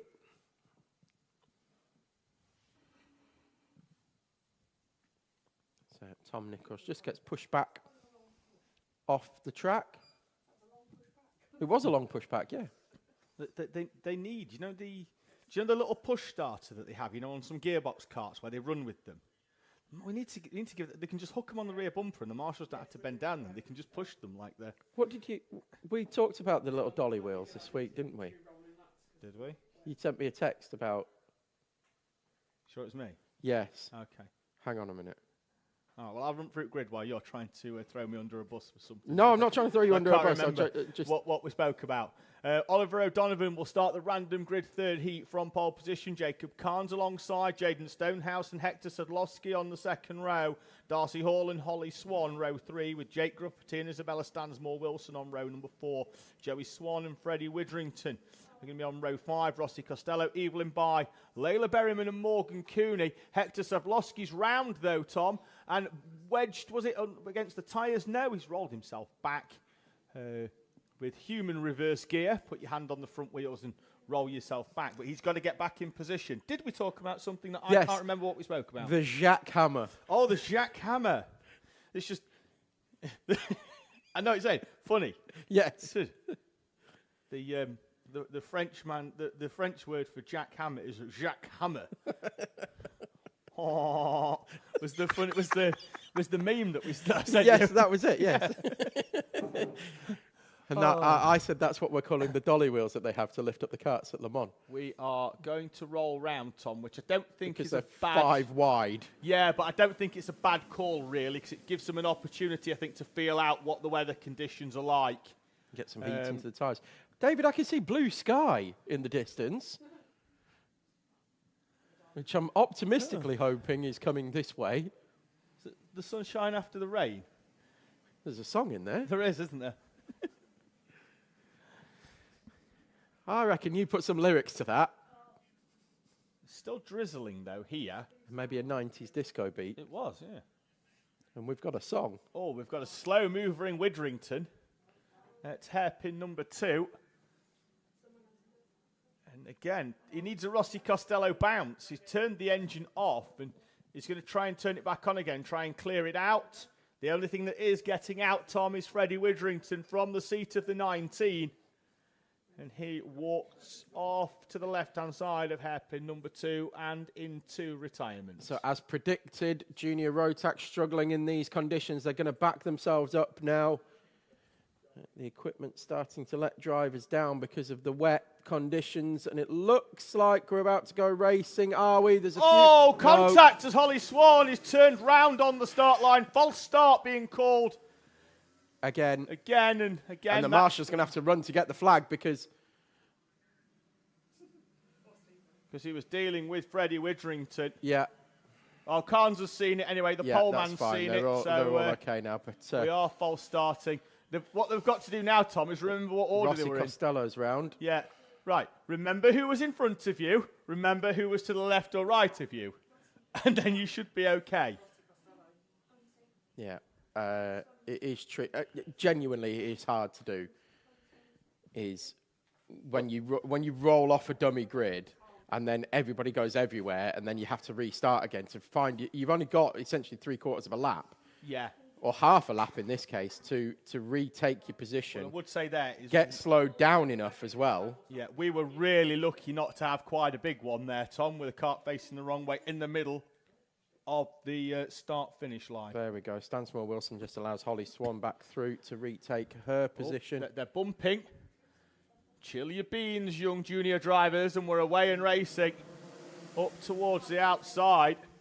Stansmore Wilson got a flying start and is already up to 3rd place. Went wide on the outside and then across to the inside. Didn't jump the start. She held position. I was watching Stansmore Wilson start. She definitely didn't jump the start, but got an absolute flyer, dive to the inside, then does an up and under on, I think that was Oliver O'Donovan. It was Oliver O'Donovan for P2, and almost took 2nd place away. What I would say, and I don't disagree, didn't jump the start by going forwards, wasn't in line though. Wasn't in line, no, but didn't jump the start, yeah. no.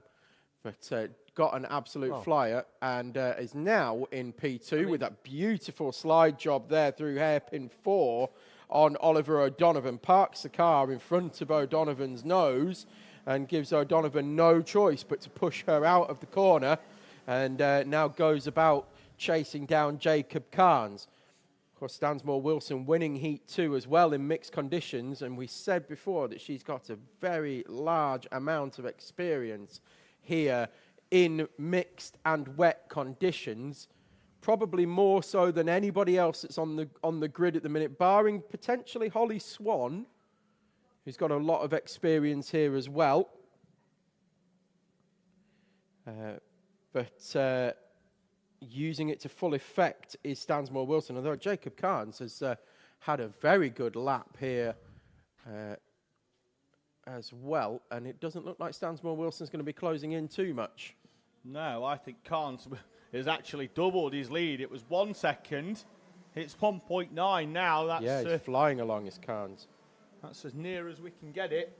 personal bests all the way down the order, but that's likely because this is their first real flying lap, Tom. Leaders making their way up towards hairpin 1. Oh, we've got Rossi Costello slowly. Rossi Costello out. Rossi Costello will try, hopefully, if he can try and push his car. Can he? No, he's going to get back in, I think, and see if he can get it going again. Control-Alt-Delete on the junior Rotax, and away he goes. Full factory reset. But the thing is as well that in these conditions, if you've got enough pace, I'm interested to know why you're not going to finish last. Why did he get out to do the full factory reset? I don't know. Don't know. Yeah. Did he have to unplug it?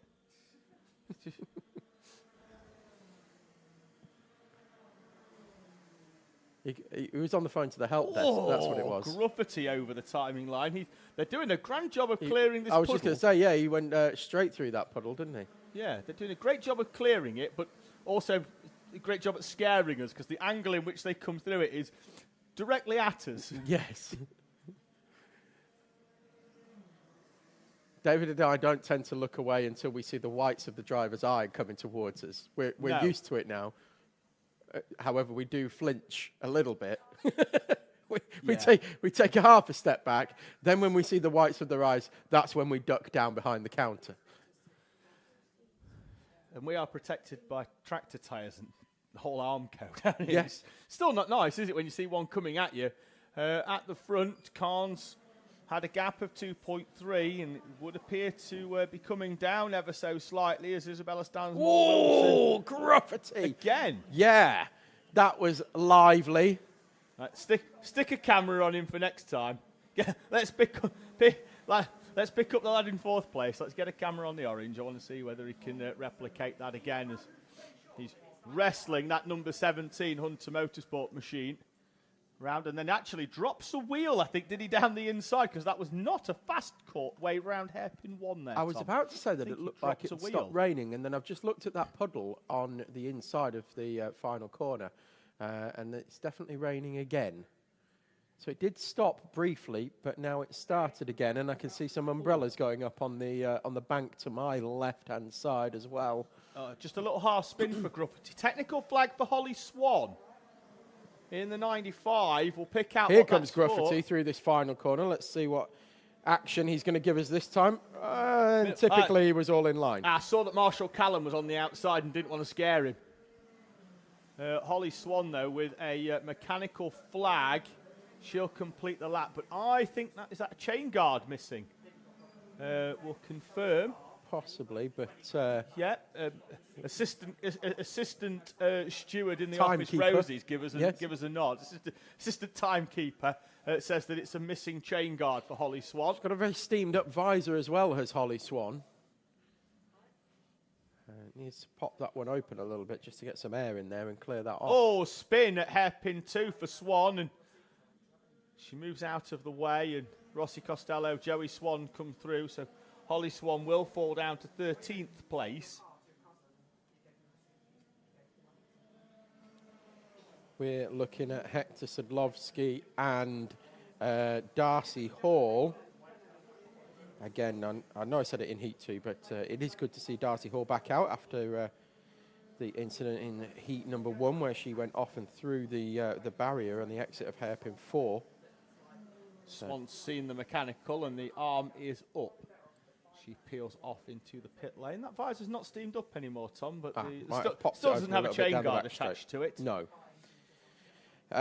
So there we go. That's Sadlovsky and Hall side by side through hairpin 1. Hall putting Sadlovsky under all sorts of pressure.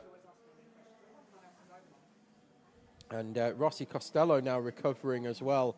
He's hauling those two in. He's up to P11. See what you did there, Tom. What did what?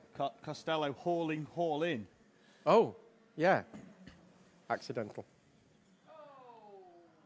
Hey, there we go. Evelyn By facing the wrong way over the start line and moves out of the way very quickly, which is wise. Yes. 'Cause she was on the racing line. Yes. Having gone sideways through the D chicane. Jacob Kahn's fastest lap of the race.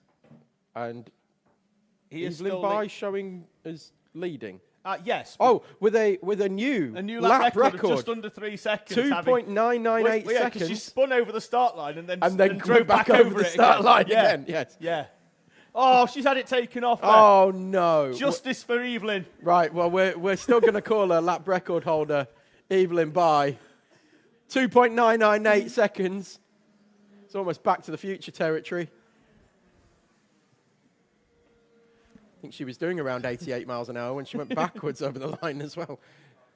Down the inside goes Rossi Costello. Can he get on the power? Yes, he can. And past Darcy Hall he goes. Sideways over the timing line. 2.5 minutes to go in this race. Got to drive around that puddle as well, Tom, that's starting to form on the inside of the right-hander of the... Well, you know what happens if you do drive straight through it, don't you? Gordon Welch turns up and takes a photograph That's of you. point one. Yes. Point two is it rips all your stickers off. But yes, you get very famous by Gordon Welch, and you rip your sticker kit off. So it's a double-edged sword. Oh, I've come in underweight. Oh, wow, I lost a kilo of stickers. Jacob Carnes, another fastest lap of 52.318. Times coming down all across the board. Evelyn Bye, who had that spin, is closing back in on the few in front of her now. Rossi Costello now up to P8. Now he's past Hector Sadlowski. Not bad to say he performed his own stop and go earlier on. Yeah, exactly, yes. He did it was the Sheffield United method of going racing. Self-imposing a 15-point penalty. Went into administration at the National Loop. No, that's Wednesday. Sheffield United. They changed manager, dropped themselves 15 points, then got the old manager back in and went, right, we'll start the season now, shall we?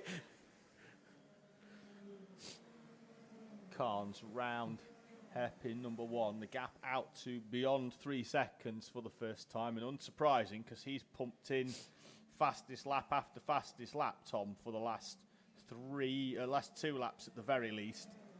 And they weren't his only 2 efforts at that either. No, he's flying along as Jacob Carnes. Stansmore Wilson as well, winner of Heat 2, showing exceptional pace, but not a match for Jacob Carnes in this one. He has had it very much all his own way so far. Times coming down again, 52.2. In fact, Stansmore Wilson was a bit quicker that time around. It is still raining here, but that blue sky is getting bigger over to the west side of the circuit. It looks to be blowing kind of northerly, though, from what I can see out the window. All right, Michael Fish. Well, I know, because we're facing north in the commentary box, aren't we? So it's easy to tell. We are. That's west, that's east, isn't it? Very much. For people who can't see us, surely that's I pointed south. Left and right. It's got to be south. It's called South Bank for a reason. No, but technically it's East Bank, isn't it? No. You keep talking to yourself. Jacob Carnes leads from Isabella Stansmore Wilson by 3.2 seconds. Oliver O'Donovan in 3rd place. They all look comfortable as long as they keep their machinery facing in the right direction. The right direction being south to our right and north to our left. No matter what Tom tries to impose upon us. Layla Berryman peels off into the pit lane. Almost caught Morgan Cooney out. They were side by side over the timing line. Berryman was in front. They've swapped round, but they nearly came into contact as Berryman peeled off into the pits. Rossi Costello dumps a 52 dead in nearly on the final few laps to prove that he had some pace in this race. He lost 16 seconds, Tom, when he had to do that stop and go, and that would have put him, I think, inside the top 4 had he not had to have done that. Jacob Carnes, though, will come through to win heat number 3 from Isabella Stansmore Wilson and Oliver O'Donovan.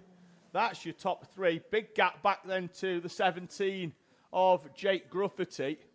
He crosses the line now in front of Jaden Stonehouse. Great performance, Tom, by Stonehouse in the wet weather conditions in P5. Indeed. He finishes in front of Morgan Cooney. And then Layla Berryman would have been 7th, but she's peeled off a lap early Not quite sure what the problem was, but no, She'll it's get Rossi points for Costello. half race distance. And then Rossi Costello peels immediately into pit lane as well. So not sure whether that's a technical after the flag or not, but did make it to the checkered flag. Hector Sudlovsky, Darcy Hall and Evelyn Bye now finish the top 10. So Layla Berryman, Joey Swan, Holly Swan. Sorry, it's going to be Joey Swan, then it's going to be Layla Berryman, who pulled off the lap before into retirement, and Holly Swan, who retired earlier on. All of your finishers and classified runners here in Rotax heat number 3. So 2 more heats to go, and then we will have our finals. Our junior pro kart will be coming up next, followed by senior pro kart, and that will be all of our heats for the day done. Brushes are going out on circuit, David. Oh, yes. Are we sweeping up the puddle? Yeah, just got to distribute it. Distribute it accordingly. Try and spread it. Try and spread the puddle. Like icing on a cake. You would know all about that. I certainly would. I'd love to see Elena Bachev getting in touch. Very much enjoyed Luca in the commentary box alongside myself. I preferred Luca in the commentary box alongside Tom, in the same way that you probably preferred having Peter Webster instead of me. Very much. He did a great job of spotting. He was a super spotter, wasn't he? I was focusing on the monitor here in the commentary box, and Peter was doing the job of looking out the window and seeing things that the camera people weren't picking up. He can be our pit lane correspondent. Definitely. Spotting what's going on. Get him NASCAR as well, a good spotter. He was like, we've got a spin over there, Tom. Another one over there. Check up. The poor high line. Genuinely, the poor spinners. You're 3 wide in the middle. Yeah, the spinners didn't have a hope of flying under the radar, did they, with Peter Webster's Hawkeye? No, absolutely not. And that's why he's great at your tax returns, because he spots everything. Spots everything. 5 We'll brushes, just have a Tom. little bit of a delay while the track is cleared up. You can see yesterday the marshals doing a great job, and a big thank you to them for their efforts, as always. We haven't said that so far this weekend, but we absolutely do thank them for their efforts. Without them, we can't go racing, as always. The Orange Army. Orange Army! Orange Army. What's the one on the left got to do to earn a brush? What? Oh, he knew he's not earned his brush he's yet. not earned his brush. So he's still a private. When you reach corporal, then you get a brush. Congratulations, you completed your 3-month probation. Here's a brush. Exactly. But you work somehow you will eventually, with enough time, you'll make your way all the way up to captain, and then you can be clerk of the course. Is that how it works? That's how it works. Oh. Put in enough effort. See, we've got Sergeant Major Callum here, look, start line marshal. Thank you.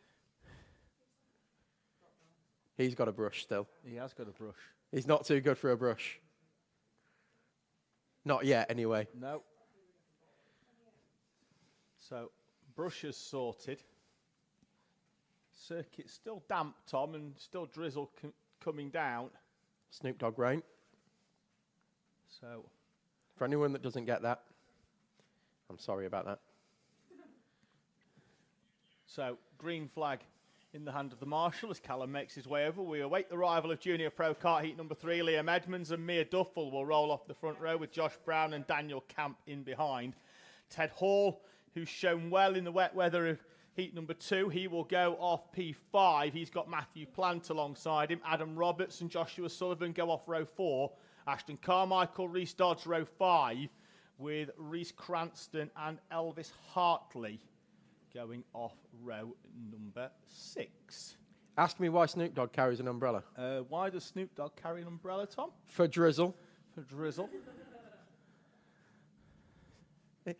Cat and Rosie laughing away in the commentary box. It hit home, David. Did it? It did. You've heard it a million times, though, so, you know. Yeah. I just recycle my content. If it ain't broke, don't fix it. Why come up with new stuff? Exactly. Right. Liam Edmonds will lead us round. He is in a battle with Ted Hall for 3rd place in this Junior Pro Kart Championship. I'll update the points after the final, Tom, after the 3rd heat, sorry, because it will go down to the final. So we will get that sorted. Hall picked up a penalty, 2 penalties, in fact, in heat number 1 that won't have helped his cause. So they're being told to slow. Again, they accelerate early, and again, they've gone very early and very spread out. The green flag is down, and we are away and racing. But they were very spread out. The inside line got a massive jump on the outside line. Liam Edmonds takes us away in that 5 car, and he is already starting to gap. They're all tippy-tippy. Josh Brown, as Ted Hall tries to go around the outside, and got a bit of overspeed. Joshua Sullivan making his way past Mia Duffel down the back straight. Got hooked up behind, didn't he? And it's going to be who's got the power. Cranston going high and wide. He's high, wide, and handsome. He's going to take 2 places in one corner, is he? No, but he's 3 wide on the outside at hairpin 3. He's going to get them both through there instead. He couldn't get it done through South Bank. Waits one corner, gets them done there instead. Meanwhile, Ashton Carmichael comes through and takes 2 places there. Cranston side by side with Sullivan over the line around the outside. What a move that is from Reese Cranston. Superb. Your 2025 Pro Kart champion, showing credentials and putting manners on the young Sullivan, who has challenged him all year. But that was Cranston putting a marker down on Sullivan there around the outside. Great move to get that one done, and that puts him P4 on track. Ted Hall and Josh Brown, 4th and 3rd. Sorry, 3rd and 2nd. They're trying to now haul back in Liam Edmonds, who's done a great job of breaking away on the opening lap and a half. Got a solid lead as well as Liam Edmonds here, Tom. 1.7 seconds on the previous lap for Edmonds. There goes Hall down the inside of Brown. Yeah, it's going to be more, though, because I think Hall and Brown are having that scrap. It's going to, I think it could be 3 seconds, could it? 3.2. He's the only one to go sub 59 with the exception of, sub 1 minute, with the exception of Reese Cranston, who was half a second slower. Even with clear air was Reese Cranston. He's up behind Josh Brown now, so air not clear anymore. Oh, Cranston down the inside! Locked up the rears. Well, the only thing I think that stopped him spinning there was Josh Brown. The side pod of Josh Brown, yeah, as he reversed into him. But then he uses hairpin 2 to get an up and under and drive straight past Josh Brown for 3rd place. Ted Hall still holding on to 2nd for now, but Cranston is coming. Meanwhile, Carmichael's coming as well. He did a couple on the a couple of laps ago through hairpin 4, and he's now passing Sullivan as well. So Carmichael making his way through the field and clearly enjoying these conditions. He's going to be up on the back of Josh Brown. Sullivan not wanting to give it up, and that's what happens when you don't want to give up, when you're being squeezed to the inside of the D chicane. Sullivan complaining, but the fault lies there with the 13 for keeping his nose in a gap that he had no right to keep his nose in. It was a window, a V that was always going to be closing, was that one, and eventually he got turned round, did Sullivan, so that's going to drop him right down the order behind, I think that is Adam Roberts, isn't it? Yeah, so down to P11.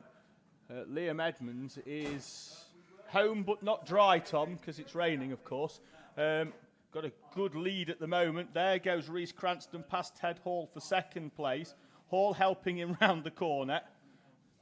But the gap, though, at the front, Tom, could be nearly 5 seconds here. That's going to be big amount for Cranston to reel in. Has Liam Edmonds won a heat before? He has not won a heat before. I didn't think he had, which is why I mentioned it. Cranston I'm glad you could clarify that for me. Yeah, Cranston is 4/10 clear. Was 4/10 faster, than Edmonds on the previous lap, including the overtake of Ted Hall. So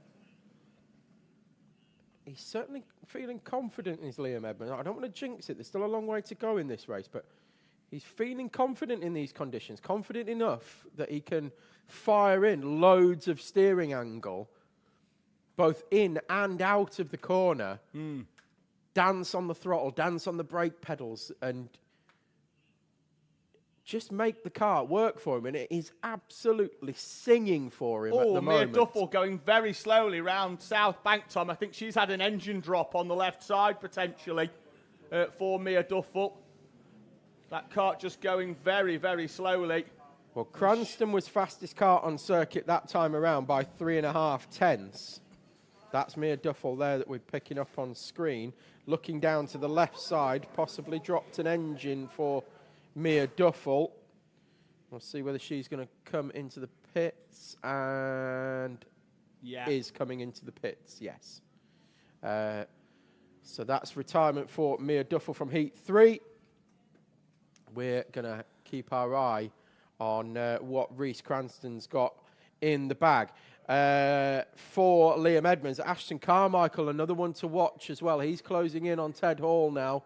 He's had a good heat as Carmichael. Made his way right the way through the field and about to take P3. There they are on camera.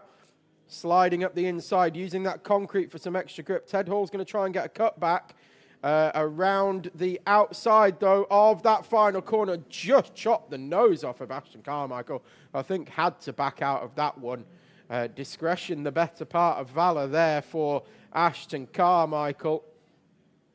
And lives to fight another day, because that could have been a bad one. Spin for Adam Roberts down the far end of the circuit, Tom. Hairpin 4. Liam Edmonds, again, fastest kart on track. He was half a tenth quicker than than Reece Cranston. So, loving these conditions is Liam Edmonds so far. Excellent to see for him. Sullivan, meanwhile, dropping right the way down the order to P9 now with that spin, but quick. Yeah, he was in 11th. He got past, Mia Duffel with the problem, got past Adam Roberts. He's sub 1 minute. He's distant to the kart in front, so still 3 minutes to go. Carmichael again trying to find a way past Hall through the final part of the lap and can't get it done in the same way that he couldn't do it last time around as well. So now he needs to catch back up. He seems to be catching Ted Hall in all the wrong places for Ashton Carmichael at the moment. He's clearly a quicker driver in these conditions in this particular heat, but can't find a way past Hall cleanly at the moment. Like we say, the gap goes out here and he catches him through hairpin 4, and he can't then overtake before the D chicane. That's what's happened the last 2 laps. We'll see what happens this time around. Or is it that Ted Hall is just getting quicker and quicker? Yeah, Hall slightly sideways, but able to get on the power as that kart rotates up and over the timing line. Fastest lap by Cranston, 2 tenths quicker than Edmonds. They've just found a second, both of them. Edmonds is 4.5 seconds down the road, Tom. In a lap, both of them have found a second. Is it drying up? It's not raining anymore. Definitely not, because I can see a puddle and there's nothing falling in it. Yeah. And it looks like that blue sky is heading in our direction as well. So the track will just get quicker and quicker now as Hall and Carmichael nose to tail once again, but they are down and into South Bank corner. Carmichael having a look on the inside of Ted Hall. Going to have a look again. Deep lunge into hairpin 3. Hall's going to run it right round the outside and carry the momentum. Carmichael's then going to switch back to the inside at hairpin 4 and going to try and block the momentum of Hall, and does a great job there of doing just that. We saw the same with Stansmore Wilson in the previous heat in the Rotax class. Carmichael executing that beautifully there with Ted Hall and moving through into 3rd place. Super move that by Ashton Carmichael. Set personal best as well in the middle of that.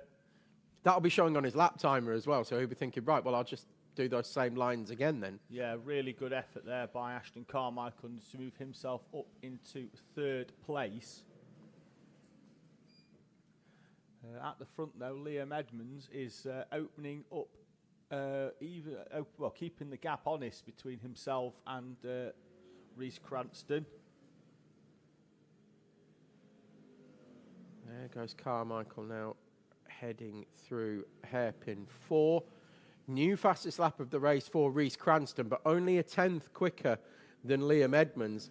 Edmonds still leading to the tune of 4.2 seconds. As the timer ticks down to 0, they will pick the last lap board up this time around, and they're already heading through South Bank Corner. Are they? No, he's heading down the back straight now. My apologies. Heading down the back straight and into South Bank now for your race leader.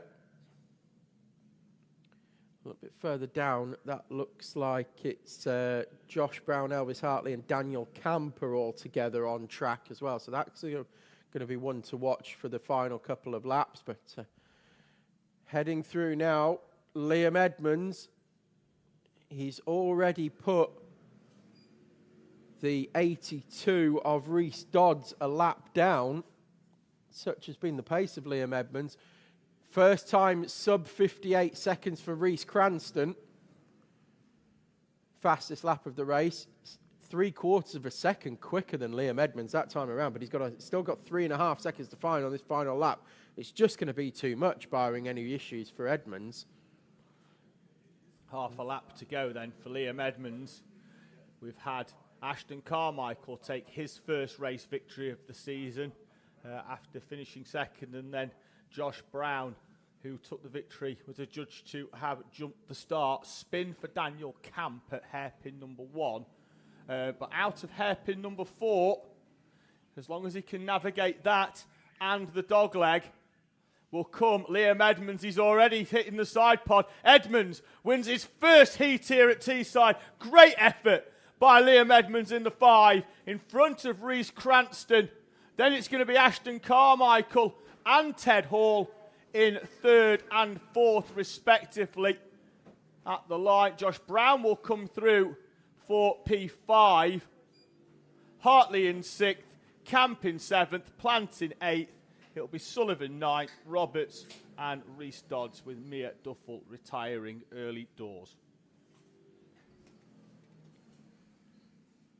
That brings to an end Junior Pro Karts heat number 3. One more to go, and then we'll start your finals straight away. No break, no ifs, no buts, no guggenuts. We're straight into a Bambino final. So grid for Senior Pro Kart before that. And it's a rolling start as well as Ted Hall goes for a little spin. Oh, he's on the grass. And it's turned into a big spin. And he's now stuck. He's beached on the cooling down lap. Do you think, was he playing about? I think he needed a little bit more cooling down. Was he trying to do some slideys? I'm not sure what he was trying to do, but it didn't work. Oh, he's trying to get out there and push his own kart back on the track. Oh, well, points for effort there. Yeah.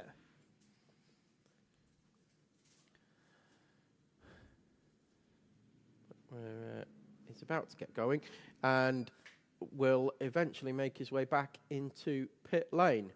So we will bring you a grid for Senior Pro Kart Heat 3.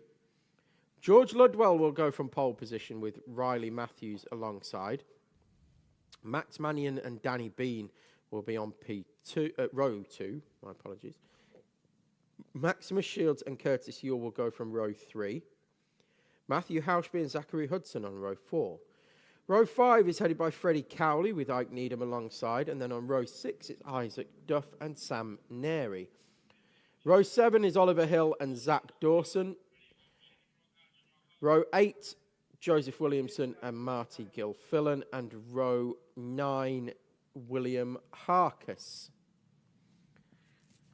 And there they go, heading out onto their roll-up lap. So Zach Dawson starting P14. Be interesting to see what he can do in this one, because he was flying in Heat 1.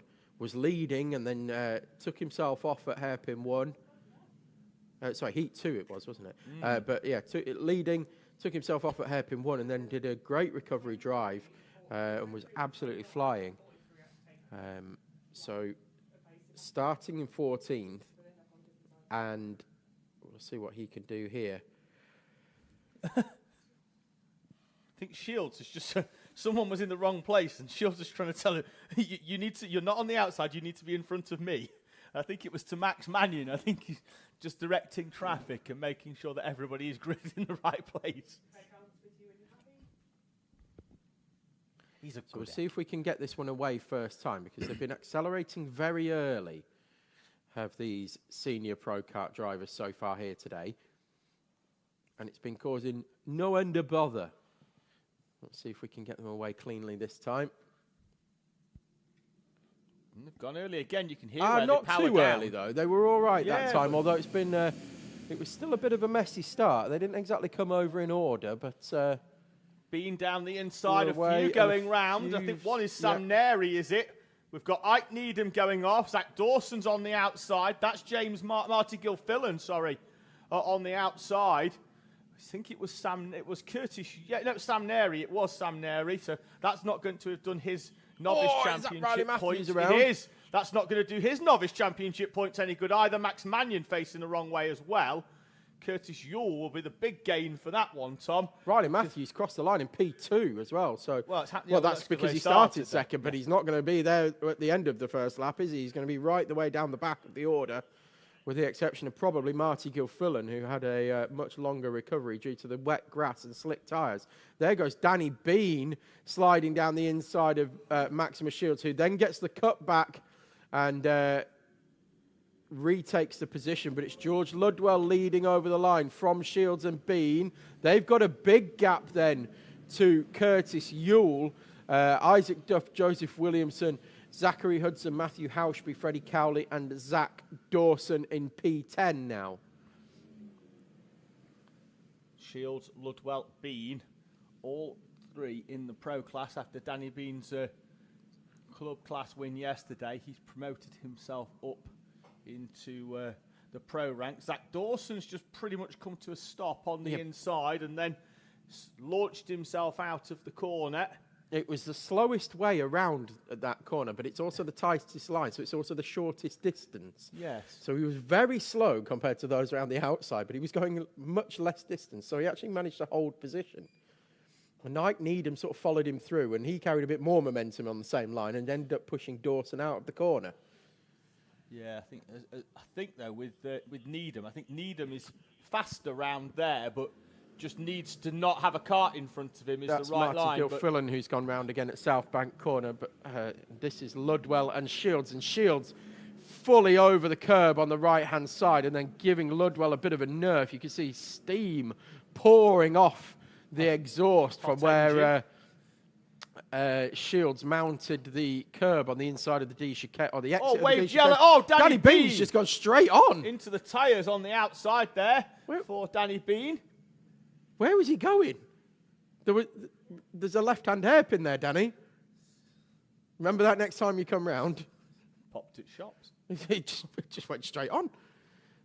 That's full Homestead Miami NASCAR line for George Ludwell. It's right around the outside. Shields is going to be alongside him, though, I think, on the run into Fort. They call it rim riding. And you can see why when they take that kind of line. Shields nearly got chopped into the tyres there on the inside. I think if they're in that position coming round for the next lap, Shields is diving way low at South Bank corner and taking that concrete around the inside and seeing if it makes any difference. That's if, of course, Ludwell is still Danny Bean's hit he's in the wall on the outside over the start-finish line. Is Danny Bean 7:20 and he's carried on going. Joseph Williamson peels off into the pit lane. Danny Bean has hit the wall and missed the D chicane. He skimmed the skimmed the puddle coming through the D and finished his crash near the pit lane. And that look. He did a 7:20. Marty Gilfillan's just gone through the puddle as well and looked like she was on fire. Just steam coming off the back of the cart. He ripped the numbers off the side as well. And he missed the lead. And we've missed and Danny with Bean- all of that, we've missed Max Shields taking the lead. Danny Bean was so far off the track, he's missed the timing loop. Right. So we've no idea where he is now. We'll find out in a moment when he comes through. He's behind Zach Hudson. Manually, he's in 10th place. Right. Okay. Or 8th place, maybe. I don't know. I'll tell you in a minute. Well, Shields has taken the lead now and dives through that puddle once again and then has armfuls of understeer through the national loop. George Ludwell now P2. Curtis Ewell, after all of that, is in 3rd place. He's 9th. Danny Bean's 9th. I've never seen anybody do a full 720 perfectly executed and carried on. Well, because then he hit the wall and unwound himself. It was just like... I wondered how many times he was going to go for a spin. You're going to need to clip that up for Facebook and give it, you spin me right round, baby. Oh. Scream if you want to go faster. It was a bit like that, yes. Isaac Duff, meanwhile, he's come through to 3rd place. With Zach Dawson now in 4th, overtaking Curtis Ewell.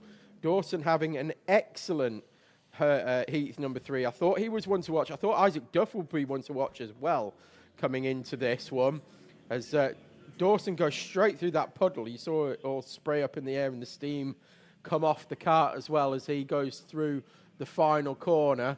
And that's actually cleared most of that water, believe it or not, by Zach Dawson. So I'm sure every other driver will be thanking him for that. He then goes right round the outside at hairpin 1, just almost following the line that Isaac Duff is taking. Slightly tighter than Duff at hairpin 2, though. And that's going to allow Duff to stretch away. Contact warning going out for Matthew Hauschby in the 215. Cleared half race distance, Tom, and I say that because I think Riley Matthews might have a little bit of a problem. He's falling away at the back here. And he was, on the last lap, he was 6 seconds. I don't know if he's had a spin on the previous lap, but he's looking to his right-hand side, to his engine, and let's say half race distance means he's going to pick up points. That was Ike Needham just passing. Very important. Ike Needham just passing Matthew Hauschby there for 6th place. Dawson has now dispatched Isaac Duff. No, he hasn't. Duff has now dispatched Zach Dawson in return. There's Riley Matthews. Doesn't quite. So I don't know whether it's. No, he's back up to race pace again. Isn't Yeah, he? I think he's okay there. I don't know what he was looking down to the right-hand side for. He seems to be okay. So Isaac Duff with a personal best that time around in 4th place. But Shields stretching away at the front of this one was a second quicker than George Ludwell behind, just on that lap. 1.3 seconds faster than Dawson in P3, 2 seconds faster than Dawson in than Duff in P4. Needham has got past Hauschby on that previous lap, and they've both got past Curtis Ewell on this one, but Ewell still leads in the novice class.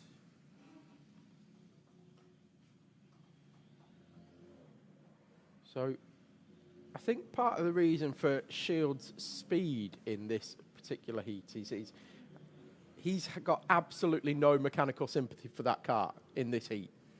I know it's a sprint race and everything, so he doesn't really need to look after it too much. Yeah, it's not his he's either. Over the top of every curve. Yeah, it's not his either, is it? No, it's not, exactly. It's not either, so no, he's not paying for it. He can treat it how he likes. But when you see him come through the D chicane, he's monstering every curb there. When he's coming through the wiggles, he's up in the air. All 4 wheels are off the ground as he hits the curbs. Again, over the curb here through the final corner. And he's up over the top of the entry and exit to the D chicane, straight through the puddle as well, because he's not bothered about the engines, because they're not his engines either. No, got to use the curves to straighten himself up. But he's a second quicker than anybody else, because everybody else is, with respect, is buying their own kit. They're like, if I launch... Well, I mean, Zach Dawson is firing it over every curb as well, though, to be fair. Connor's on bank. He's not happy because Shields is taking money off the resale value of that car. He's fuming. It'll be on eBay as championship-winning car driven by Max Shields. Right, okay, we'll instantly knock $1,000 off that. It's the same as every advert for a car that's for sale, isn't it? Championship-winning engines. They've Max Mannion goes off at hairpin 2. Oil changed every 30 seconds. Yeah, that's one that I like. To every see engine on that's engines for sale is every Yeah. engine that's for sale is a championship winner. Yeah. Even though it's a 200, we've stamped SP on it from the 160 days because I've bought a stamp and that'll add a couple of £100. It's one of those where it's like it was a championship winning engine that was driven once by somebody who won a championship on a test day at Wilton on a Wednesday. But because it's been driven by them, it's a championship winning engine. It is. Down to 0 on the timing as Freddie Cowley and Max Mannion come through. Mannion recovering to 11th place, having gone onto the grass. He dropped 1 place behind Freddie Cowley, and he's going to try and get that back. Maximus Shields, though, with a gap of 5.1 seconds on the previous lap, will come through to see the last lap board this time round. Yeah, final lap board goes out. There goes Shields through and takes the last lap board with a 1:02. George Ludwell, a 1:02.5, and Zach Dawson, a 1:02.2 the last time around, and a 1:02.7 this time around. So half a second off what Shields has done this time, but Dawson matched him last time around. So Dawson is the quickest car, with the exception of Max Shields. Front three all in the 1:02s now. As we look at... that is the 53 of Freddie Cowley. Handing over 10th place to Max Mannion. Yes. Mannion, of course, who had a little spin earlier on. But Shields and Ludwell and Dawson, looks like that's going to be your finishing order. There goes Shields now out of hairpin 4, around the final corner. Full four-wheel drift. That's how you win a race.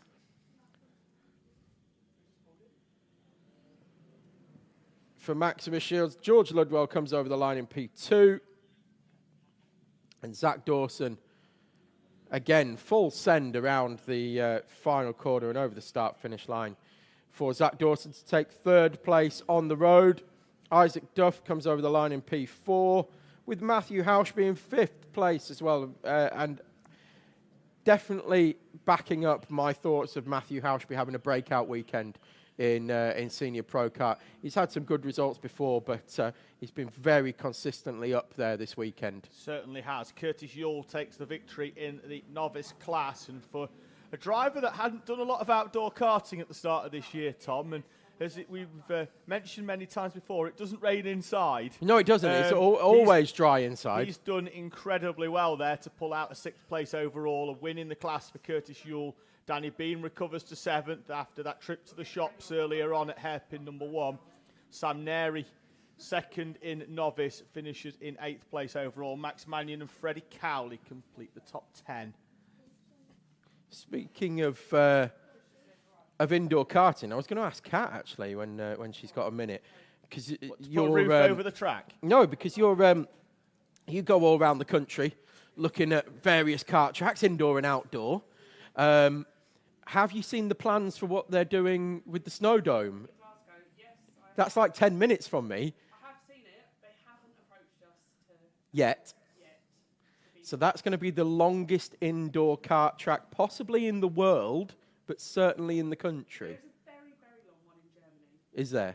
Oh, is that the Kerberg ring? It's got three tracks that join into one track, and there's I think a restaurant each end and in the middle. I think it's the Kerberg ring, that one. There is a track in Sutton in Ashfield near Mansfield called the Kerberg Ring. I'm sure there's one in Germany called the Kerberg ring. My plan was when I go to do my inspections in the winter. Yes. Go up there and visit. Okay. Say hello, but Well, we'll come and say hello to you because it's 10 minutes from my house, is that? So I'm looking forward to visiting that. Is the extreme karting that they've just done up next to Edinburgh Airport. Mm. And they've just got a whole new, similar kind of setup, obviously much smaller. It's a very, very nice indoor go-kart track. Good. Okay, so yeah, Cat's all over it for the new track that's going to be opening at Bray Head eventually. It used to be a snow dome, and now it's going to be a kart track. Two things to note, one from that, one from this, is that we didn't quite pick up that Ike Needham retired with 2 laps to go. He finishes in P14. The second one is that as soon as someone says, "Oh, I'm going to build the longest indoor track in wherever," someone in Dubai is going to go, "No, we can't have that." And just build one that's like 17 miles long. Well, Dubai's got a great outdoor track, and it doesn't really need an indoor track because it doesn't rain there, and I will attest to that because I'm going next week. Inside aircon. I mean, they have got an indoor theme park, though, but the reason for that is that it's too hot. That's why they don't have an outdoor theme park. Just a holiday next week, Tom, or just a business? No, just a holiday.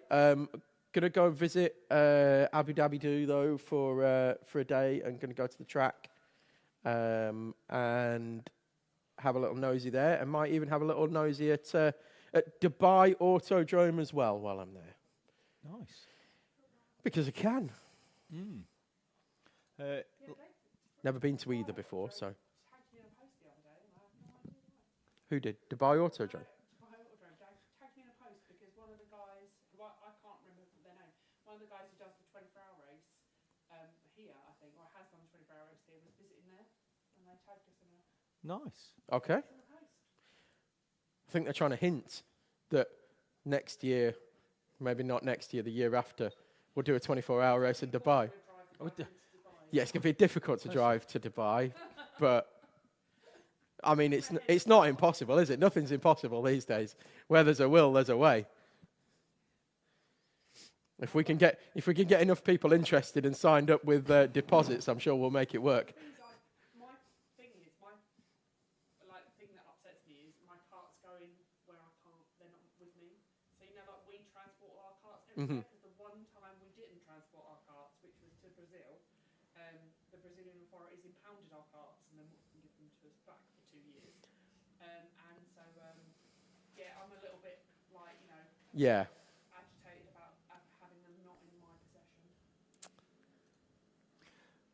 So, gridding up then for Bambino final. Calais Tennant, Oliver Reynolds on the front row, Max Tetlow and Ayrton Tennant row number 2. Then it's our Comas, Archie Mostyn and James Strath, Logan Grassi and Sebastian O'Connell on row number 4. We just wait for start line Marshall Callum to make his way to the front.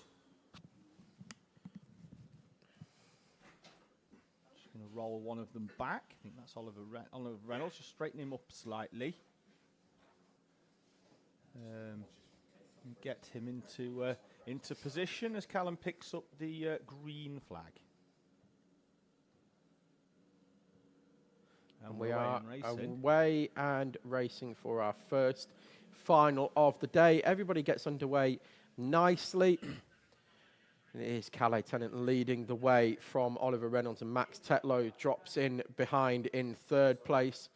Ayrton Tennant picking up well off the start line. Archie Mostyn swept through to the lead of the C50 Bambinos from James Strath. We thought Mostyn would go off pole position for that class because at one point there were 3 of them not finishing or not starting, or one was disqualified, one didn't start and one didn't finish for heat number 1. So Archie Mostyn was the only one that got points in that, but James Strath is now back in the lead of that class and has overtaken Ayrton Tennant for good measure, and then has a spin. Does James Strath, and that's allowed Archie Mostyn straight back through, and Logan Grassi as well, and Sebastian O'Connell goes through as well. So James Strath demoted from the leading class all the way down to the tail of the field, and Archie Mostyn coming up on the back of Ayrton Tennant now, going to need to pick a line to get through there. Oliver Reynolds putting Calais Tennant under pressure once again. We saw Reynolds be very quick at the end of Heat 3, and the track is drying out already. I can see drier patches appearing on circuit, particularly through the Wiggles. You can see it there. There's still big puddles at the exit of the Wiggles, but there are drier patches and dry lines appearing, but no actual dry patches yet. Nothing fully dry. It's a lot less wet than they were an hour or so ago. Cadet Tennant still leading them from Oliver Reynolds.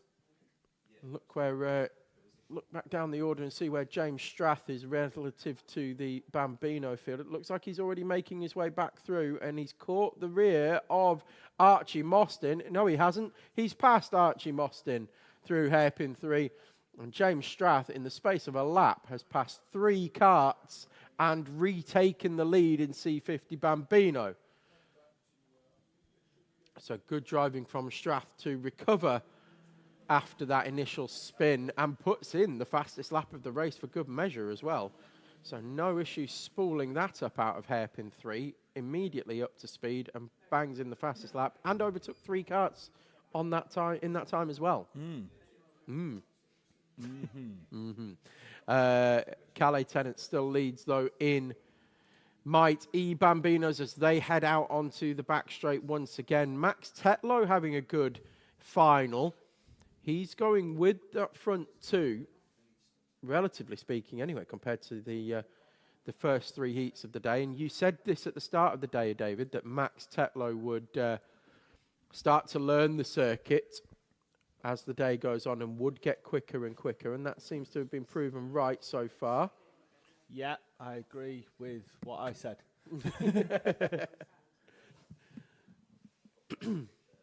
So here comes Cadet Tennant in front of the commentary box now, and there goes Oliver Reynolds as well. And he was only a couple of tenths behind in terms of lap time, was Oliver Reynolds that time. James Strath again, another fastest lap of the race. He was a 10th quicker than Cadet Tennant that time around. So fastest car on circuit, fastest lap of the race. 3 seconds quick, or 2.5 seconds quicker than Max Tetlow. And he's going to start to reel in that gap. Archie Mostyn still holding on to 5th place and 2nd in class. Logan Grassi struggled in the wet conditions, I think it's fair to say. Had a very good heat number 1. No, he didn't, because he didn't start heat number 1. Heat number 2. Who was that, sorry? Logan Grassi. No, he did do heat 1. Heat 1, he just got disqualified Oh, from it, unfortunately. no, he did have a good heat 1 then, He did have a good until heat the one. disqualification. Yes, that's correct. Right, my apologies, yes. Catching up now. And he is catching up onto the back of Ayrton Tennant is Logan Grassi. You see the orange helmet with the Rio Brazilian Steakhouse livery on the kart, which we will give a shout out because they've been very generous with their contributions to Teesside over the last, well, since Logan started racing here, in fact, haven't they? With gift vouchers and things like that. They've been donated for the breast cancer awareness tombola and raffle that we've had running all weekend. So, yeah, we'll give them a big shout out. Extremely generous. So thank you to them. He's looking to make a move on Ayrton Tennant, but Tennant not making it easy by any means.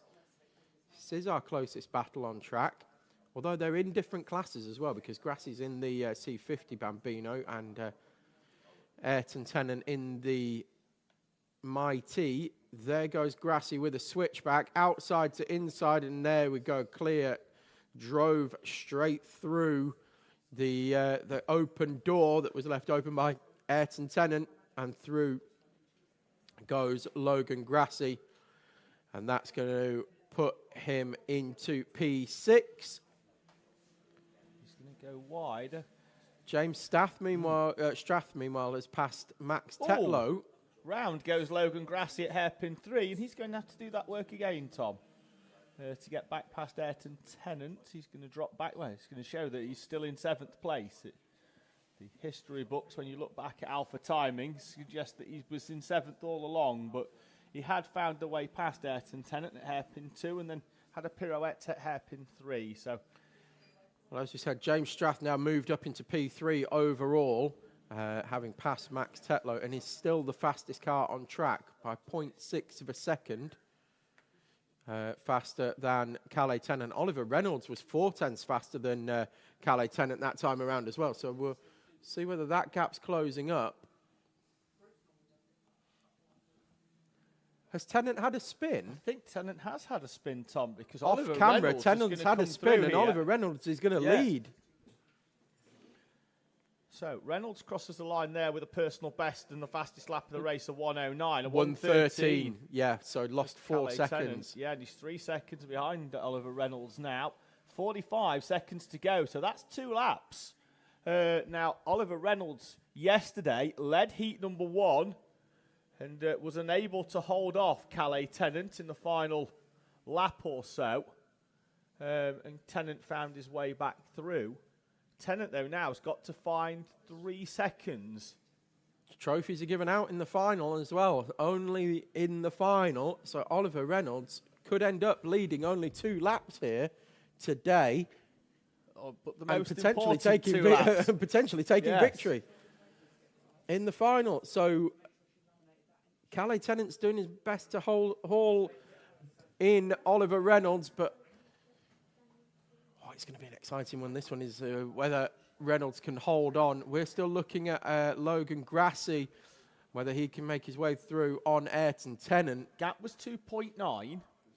It doesn't look like it's any closer this time round. It's another fastest lap of the race, and it is. Oh no, it's the fastest lap for Calais Tennant now. 2.7 is the gap, so it is getting a little bit closer. But now is that the last lap board added is out. Pressure of seeing a final lap board upon the young shoulders of Oliver Reynolds at the front of this race. Calais Tennant will... Oh, he fought that one, did Oliver Reynolds. Well, I say Calais Tennant is going to be our mighty Bambino champion in the There Mini goes Logan 3-round Grassi championship. Having a spin again, and that's allowed Ayrton Tennant back through. He just got through as well again, I think, on Ayrton Tennant there. Down the back straight, though, up towards South Bank, your race leader, Oliver Reynolds, is making his way round. He is 2 corners and the dog leg from home. Calais Tennant is getting fractionally closer, but Calais Tennant has spun at hairpin number 3. Into hairpin number 4 then goes Oliver Reynolds. He will come round. Tennant was on for 12 victories from 12 starts. It's going to have to be 11 for the 52, because for the first time, the 77 of Oliver Reynolds will take the victory. Tennant will be second, but he will be our mighty Bambino champion for 2025. James Strath will take the victory in Coma for the second time this weekend, having stood on the top step yesterday. He takes victory in our Coma class. I wonder whether Oliver Reynolds knows he's won. I'm not convinced, but we'll find out in a moment, as heading towards the timing line is the number 17, your 2025 Coma Bambino champion. It's Archie Mostyn. He takes the checkered flag, second place in class, enough to crown him the champion, as he takes the checkered flag in 5th place overall. Up toward Ayrton Tennant will come through here then to take the checkered flag in P6. He's finished 4th place in Mighty. Logan Grassi will be 3rd, will he? No, he won't. Sebastian O'Connell comes through for 3rd place on the final lap. Logan Grassi with another spin down at hairpin number 4. And Sebastian O'Connell will take a trophy home in the final, as Oliver Reynolds somewhat nonchalantly just comes in, just like... I don't think he knows he's won. No, quality, park the car, happy days, we're done. And we will give... we gave Calais Tennant a clap, as we gave Oliver Reynolds a clap as well. We gave Oliver Reynolds a clap for winning the heat. We gave... for winning the final. We gave Calais Tennant a clap for winning the championship. We'll give Max Tetlow a clap for coming across the line in P3. And we will celebrate Archie Mostyn taking the 2025 Coma C50 Bambino Championship as well, although he's already pulled off into pit lane, I think. Has he, or is he just going around now? No, he has already pulled into pit lane, so we can't give him a clap. But well done, Archie, and congratulations there for that one.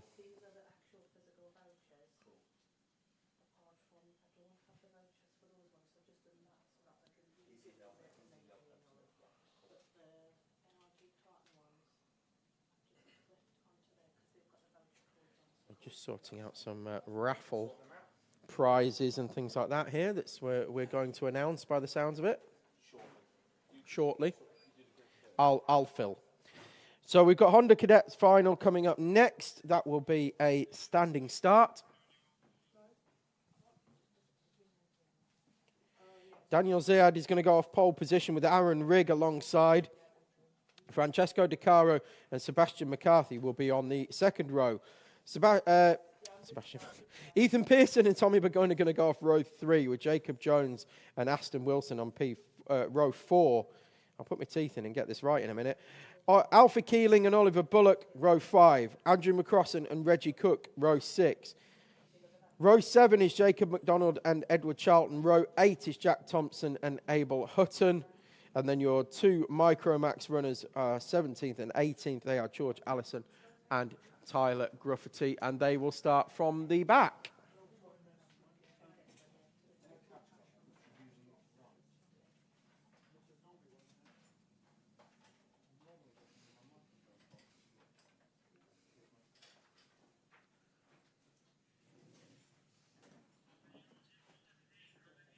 Just await them gridding up.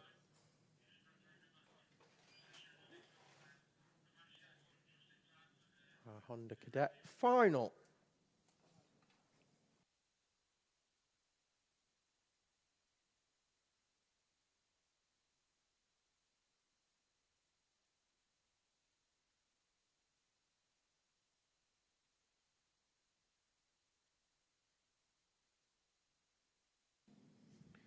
So rolling into place there are our front runners for the Honda Cadet final. Just noticed Aaron Riggs got his full purple kart livery on this weekend, as well as a purple rain suit as well, to match his purple visor and his purple and yellow helmet. So Aaron Rigg looking good. I tell you, he looked very good in the wet conditions earlier on for their third heat. Looks quick. Everybody obviously on wet tyres still at the moment. I don't think there'll be anybody risking slicks for the rest of the day. Only a few races to go. Of course, the senior pro karts will be starting on slicks regardless. But yeah, they'll definitely. By that point, you never know. It might actually be the fastest way to go anyway by that point. But I think everybody will still be on wets in all of the other classes, of which we've got Honda R200s up next, followed by the Rotax final. Then we've got junior pro karts, senior pro karts, and that is then us for 2025, done and dusted, which would be a shame, really. We've only got a few races left. Hope you've enjoyed being with us as much as we've enjoyed bringing you the content and the action. Big year next year as well, 2026. Expecting very large grids as usual here for Teesside. Start line Marshall Callum with the green flag in hand for the final time for our Honda Cadets in 2025. We're away and racing as the sun begins to shine once again, Tom, after an hour or so of rain. Good start from De Caro. I don't think Rigg's going to get across, but is Rigg just going to try and drive around the outside with the power, get that grip off the racing line? Indeed he is. Back into second place for Aaron Rigg. Ziad, Rigg, De Caro, McCarthy. Good start for Burgoyne. Great start, I think, for the 16 of Aston Wilson. He's up inside the top 7, Tom, having started in 8th place. He's gained a place, and we're all chopping and changing. As Jacob Jones tried to move down the inside, but it slowed him down on exit, and I think he's lost the place again to Wilson. He could lose one as well to Ethan Pearson. Door closed on Pearson, though, as we head round South Bank. Yeah, it's going to be Ziad still leading the way. Aaron Rigg looking racy early doors, trying this way and that way to find a way past Ziad, but can't get close enough as yet. De Caro going with them at the moment, but then there's a bit of a gap opened up to Tommy Burgoyne in P4. Sebastian McCarthy. Then it's Tommy Burgoyne. Then we've got Aston Wilson, Jacob Jones, Jack Thompson, Ethan Pearson, Alfie Keeling, the top 10. Your leaders make their way through hairpin 1, and they are starting to break away now. Ziad and Rig go side by side down the back straight. Showing us Sebastian McCarthy in P4, but I can't see him in P4. No, neither can I, actually. He crossed Tom. the line in P4, but I was wondering where he was because... Is he down in... Where is he gone? He's behind Andrew McCrossan and in front of Reggie Cook. Right, okay. So Well, something's happened there with that, but the lead has changed. Aaron Rigg, meanwhile, has taken the lead away from Daniel Ziad through hairpins 3 and 4. Not that completed. And DeCaro's lurking there in third place as well. They now do fully start to break away. So Burgoyne in fourth. Then it's Jack Thompson fifth. They're nose to tail. They're followed by Aston Wilson and Jacob Jones, who are also nose to tail. No, they're not anymore because it is, I think it's Jack Thompson who's gone round and got clouted at the front by Tommy Burgoyne and lifted the front end of Jack Thompson up. But banged it back down, and he's managed to get going again. And I think he's dropped about 3 or 4 places. Has Jack Thompson, possibly even more than that, but it's held up Burgoyne as well. And he's now being hounded by Jacob Jones and Aston Wilson. So top 3 pretty much set in stone at the moment because they've got a big gap back to the rest of the field. Tommy Burgoyne in front of Jacob Jones now. He's up into 5th place. He gains 2 because of the tribulations of the previous lap. Aston Wilson. Oliver Bullock up to 7th. I think that's the highest we've ever seen Oliver Bullock run, Tom. Inside the top 10 is Oliver Bullock in 7th place in front of Ethan Pearson, Jack Thompson, Alfie Keeling, and then Sebastian McCarthy on a recovery drive now after... falling down the order earlier on. He did a 1:02, so lost nearly 5 seconds. Jacob Jones has passed Tommy Burgoyne through the opening half of the lap as well, so he's taken 4th place away from Burgoyne, and Rigg starting to stretch the legs now at the front of this one and open up this front trio that's now DeCaro in 2nd and Ziad in 3rd. And we said Aaron Rigg looked very good in Heat 3, was very quick.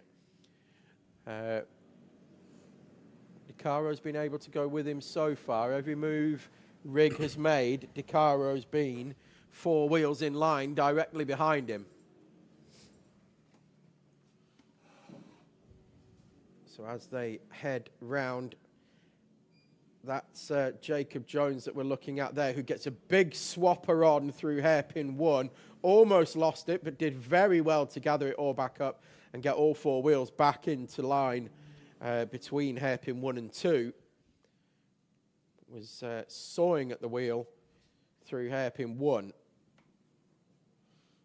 Aaron Rigg sets a new fastest lap of the race with a 55.5 that time around, and they're going 4 seconds a lap quicker than the Honda Cadets were. Bambinos, that's what I meant. No, hang on. No, they're going 4 seconds a lap quicker than the R200s were in the previous, in Heat 3. Yeah, correct. Sorry, that's what I meant. When it was very rainy, wasn't it? Yes. Still puddles on track, but no rain, and whilst the line isn't dry, we're certainly dispersing the water that sat within the tarmac. Rigg, DeCaro, Ziad, all fairly equidistant. Although, to be fair, Ziad's fallen away in the last couple of laps, Tom. He was only 1.1 off the back, and looks like we're going to have a 2-horse race at the front. Who's that going off at?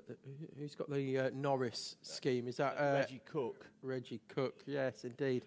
In 12th place. Stationary cart on the exit of the D chicane. George Allison, who's come to a stop again. Yeah. Had the same in Heat 3 and bangs the steering wheel in frustration.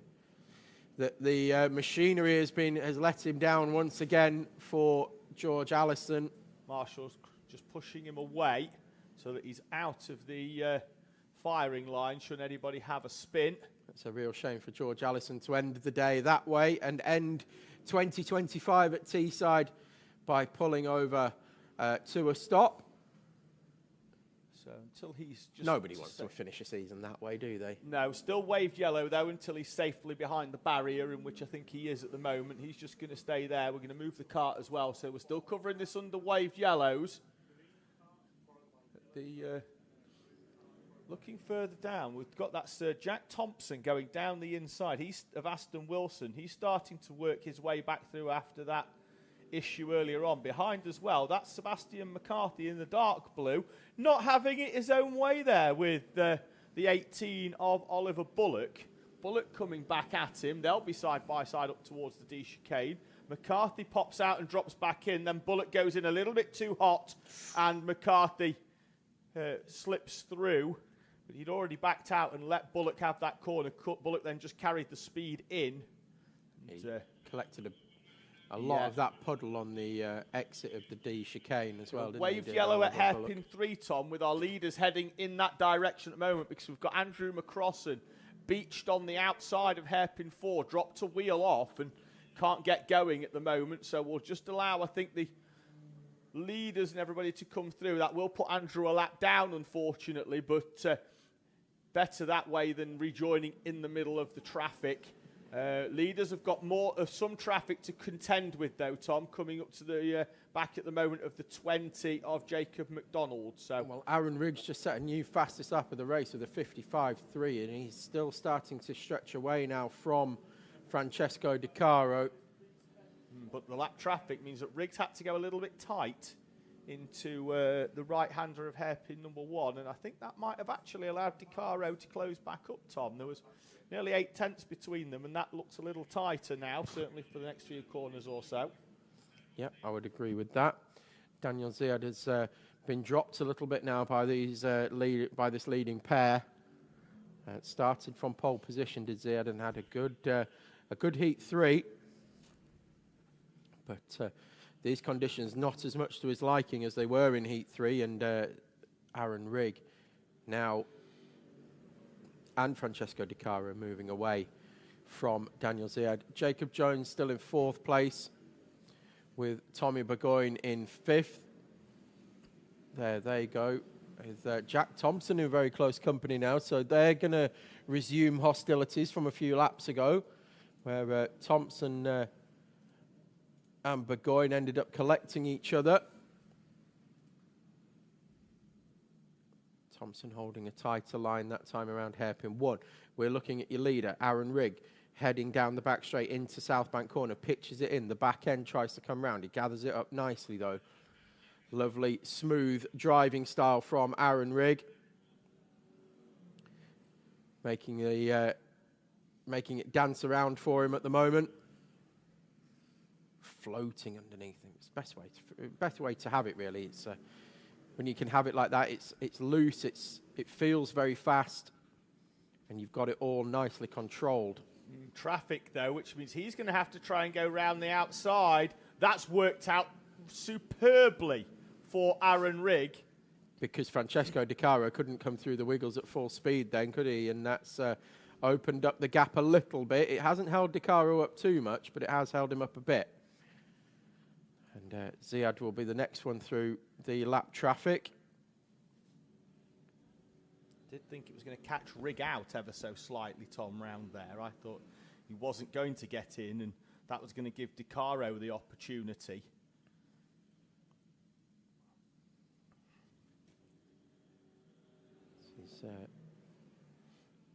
I can't tell whether this is coming together or going apart. It looks to be staying fairly similar, to be honest with you. It was 3/4 of a second over the line. It's about a 10th closer. So it's just about staying the same at the moment. Di Caro managing to match, at the very least, Aaron Rigg. We are on the final lap, though, of Honda Cadet already. As they head up to more lap traffic, and that got very close there with Edward Charlton in 99. We say it every time, though, Tom. It's the faster driver's job to get past. It's not the lap traffic's job to jump out of the way. This is or the jump Formula off 1. line, yeah, this particularly is the Formula in wet 1. conditions. This is karting. The driver that's being overtaken maintains the racing line, and they have to find their way through. Aaron Rigg, though, out of the final corner. Won in the dry yesterday. He's going to win in the wet today. Aaron Rigg makes it a double for the weekend. Aaron Rigg from Francesco Di Caro and Daniel Ziad is your final Honda Cadet podium of the 2025 season. Jacob Jones, great showing in 4th place. Jack Thompson will cross the line in P5. In front of Tommy Burgoyne, Sebastian McCarthy recovering to 6th. Oliver Bullock gets past Aston Wilson on the final lap to finish in P8. Wilson in 9th, Pearson in 10th. Alfie Keeling crossing the line in P11. It will then be Reggie Cook because Andrew McCrossan will be classified as a lap down because he had to wait for the traffic to clear before he could come through and rejoin the circuit earlier on. So it's going to be Cook from Hutton and Charlton. Gruffity, your highest place, micro runner in P15 overall. Jacob McDonald, Andrew McCrossan, and George Allison, who is stood next to the big screen in the middle of the circuit. Indeed. Oh, somebody's knocking at the door, Tom. It's Mummy Jules has come to see us. Someone's ringing your bell. I'm going to grab some cake, Tom. More cake for David. Incoming. And we've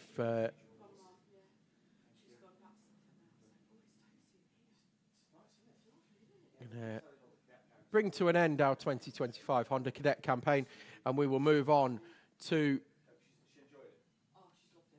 hang on, I'm trying to find the tab. It's going to be R200 coming up next. There it is. So your R200 final pole position is going to go the way of Dexter Petty. Peter Webster will go from P2, and on the outside, where he said he likes to be, on the outside in these wet conditions. Fingers crossed he makes it through there safely, as Edward Rye will go from P3 and Aaron Berridge in P4 with Albie Cam in P5 and Rocco Geraghty in 6th place. JJ Allen will go P7 with Ronnie Harrer P8. Tom Nichols, by virtue of a retirement, will go from P9. Harry Pennington also retired, as did Ashton Horspool. They are 10th and 11th. And Max Hall in the Inter Rotax will go off the front of the R200 field. Our sole Inter Rotax starting at the front. I did say earlier on that I thought it would be Dexter Petty alongside Peter Webster on the front row. And you did. Correct. After this race, Tom, I'm going to run through all the raffle prizes and who has won what. Okay. However, it gives me great pleasure to announce that this weekend, the Teesside Motorsport community here at the Teesside Owner-Driver Sprint Series have raised £1,300. That's £1,300 for breast cancer awareness this weekend. Thank you to everybody that has taken part in the raffle and donated. We are away and racing, though, in this inter-race as round goes Harry Pennington at the final corner, but the rest of the field will go racing this time with Dexter Petty and Peter Webster leading us up towards the first corner. Round goes JJ Allen into the first corner. It's caught a few of the others out as well. We've done really well not to have absolute carnage, but he was squeezed on the inside. Petty leads then from Edward Rye, Peter Webster and Aaron Berridge. Tom Nichols into the back of Aaron Berridge, but they're all facing in the right direction. Peter Webster's going to try and draw alongside Edward Rye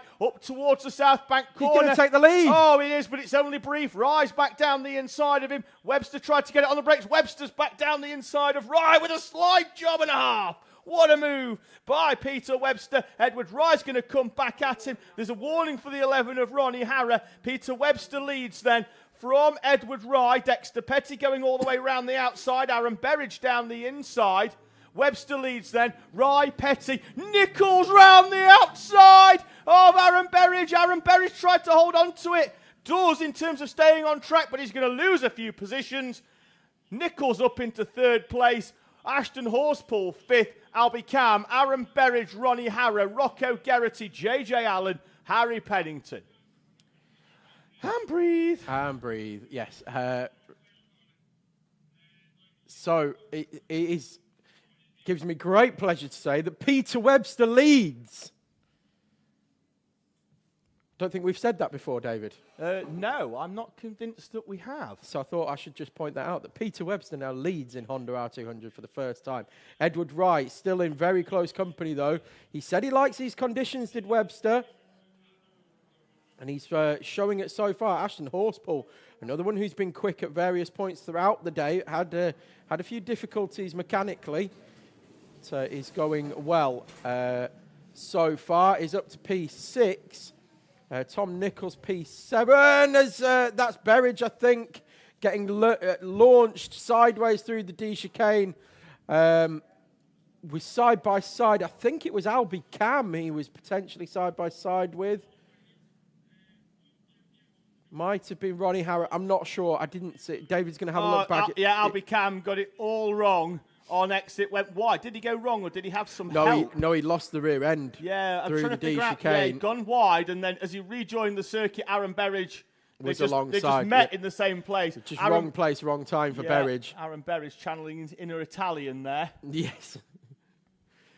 And meanwhile, we look at the lead at Peter Webster. Max Hall is around about a second slower than Webster at the moment in that Inter Rotax. So they might even end up catching Max Hall towards the end of this race.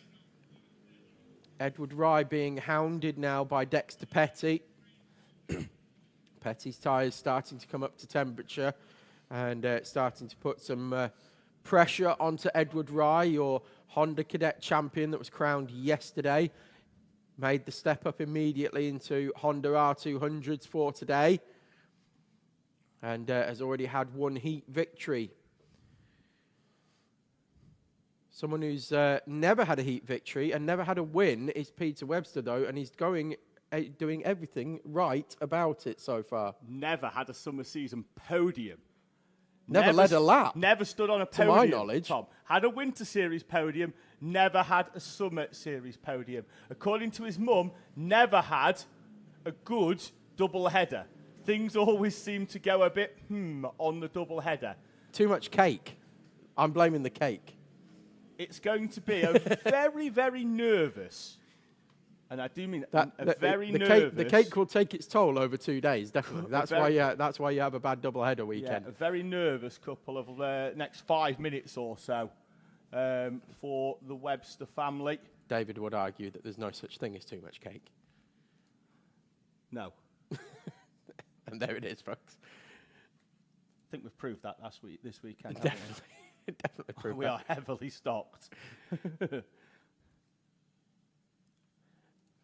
Webster now leading comfortably in this one, and he is catching Max Hall as well, so may have that to contend with towards the end of the race. The sun is now beaming down onto half of the circuit that isn't in shadow. I think as it stands, Tom, just looking at championship points, I think that Ashton Horspool and Tom Nichols are level on points for second place in the championship as it stands at the moment, because they will both, I think, drop today's scores.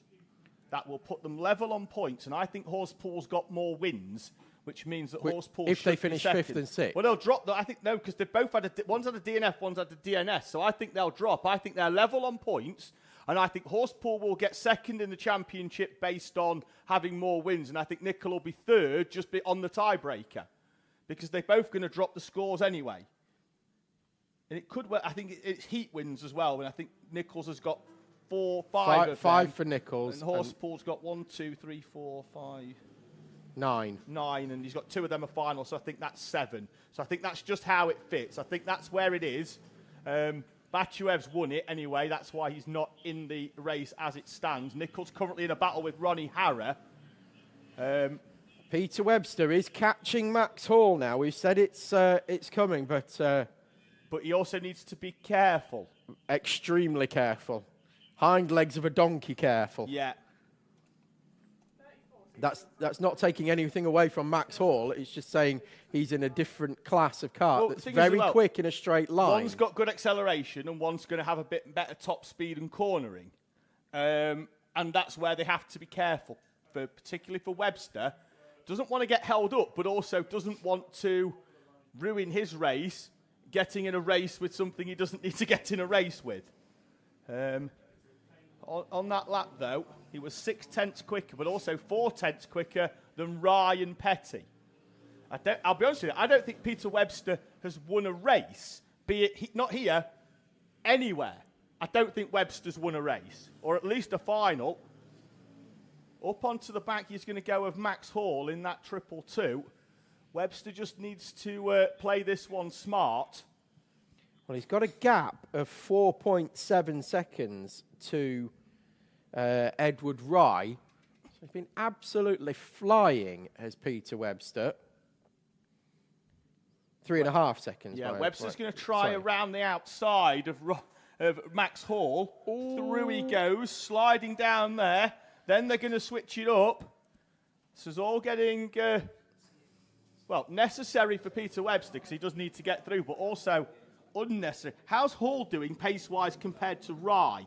So 0.6 between the two, 0.4 between the two of them. Well, he was still half a second quicker. But what I'm saying is here, is Webster going to get held up? Webster's not particularly pleased. But he's still got to try and find a way through here. But he doesn't want to get held up because Rye's broken away from Petty ever so slightly. Peter Webster sliding through. Got to get through down to South Bank and 3 and 4. And look, Hall's just driving away. Peter Webster's screaming for some blue flags, I think, but he's not going to get them. Not going to get them, is he? Max Hall's technically leading this race and in a different class. So, and still on the last lap, Webster did open up a gap on Rye. Yeah, he was half a second quicker than Rye. Yeah. I said that a minute ago, and I don't think he will be this lap. No, Webster doing some waving, but I still think that they're going to pull away slightly, Tom. 3.8 was the gap. Webster is down to 3.1, actually. Rye 0.7 quicker.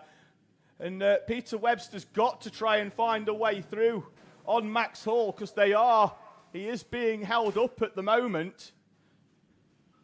Trying to have a switchback, but Hall's just got a little bit more out the corners, hasn't he? Down the straight they go, and Webster now saying, come on, let's go. There's going to be 2.5 laps. They'll not get round before it gets to 0.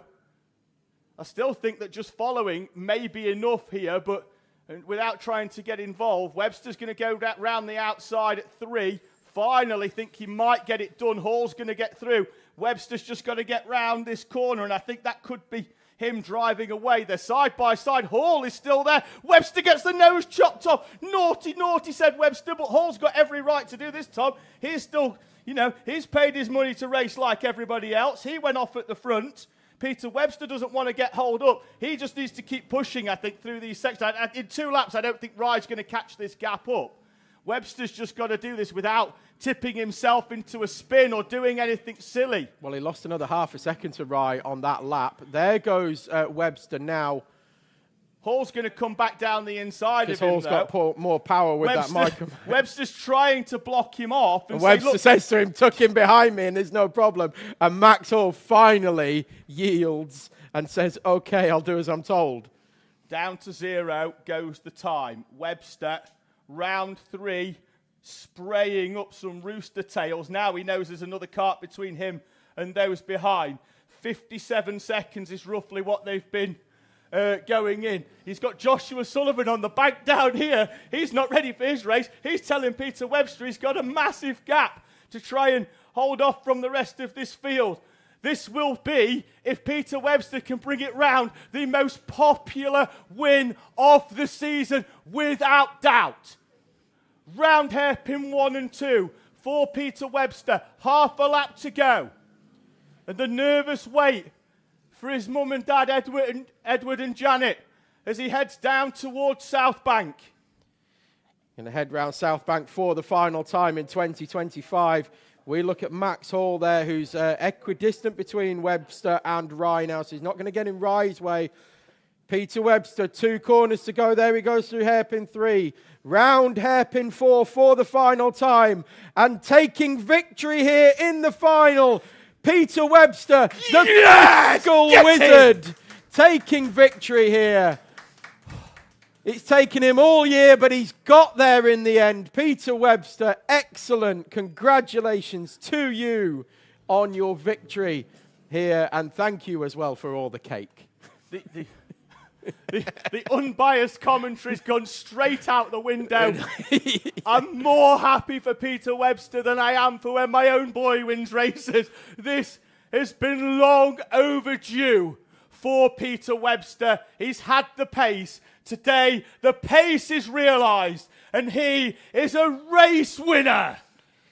And there he goes, side by side with Max Hall through South Bank Corner and on his way to the pit lane to celebrate, I'm sure, with all his family and friends up and down the paddock as well. Edward Rye pulls alongside and congratulates Peter Webster. And in fact, double fist pumps the air for Peter Webster, does Edward Rye. We give him a big clap as he comes past us. It looks like he's crying. Yes. It genuinely looks like he's crying. I think David's almost gone as well. Mate, you share in the highs and the lows of motorsport. Peter Webster has had his unfair number of lows, and all of those have been forgotten today, Tom. That is a popular win here at Teesside. I cannot wait to do the presentation later. We will take the roof off the cafe. Indeed. Well done to Peter Webster. Max Hall winning the Intermax class by virtue of being the sole entry. Edward Rye taking second place in Honda R200 with Dexter Petty in third place as well. So Edward Rye having a great debut as well. Very notable mention for him. Great debut in the R200 class, coming across the line in P2. Dexter Petty finishing off the podium. Then you had Ashton Horspool and Tom Nichols. JJ Allen as well. And we are about to head out for our... Nope. Too late. We'll do the raffle. We'll do the raffle next time. Let them go. So we're going to do our Rotax final, and then we'll do the raffle prizes before our four strokes come back on. So Isabella Stansmore-Wilson is going to go off pole position with Jake Grufferty alongside. Then it's Jacob Carnes and Oliver O'Donovan. Rossi Costello and Jaden Stonehouse and Morgan Cooney, Layla Berryman.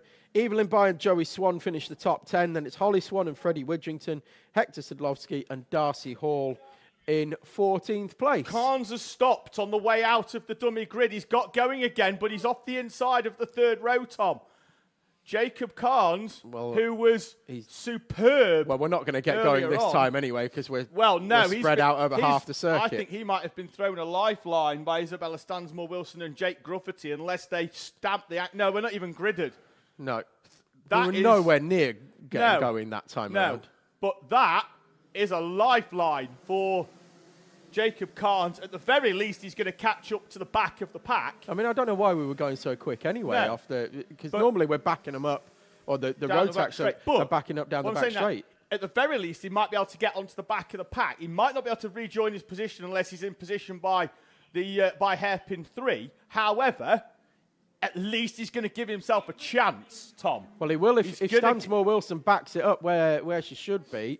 Well, She is starting to slow it down now, and she's received the instruction now. He's coming round the national loop. Down. I'm not sure he's going to be in position in enough time, but I'll tell you what he will have though: hot tyres. Hot tyres, and he's going to be there or thereabouts, Tom, on the back of the grid. I think he's too late now to rejoin his grid position. But they're still going at a decent lick, even though they are 2 by 2.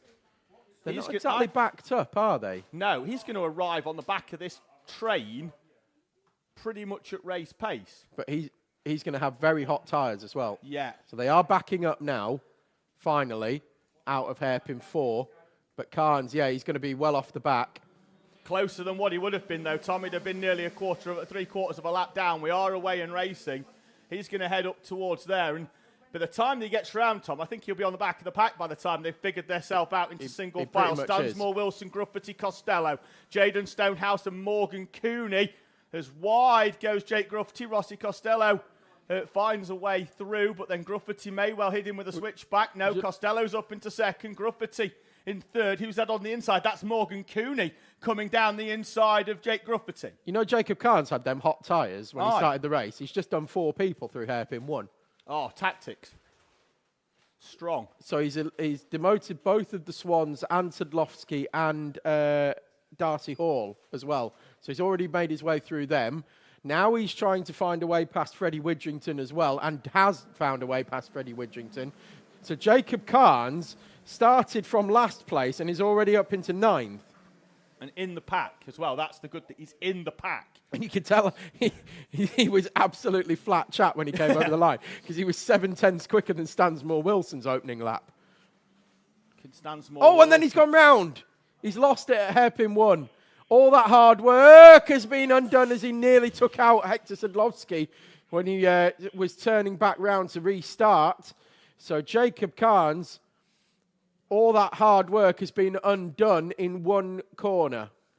Stansmore Wilson leads from Rossi Costello and Jake Grufferty. Contact warning for the 22 of Jacob Carnes. I think he must have gone into the back of it. I think it was Evelyn By. It might have been Layla Berryman even. Might have been that far up. But Stansmore Wilson leads from Costello and Grufferty, Cooney, Stonehouse, O'Donovan, Berryman, By, Widrington and Holly Swan round out the top 10. Stansmore Wilson looking comfortable again in these wet conditions. Rossi Costello was quick towards the end of Heat 3, but had a spin. And no, he didn't have a spin, did he? He pulled over to the side of the track, jumped out and restarted the car. Yeah, lost 16 seconds in but doing was that. Very quick Grufferty towards the end. Cooney are having a bit of a line change there. They go high dong. on the way in, yeah. And Morgan Cooney in touching distance here of a podium. I think he's got more pace than what Jake Grufferty's got at this stage in the race, but can't find a way past. Oh, and he might get it here because Grufferty takes a chunk of curb. And that car is just needs to get it planted. Give him some no more nails and get that nailed down to the tarmac for a corner or two. But we need to get some David Sullivan bingo going, don't we? Because he's chucking that round like a dog toy. He is. It's a risk and reward there for Jake Grufferty, and it paid off in terms of keeping him in 3rd place, but nearly went in the opposite direction. Say that somebody's handling like a pig on roller skates for my bingo card, please. Not yet. Although I should have used it yesterday with Ziad's cart that was crabbing for a lap until the wheel disappeared.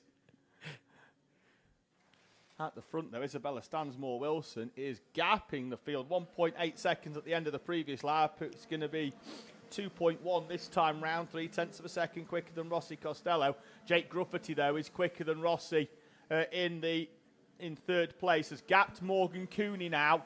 It looks like Jake Grufferty's car is starting to come good. Jacob Carnes, meanwhile, back up to 11th place now and already onto the back of Holly Swan.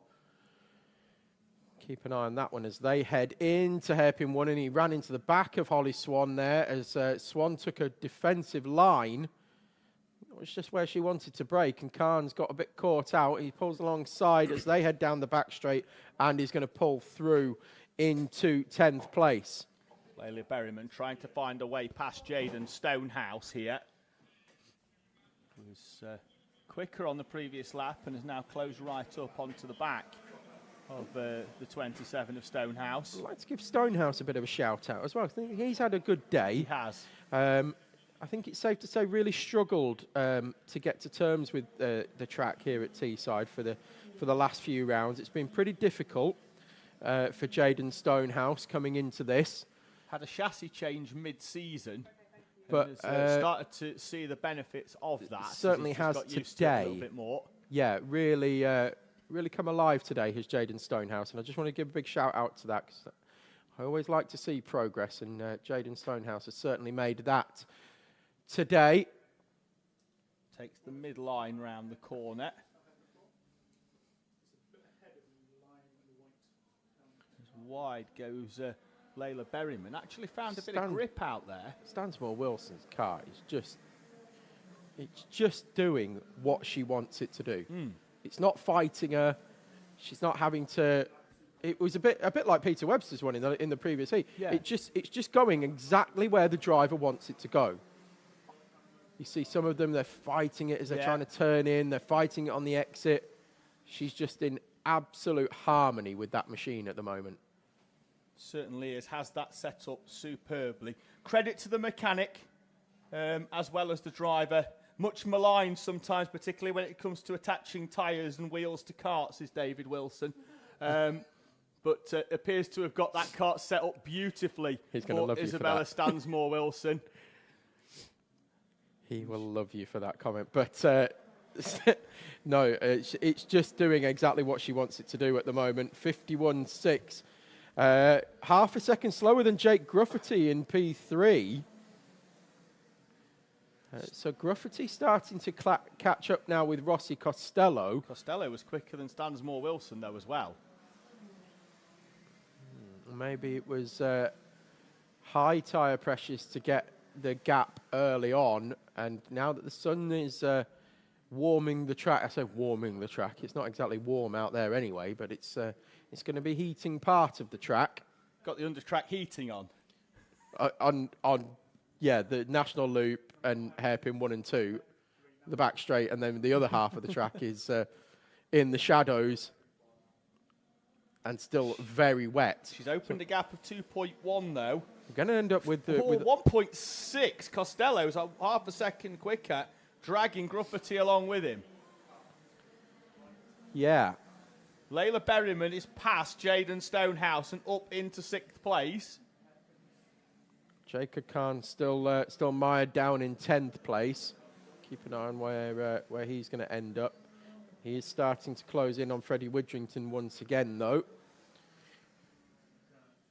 I think Widrington's had a bit of a difficult day. We've seen Widrington have a lot of pace early on in the season at various points. It seems to have had a bit of a difficult weekend. Stansmore-Wilson now. Rossi Costello and Jake Grufferty are starting to reel her in. But Grufferty is the quickest out of all three at the moment and has been for the last few laps. If he's going to maintain that, he's got to deal with Rossi Costello and deal with him quickly. At the moment, though, he can see that Costello is taking chunks out of Stansmore-Wilson. So if you're catching, no point. I would say see the amount of jack that Costello managed to get on the rear end of the kart there. Almost smacked him in the helmet. Almost French levels of Jack. Jacques Hammer. Jacques Hammer. He was Jacques Hammering it into hairpin 1. What Tom means by that is you turn into a corner and you want the inside rear to lift so that the outside rear unicycles round the corner and turns the kart. It transfers all the weight over to that front corner. And that's where you want it, because you want it squishing that front tyre in. But also, as David said earlier on today, there's no differentials on these cars. Solid rear axle, so you want the inside wheel not to be slowing you down as you go around that hairpin. We'll see if he does it again this time. He does, and it must be 6 inches up in the air. Jake Grufferty almost doing the same. It was almost as high for Grufferty. Those behind, Jaden Stonehouse, for example, not lifting the rear wheel at all.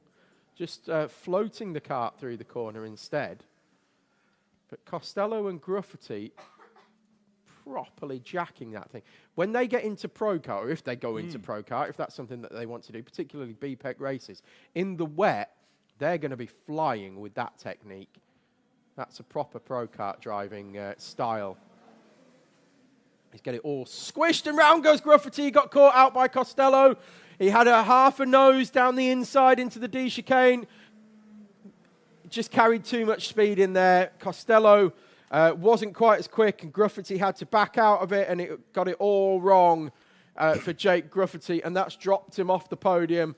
But fully self-inflicted there for Grufferty, and a real shame, because that one was really starting to liven up. At the moment, though, that promotes Morgan Cooney into a maiden podium position as it stands at the moment for Cooney, and he's got a decent gap as well. Back to Oliver O'Donovan. He's been opening the gap up, Tom. The gap is 2.1 seconds for Morgan Cooney. He could be heading towards a first podium as well here in Junior Rotax. Rossi Costello, the gap back out to 1.5 seconds. Isabella Stansmore-Wilson leading. The gap going back out again. So Grufferty lost 7 seconds. It was down to 1.2 for a couple of laps, but Stansmore-Wilson appears to have found something extra. Yeah, Grufferty lost 7.5 seconds that time around. He's now closing back in on Oliver O'Donovan for 4th place already. But Wave yellow, Jacob Kahn's round, and he's got a problem. He's stationary, I think. He's trying to get going. Cart's being pushed to the push. We've got carts coming he's round. Being asked to get out, so that's retirement for Jacob Kahn. Yeah, and they've got to go wide. The field's got to go wide round there, and they all do, to allow us to get that cart to safety. And it's going to be cleared before our leader comes round. Joey Swan will be the next one through. And the car is off the circuit now, and driver being moved to safety. Costello takes a little bit out the Stansmore Wilson, which she's got 2.5 laps to go to become another driver to take 2 victories this weekend in finals.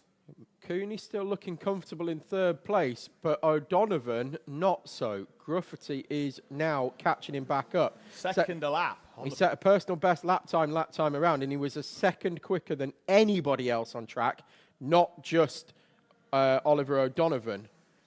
It's like he's angry, Tom. Oh, he was 0.9 of a second quicker than Isabella Stansmore Wilson, 0.8 of a second quicker than Rossi Costello, and over a second faster than anybody else on track. On to the final lap we go. No real change in how close Costello is to Stansmore Wilson. Cooney in 3rd place. Gruffity all over the back of Oliver O'Donovan for 4th place as Stansmore Wilson makes her way through the chicanes up towards hairpin number 1. There's Morgan Cooney. Keep an eye out on this battle here, because there's Jake Gruffity going through the shot. He's going to try and get the cart on a switchback here on Oliver O'Donovan, and he is going to do it out of hairpin 2. As you know, O'Donovan gets on the power, drives away down the back straight. Driving, though, there's Isabella Stansmore Wilson. Few corners from home to make it 2 victories from 2.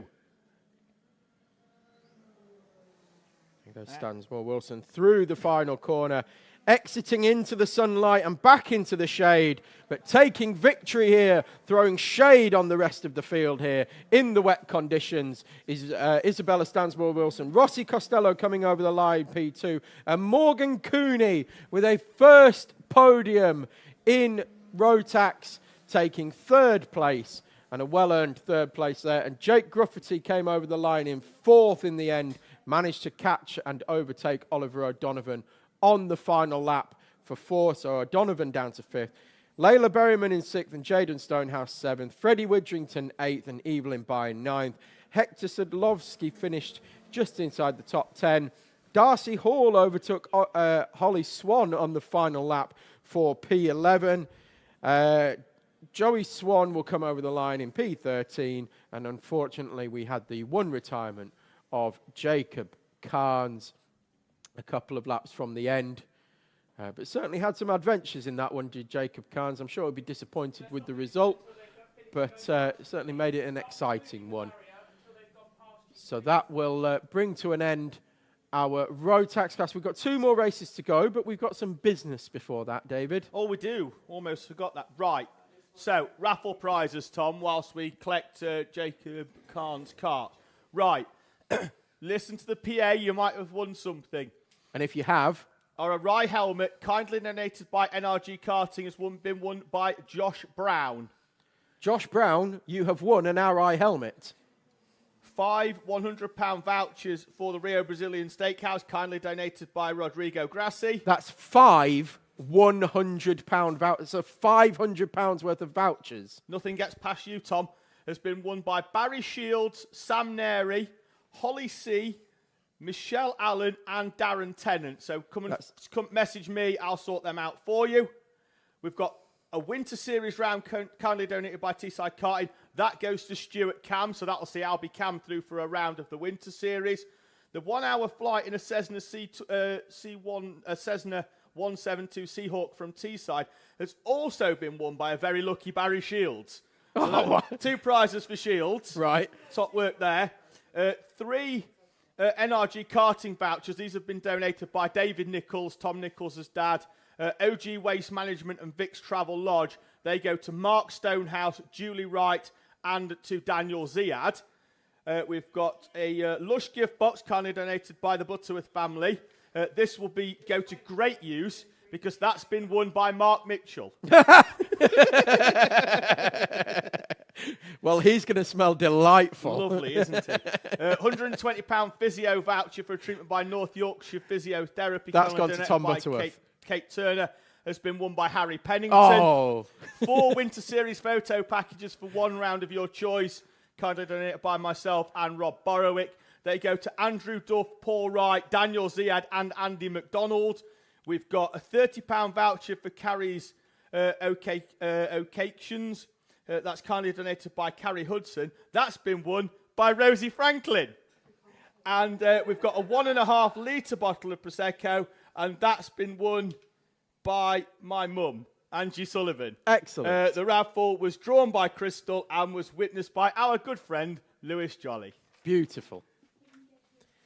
So come and see me Excellent. at the end. I will let you know how you can claim your prizes. And if I don't know, I'll delegate you to somebody that does. And congratulations to all our winners. And remember, that is because the main reason that we've done all this is because we have raised £1,300 this weekend for breast cancer awareness. Thank you so much to everybody here at TSK-Motorsport.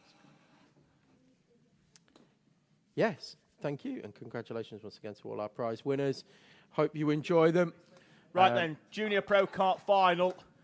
Sees Reece Cranston on pole position. He's got Liam Edmonds alongside, who'll be coming into this with a lot of confidence after heat number 3 with that victory. He's got Josh Brown and Ashton Carmichael on row number 2. Joshua Sullivan and Ted Hall, row 3. Daniel Camp, Matthew Plant, row 4. Elvis Hartley and Adam Roberts on row 5. Reese Dodds and Mia Duffel on row number 6. And we've got 3rd place in the championship up for grabs between Liam Edmonds and Teddy Hall.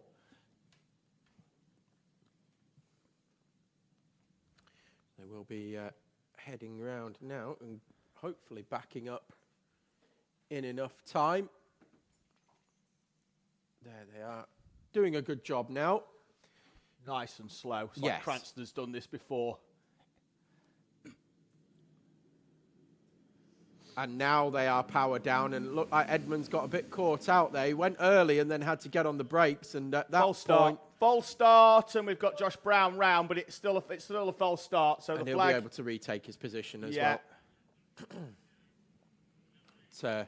Yeah, it looked like Edmonds went a little bit early and then had to jump on the brakes, and at the same point, that's when Cranston put the power down. So we'll try it again. Reset. Jack, you can virtually get these stopped because they're 4 strokes, and you can get them to really slow down and separate.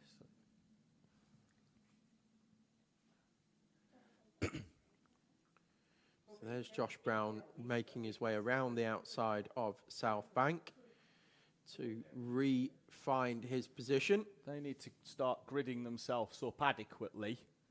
Josh Brown is back into position. They're now behind Reece Cranston. That was nicely done by your boy there, I've got to say. He left a big gap on the outside for Brown to sweep into. He is a smart little boy at times, Josh. My lad. No, he's good. He's good, and we do like him. We're away in racing this time. I think we'll keep him. We'll keep him. Up we go. He's been tipped into a spin, though, Tom. As a few others. Is that Josh Brown round again? It is. Yes, it Josh is. Brown round twice at the National Loop on starts. Yeah, tipped into a spin was Sullivan. I think there was contact in the rear by Daniel Camp as they all got pushed in, but that doesn't mean that Camp wasn't being pushed by whoever was behind him. Standard start. Block passed, though, by Sullivan further down the order. Matthew Plant didn't seem particularly pleased by that. As up at the first main point of side-by-side, we see Ashton Carmichael down the inside of Liam Edmonds. We do indeed, and Cranston still holding on to the lead, but they're all duking it out for position behind as they sort of spread out through hairpin 3 and 4, and they all ended up in one line again, coming through 4 and exiting, and over the start-finish line for the first time. It's Cranston, then it's Carmichael, then Edmonds and Hall, and Camp and Duffel and Dodds and Sullivan and Plant and Brown crosses the line in 10th, despite that first lap spin. It's like a really long law firm, that. Yes. I'm being represented by Cranston, Carmichael, Edwards, Hall, Camp, Duffel, Dodds, Sullivan, Plant, Brown, Roberts and Hartley. So if you've got any hopes of winning, you can forget it. We'll find a precedent somewhere. So Hall and Edmonds, pretty much, Tom, whoever finishes in front of each other is going to be third in the championship. Edmonds currently third, Hall currently fourth is where we're at the minute. And that, for me, puts them 7 points apart. If they switch around, I think it goes the way of Hall by 3 points. So it's very, very tight. Just speaking about solicitors as we end up everybody's sort of equidistant at the moment around the track. But just speaking about solicitors, I always remember there used to be a bar in my old hometown of Northampton, and it took over a solicitor's office. It was downstairs, and they named it Haycock and Tail Bar.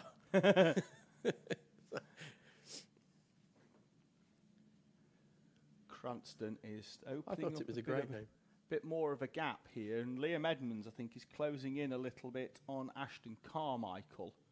I don't think he'd mind sticking a bit of a gap between, or a cart between him and Ted Hall.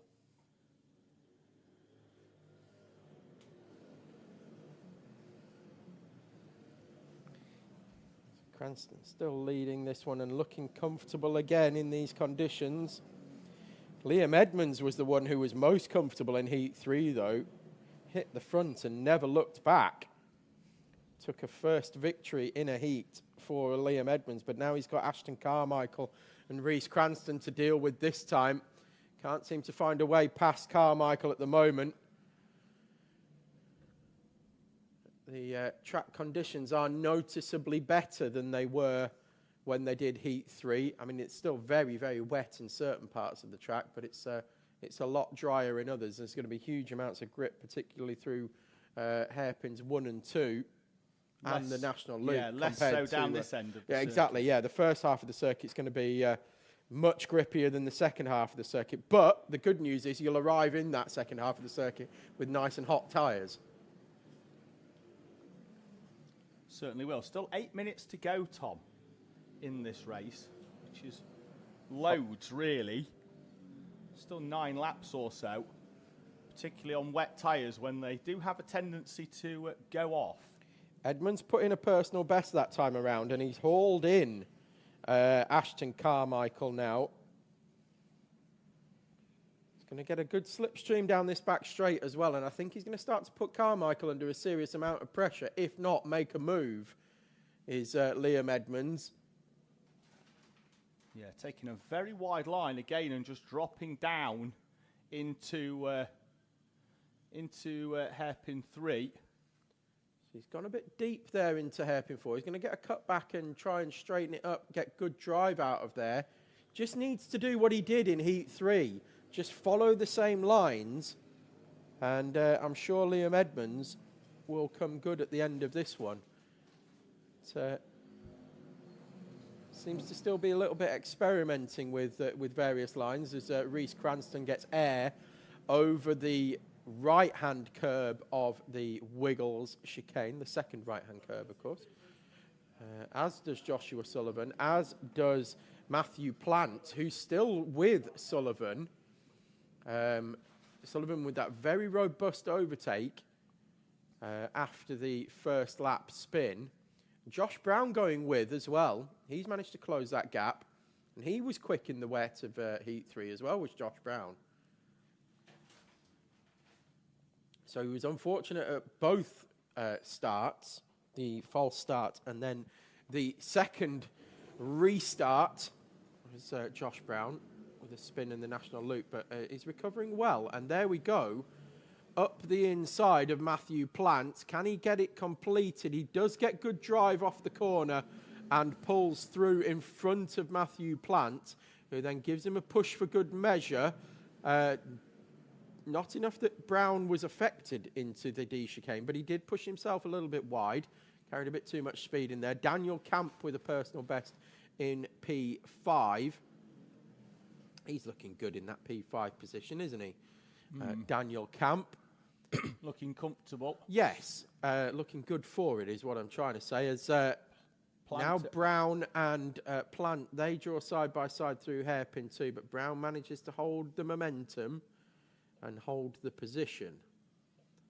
And Matthew Plant has got he's got a dent in the very front nose panel of that car, dead centre, and I can guarantee that is the shape of a rear bumper corner, the corner of a rear bumper.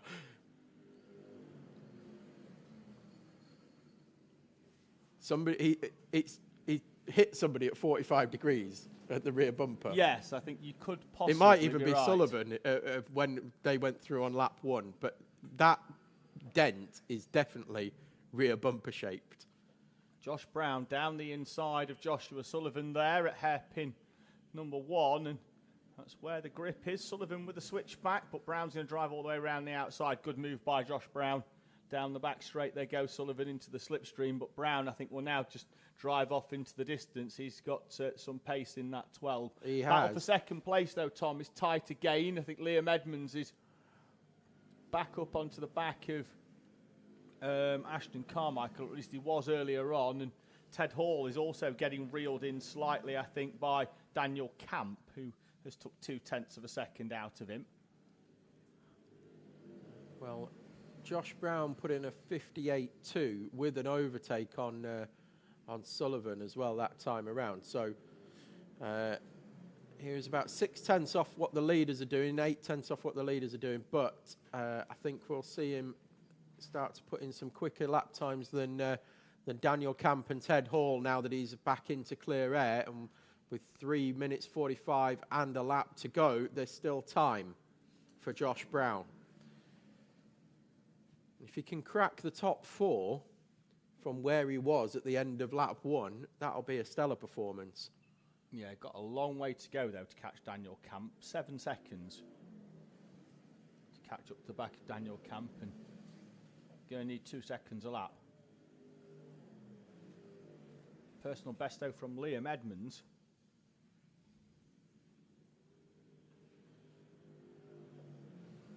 Yes, it was. He was a 10th quicker than Ashton Carmichael, and he's right on the rear bumper now as they head into hairpin 1. Tries a little switchback down the inside. Let's get on this one for second, Tom. Because Edmonds is going to try and get a switchback. Carmichael. There we are. We're just picking them up on camera now, and they're toing and froing between them. One picking a line. That's our leader, Reese Cranston. Just let that shot go. There they go. And side by side around the outside is Liam Edmonds. Trying to carry that momentum right the way around the outside. Carmichael tries to squeeze him. That's not going to work. And Edmonds parks it and then full drifts out on the outside, loses traction, loses momentum, and Carmichael says, "Thank you very much. I'll hold on to P2, thank you." So close. Edmonds all over that inside curb of the D chicane as well. He's definitely quicker at this point in the race, is Liam Edmonds. He just can't find a way past Ashton Carmichael at the moment. Going to try it down the inside. Brake early, turn in, power down. Carmichael was so smart there, though, because he didn't do the opposite line. He just opened it up, and he then ended up taking a tighter entry and then just driving it round the outside. That was smart from Carmichael.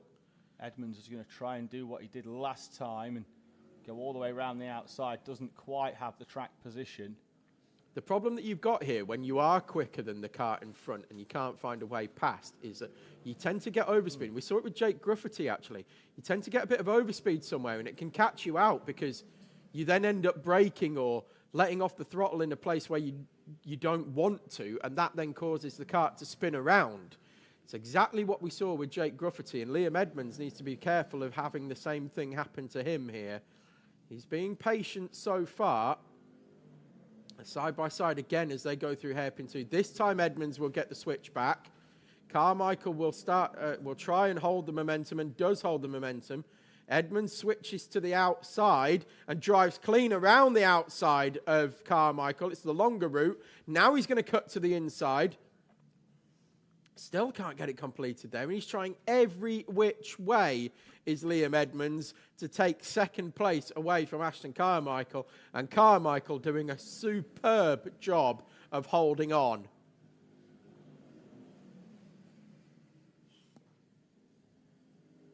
Edmonds, though, doesn't need to get past Carmichael to take third in the championship. I know he wants to take second on the road today, but he might be taking a big shiny trophy home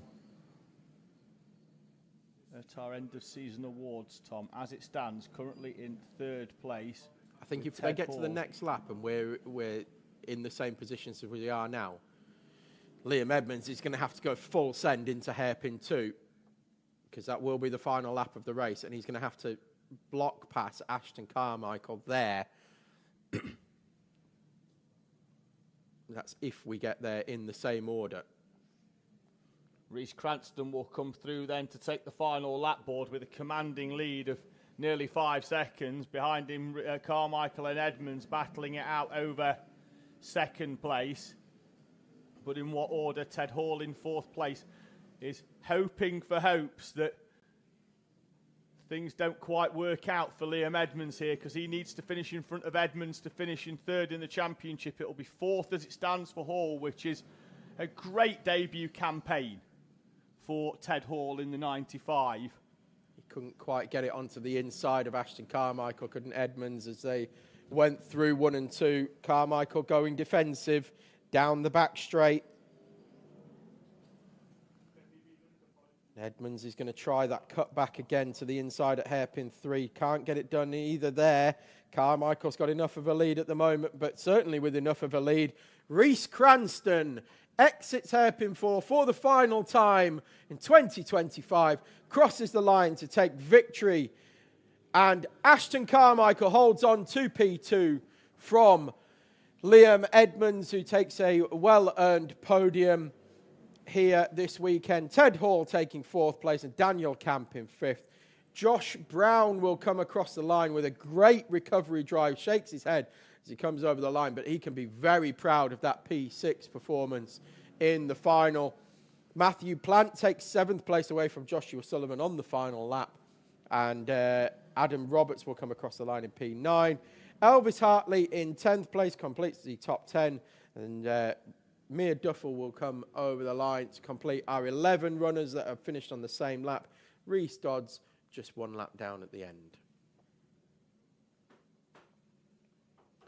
And that completes our 12 runners.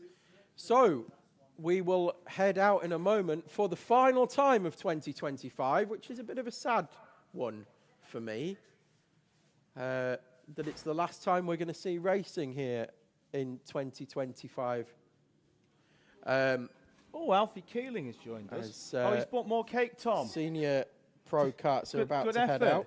Cheers, Alfie. Birthday cake or cafe cake?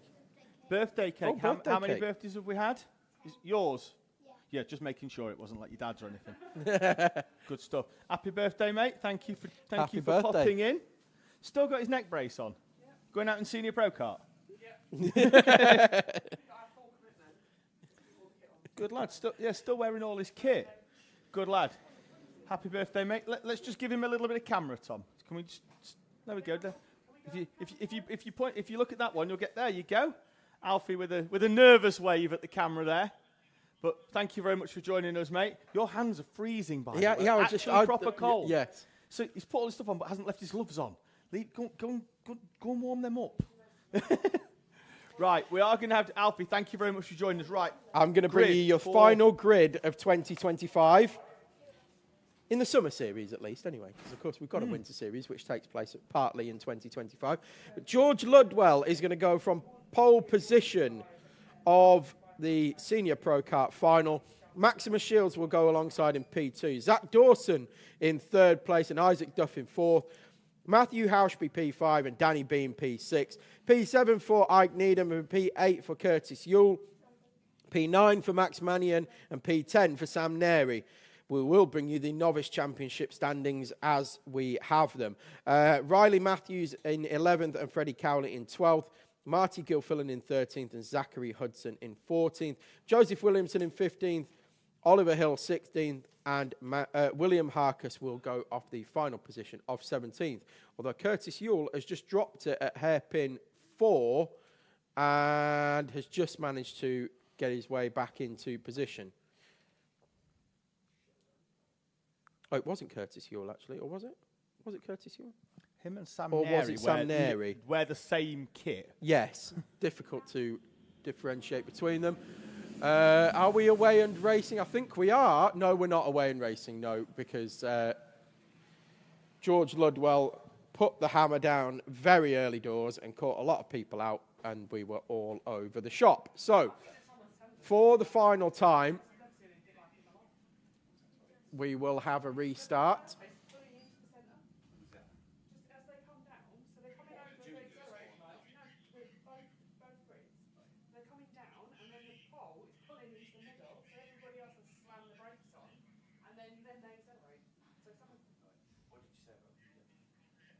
So they will grid themselves back up into the positions they're supposed to be in. Trying to do that now. But yeah, I was just saying it's a bit of a sad one, David. Don't know how you feel. It's always sad to end the season, Tom. Yeah, it is, genuinely.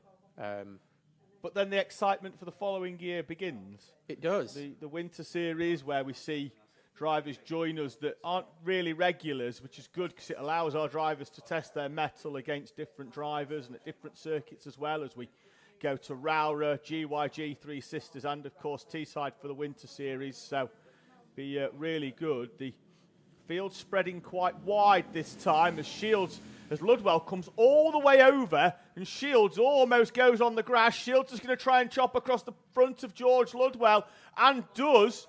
Good start with the exception, I think that's Freddie Cowley on the grass in the 53. Shields leads from Ludwell, Dawson, Bean, Duff, Yule and Sam Neri as Ike Needham tries to go down the inside, gets it stopped. So Matthew Hauschby helps him round the corner.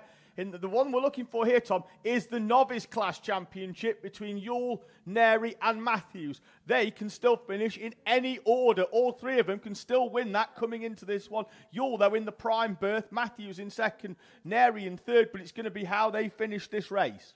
Right, well, we will very much keep on top of that as much as we carts can. In the gravel, Tom. One of them, I think, is Riley Matthews, potentially. I think it is bright yellow helmet. It is Riley Matthews. In the gravel, Marty Gilfillan is the other one. Matthews won't be winning the championship, that's for sure. Not from there, he won't, no. And I said I'd never seen anybody in there before. We've done it a few times today. Yeah, a couple of times since then, though. Gilfillan's stuck. That's really kind, actually. I thought Matthews was going to try and lift that car out. Well, he did, but he couldn't quite get it lifted enough. With needs to get that stop, though, because that's the problem with South Bank. It's banked. There you go. Off you go, Riley Matthews, and gets away just in front of the field following through. We're still under yellow flags, though, so there will be no overtaking down the back straight, so they better sort themselves out quickly as they come out of hairpin 2. They do. And the yellow flag has been brought in, but Riley Matthews is struggling, I think, to get some power down now, and possibly, no, does carry on. So needs points for at least half race distance, does Riley Matthews, but certainly not going to be taking victory in the class here. So we'll see where that is going to put him relative to Sam Neri and Curtis Yule. As it stands, it's Yule from Matthews and Neri at the moment, I think. In terms of points.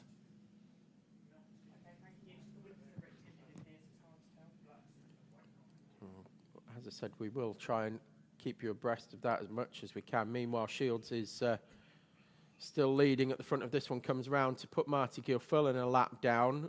George Ludwell in second. Zach Dawson showing very well in third, as we thought he would in these conditions. Seems to revel in the wet, does Zach Dawson, and I'll be surprised if we don't see Zach Dawson in a pro class entry next season. Gilfillan peels off into the pit lane. Yeah, but I'd be surprised if we don't see Dawson in a pro class. I mean, Might just be think, no, I'm just going to stay in Clubman and go for the trophies, which is fine. That's absolutely fine. But I think it would be nice to see Dawson mixing it up and have a few more pro entries next season. Hasn't quite had the look this season, Tom, that I think some of his performances have deserved. No, I would. On the flip side, on some occasions, you make your own look. So. Correct. Yes, it's sometimes it's been a little bit self-inflicted, but now putting Ludwell under pressure for P2 overall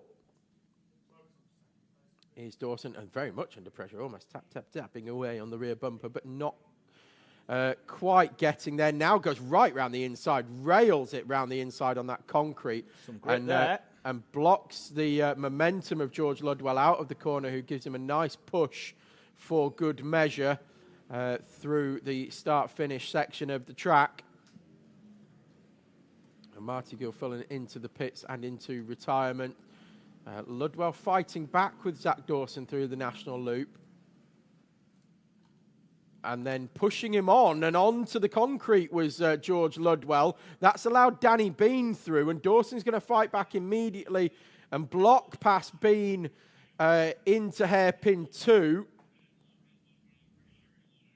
Bean's going to have momentum, but Dawson's going to have the low ground, which is actually the faster ground at the moment. Goes up high.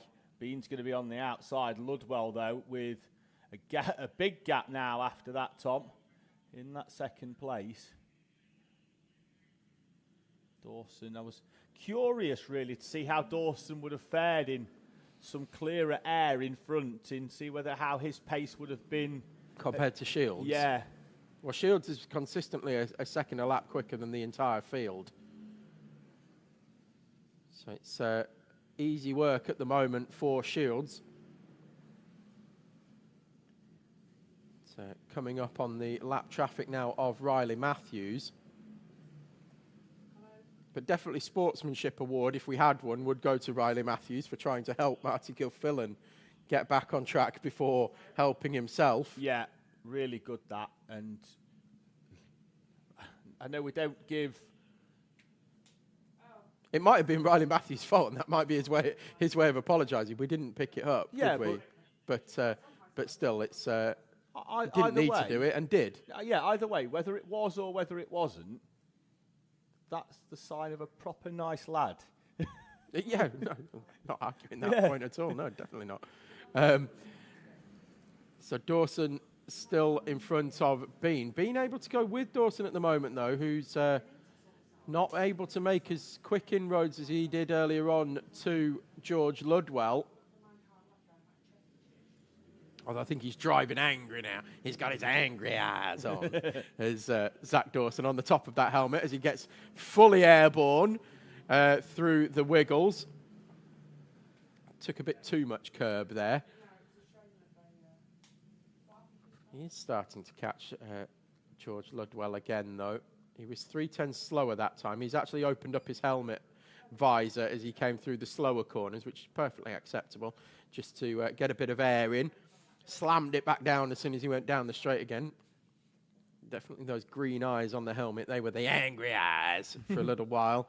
I think he's started to have a bit of a cooler head and realised that's the way that he's going to catch George Ludwell. We'll see whether there's any retribution for Ludwell. We're going to be lucky to get this race done before it gets dark here as well. I know we've got 4.5 minutes to go plus a lap. But I think the Combox windows are slightly tinted. I think it's lighter that outside than what it is in what we can see. Well, the cameras are definitely doing a good job of making it look brighter than it is out there. We're going to need some lights on these carts at this rate. Well, it is a floodlit venue. Around the outside it is at the moment. Yeah. The inside ones aren't on. No, as you can see on the camera. I don't think we need it. It's fine. Well, Ludwell, anyway, is coming up to put Riley Matthews a lap down. And he gets waved through, does Ludwell. Good awareness from Matthews there. Matthews, who will finish this championship campaign, by my reckoning, in second place. Did have a chance, but to be fair, today, Tom, Curtis Yule has headed the He's been a novice step grid, above the others, hasn't he? yeah, throughout the day today. And as we mentioned early on, for a lad that hadn't done a huge amount of outdoor karting at the start of this year, Hadn't done any outdoor karting. and wasn't too familiar with the wet weather conditions. Or how to mechanic a car. Yeah, he's done very, very well. To be fair to him, he's had Finn Robinson on the spanners for the tail end of the season. Did forget to thank him in his interview at the last round, though. So, don't know whether Finn sacked him as a driver. Do it yourself. I'm sure that's not the case. Not with Finn Robinson anyway. He's a nice lad as well. 3 minutes to go. Shields with a gap of 5 seconds at the front.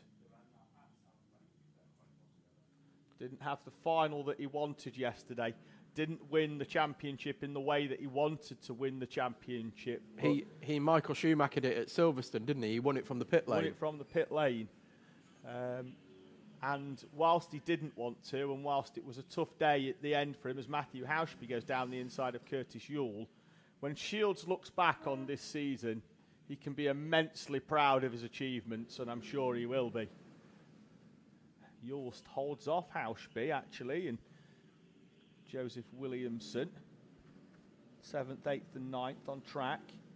And on the last lap, Yule wasn't particularly fast, though, a 1:04, where Hauschby and Williamson put in personal bests, but that was to catch him up. Williamson trying to go down the inside of Hauschby. Hauschby's going to try and go round the outside of Curtis Yule. That's going to allow Joseph Williamson down the inside. Hauschby finally gets the slide job done and emerges I thought out. Williamson was going into both of them there. Yeah, as did well to avoid in the end. Yeah, wide all the way round the outside by Hauschby. Chops across the front. That didn't work for Piastri last weekend, but it's worked for Hauschby this weekend. Curtis Yule was a little bit compliant there as well, which helped Hauschby out as Williamson now comes up the inside of Curtis Yule. Can't quite get that one done, and Yule will have the high ground round the right-hander and holds on to position, but Hauschby now gapping away. And I said it earlier on, Hauschby's had a great weekend this weekend. I think he should be very, very proud of his efforts. He's made a big step forward in terms of pace relative to the front runners, as Matthew Hauschby. In my opinion, anyway. The stats might not show it, but it certainly feels that way. No, I'm going to echo that. And to be fair, I've been a big fan of Matthew Hauschby's work this season, Tom. Had some tough times last year as he sort of acquainted himself to senior pro karting, and was the trouble did seem to follow him last year, certainly with on-track contact. Yes. He's polished up very nicely this year as Matthew Hauschby as a driver. And really coming on song towards the end of it as well. Yeah, and we give credit where it's due here, Tom. We do, and he's looking good for next season. I mean, look at that P7 at the moment in wet conditions as well. Can be very, very proud of that performance. With the pedigree that we've got on the grid at the moment this year. So Shields still a quarter of a second quicker than anybody else, but Ludwell and Dawson into the low 1 minute ones as well now. Where is Dawson relative to Ludwell? He's still a fair way off the back. So it looks like that one may be done and dusted. Shields takes the last lap board for the last time this year. The 43, it shows on timing as the 42, but it is very much the 43 car of Maximus Shields. Launches over the curb through the chicane. And around hairpin 1 and 2 for the final time. George Ludwell looks like he's going to be comfortable holding off Zach Dawson for P2 on the road. But of course, Zach Dawson being in the club class, he will take victory in that one. Danny Bean, then Ike Needham, then Isaac Duff. And Isaac Duff moving up into pro class for the day, as is Danny Bean. But Shields coming out of hairpin 4 now for the final time. Your 2025 Senior Pro Kart Champion Maximus Shields takes victory here and sideways over the line, drifting it through in style for Maximus Shields. That's one for the photo album. Shields then takes the victory from Ludwell. And he got it as well. I bet Mike got it. With the club class victory in front of Danny Bean, Ike Needham, Isaac Dove heading up there. There's Dove celebrating. Out of hairpin number 4 though. Isaac Dove with the 360 over the line. Will come Joseph Williamson, Matthew Hauschby, and your 2025 novice champion Curtis Yule rounds out his debut outdoor karting season with a championship. He finishes 9th on track, but he's your 2025 novice champion. Max Mannion, Sam Neri, I think, will finish 3rd in the championship, with Zach Hudson picking up his first podium. Then it's Freddie Cowley, and Riley Matthews will cross the line, but he's 2nd in the championship. Has something funny happened, Tom? Something very funny has happened. So Isaac Duff came over the line, full drifted it over the line. As he full drifted it over the line, his stub axles broke. What happened is his nose cone wedged itself down the side of the wheel, so then he couldn't straighten back up. Right, as he came over the line. Then he's done a 360, and then he's broken his stub axle. Oh. And then he's pulled straight into the pits. So Isaac Duff's had a very adventurous end to 2025's season here at the Teesside Owner Driver Sprint Series. And a really sad moment for me now that that's the end of our year once again here. We look forward to the Winter Series, of course. Doesn't look like that one's going to be streamed at the moment, but we'll bring you news if there is any for that. But certainly get your entries in for it, for our Winter Series tour. Yep, some great tracks that we're visiting. We go to Rowra first, then we come here to Teesside between Christmas and New Year for the annual O-Plate meeting. Three Sisters and GYG will complete the Winter Series. And then the week after the Winter Series, Tom, we will have our annual awards presentation. So we'll let you know when that's going to be. I think it's the final weekend in February, just for those of you that have won. 28th. Yeah, for those of you that have finished inside the top 3 and you want to book your tickets for what is always a very, very enjoyable evening on the Teesside karting calendar. Keep an eye out as well on the socials, particularly on the Teesside Owner Drivers Facebook page for the 2026 calendar, which will be out in the next couple of weeks, I'm sure. And that will give us plenty, Tom, to look forward to as we head towards next season's championship. Indeed. And as usual, we will say some thank yous. Thank you to all of our marshals here, who without them we can't go racing. Thank you for all of your efforts this year. Thank you to our production team as well, camera people, Toby, who's been directing us for all season, I think, with the exception of when Adam was here as well. For the 24, For the 24, yes. So Toby's been directing us all year and has done a very good job. To Captain Paul for hosting us, of course, and for all of their efforts, Captain Paul Franklin, and to our medical team, who are stationed over the far side of the track as well, but I'm sure they can hear us or are at least watching the stream as well. So thank you to them for keeping us safe. And yes, thank you to you, David. Thank you for, as well, for Tom. all of your efforts this year. It's very unsung what you do. So I'm about to sing you some praises, but yes, you go to a lot of effort to bring us the content that we are able to bring you as a pair. I'd like to say I put some more effort in than I do, but I really don't. I just turn up and most of it's done. I do offer David some help, but he rarely takes me up on the offers. But we have a good time, Tom. But anything he asks for, he usually gets. You add immense value to this stream, Tom. Well, not as much as you do, David, but thank you. We get a lot of positive feedback, particularly as a duo, as to how well we bounce off each other and how much fun we make the racing. And I'll always say to people, particularly in the paddock, that if when they're watching back on a Sunday evening or on a Monday, if I can make their driver feel like a superstar for 10 minutes, my job's done. But just going back to something that you've said, and I appreciate that they do pay us, so we have to be reasonably nice. But with Cat and Port, the amount of effort that goes into putting on not only a race day like this, but a championship and keeping on top of the admin and all of the things, people messaging about points and when things aren't tallying up for them, or when they've entered it with a Can different we have Alpha letters account for kids at school and all things of like that? Yeah. And letters for kids off Fridays. The amount of effort that goes in to allow people to just rock up on a Friday, Saturday, Sunday and go racing is absolutely unreal. I think it deserves a round of applause from us. Well, I'll hang it on the peg again. This is the best single venue IKR championship in the country by a million miles. I'll go even further and say the world. The world. In the world. Right, we could keep talking all night, but then it'd be like the British 24-hour all over again.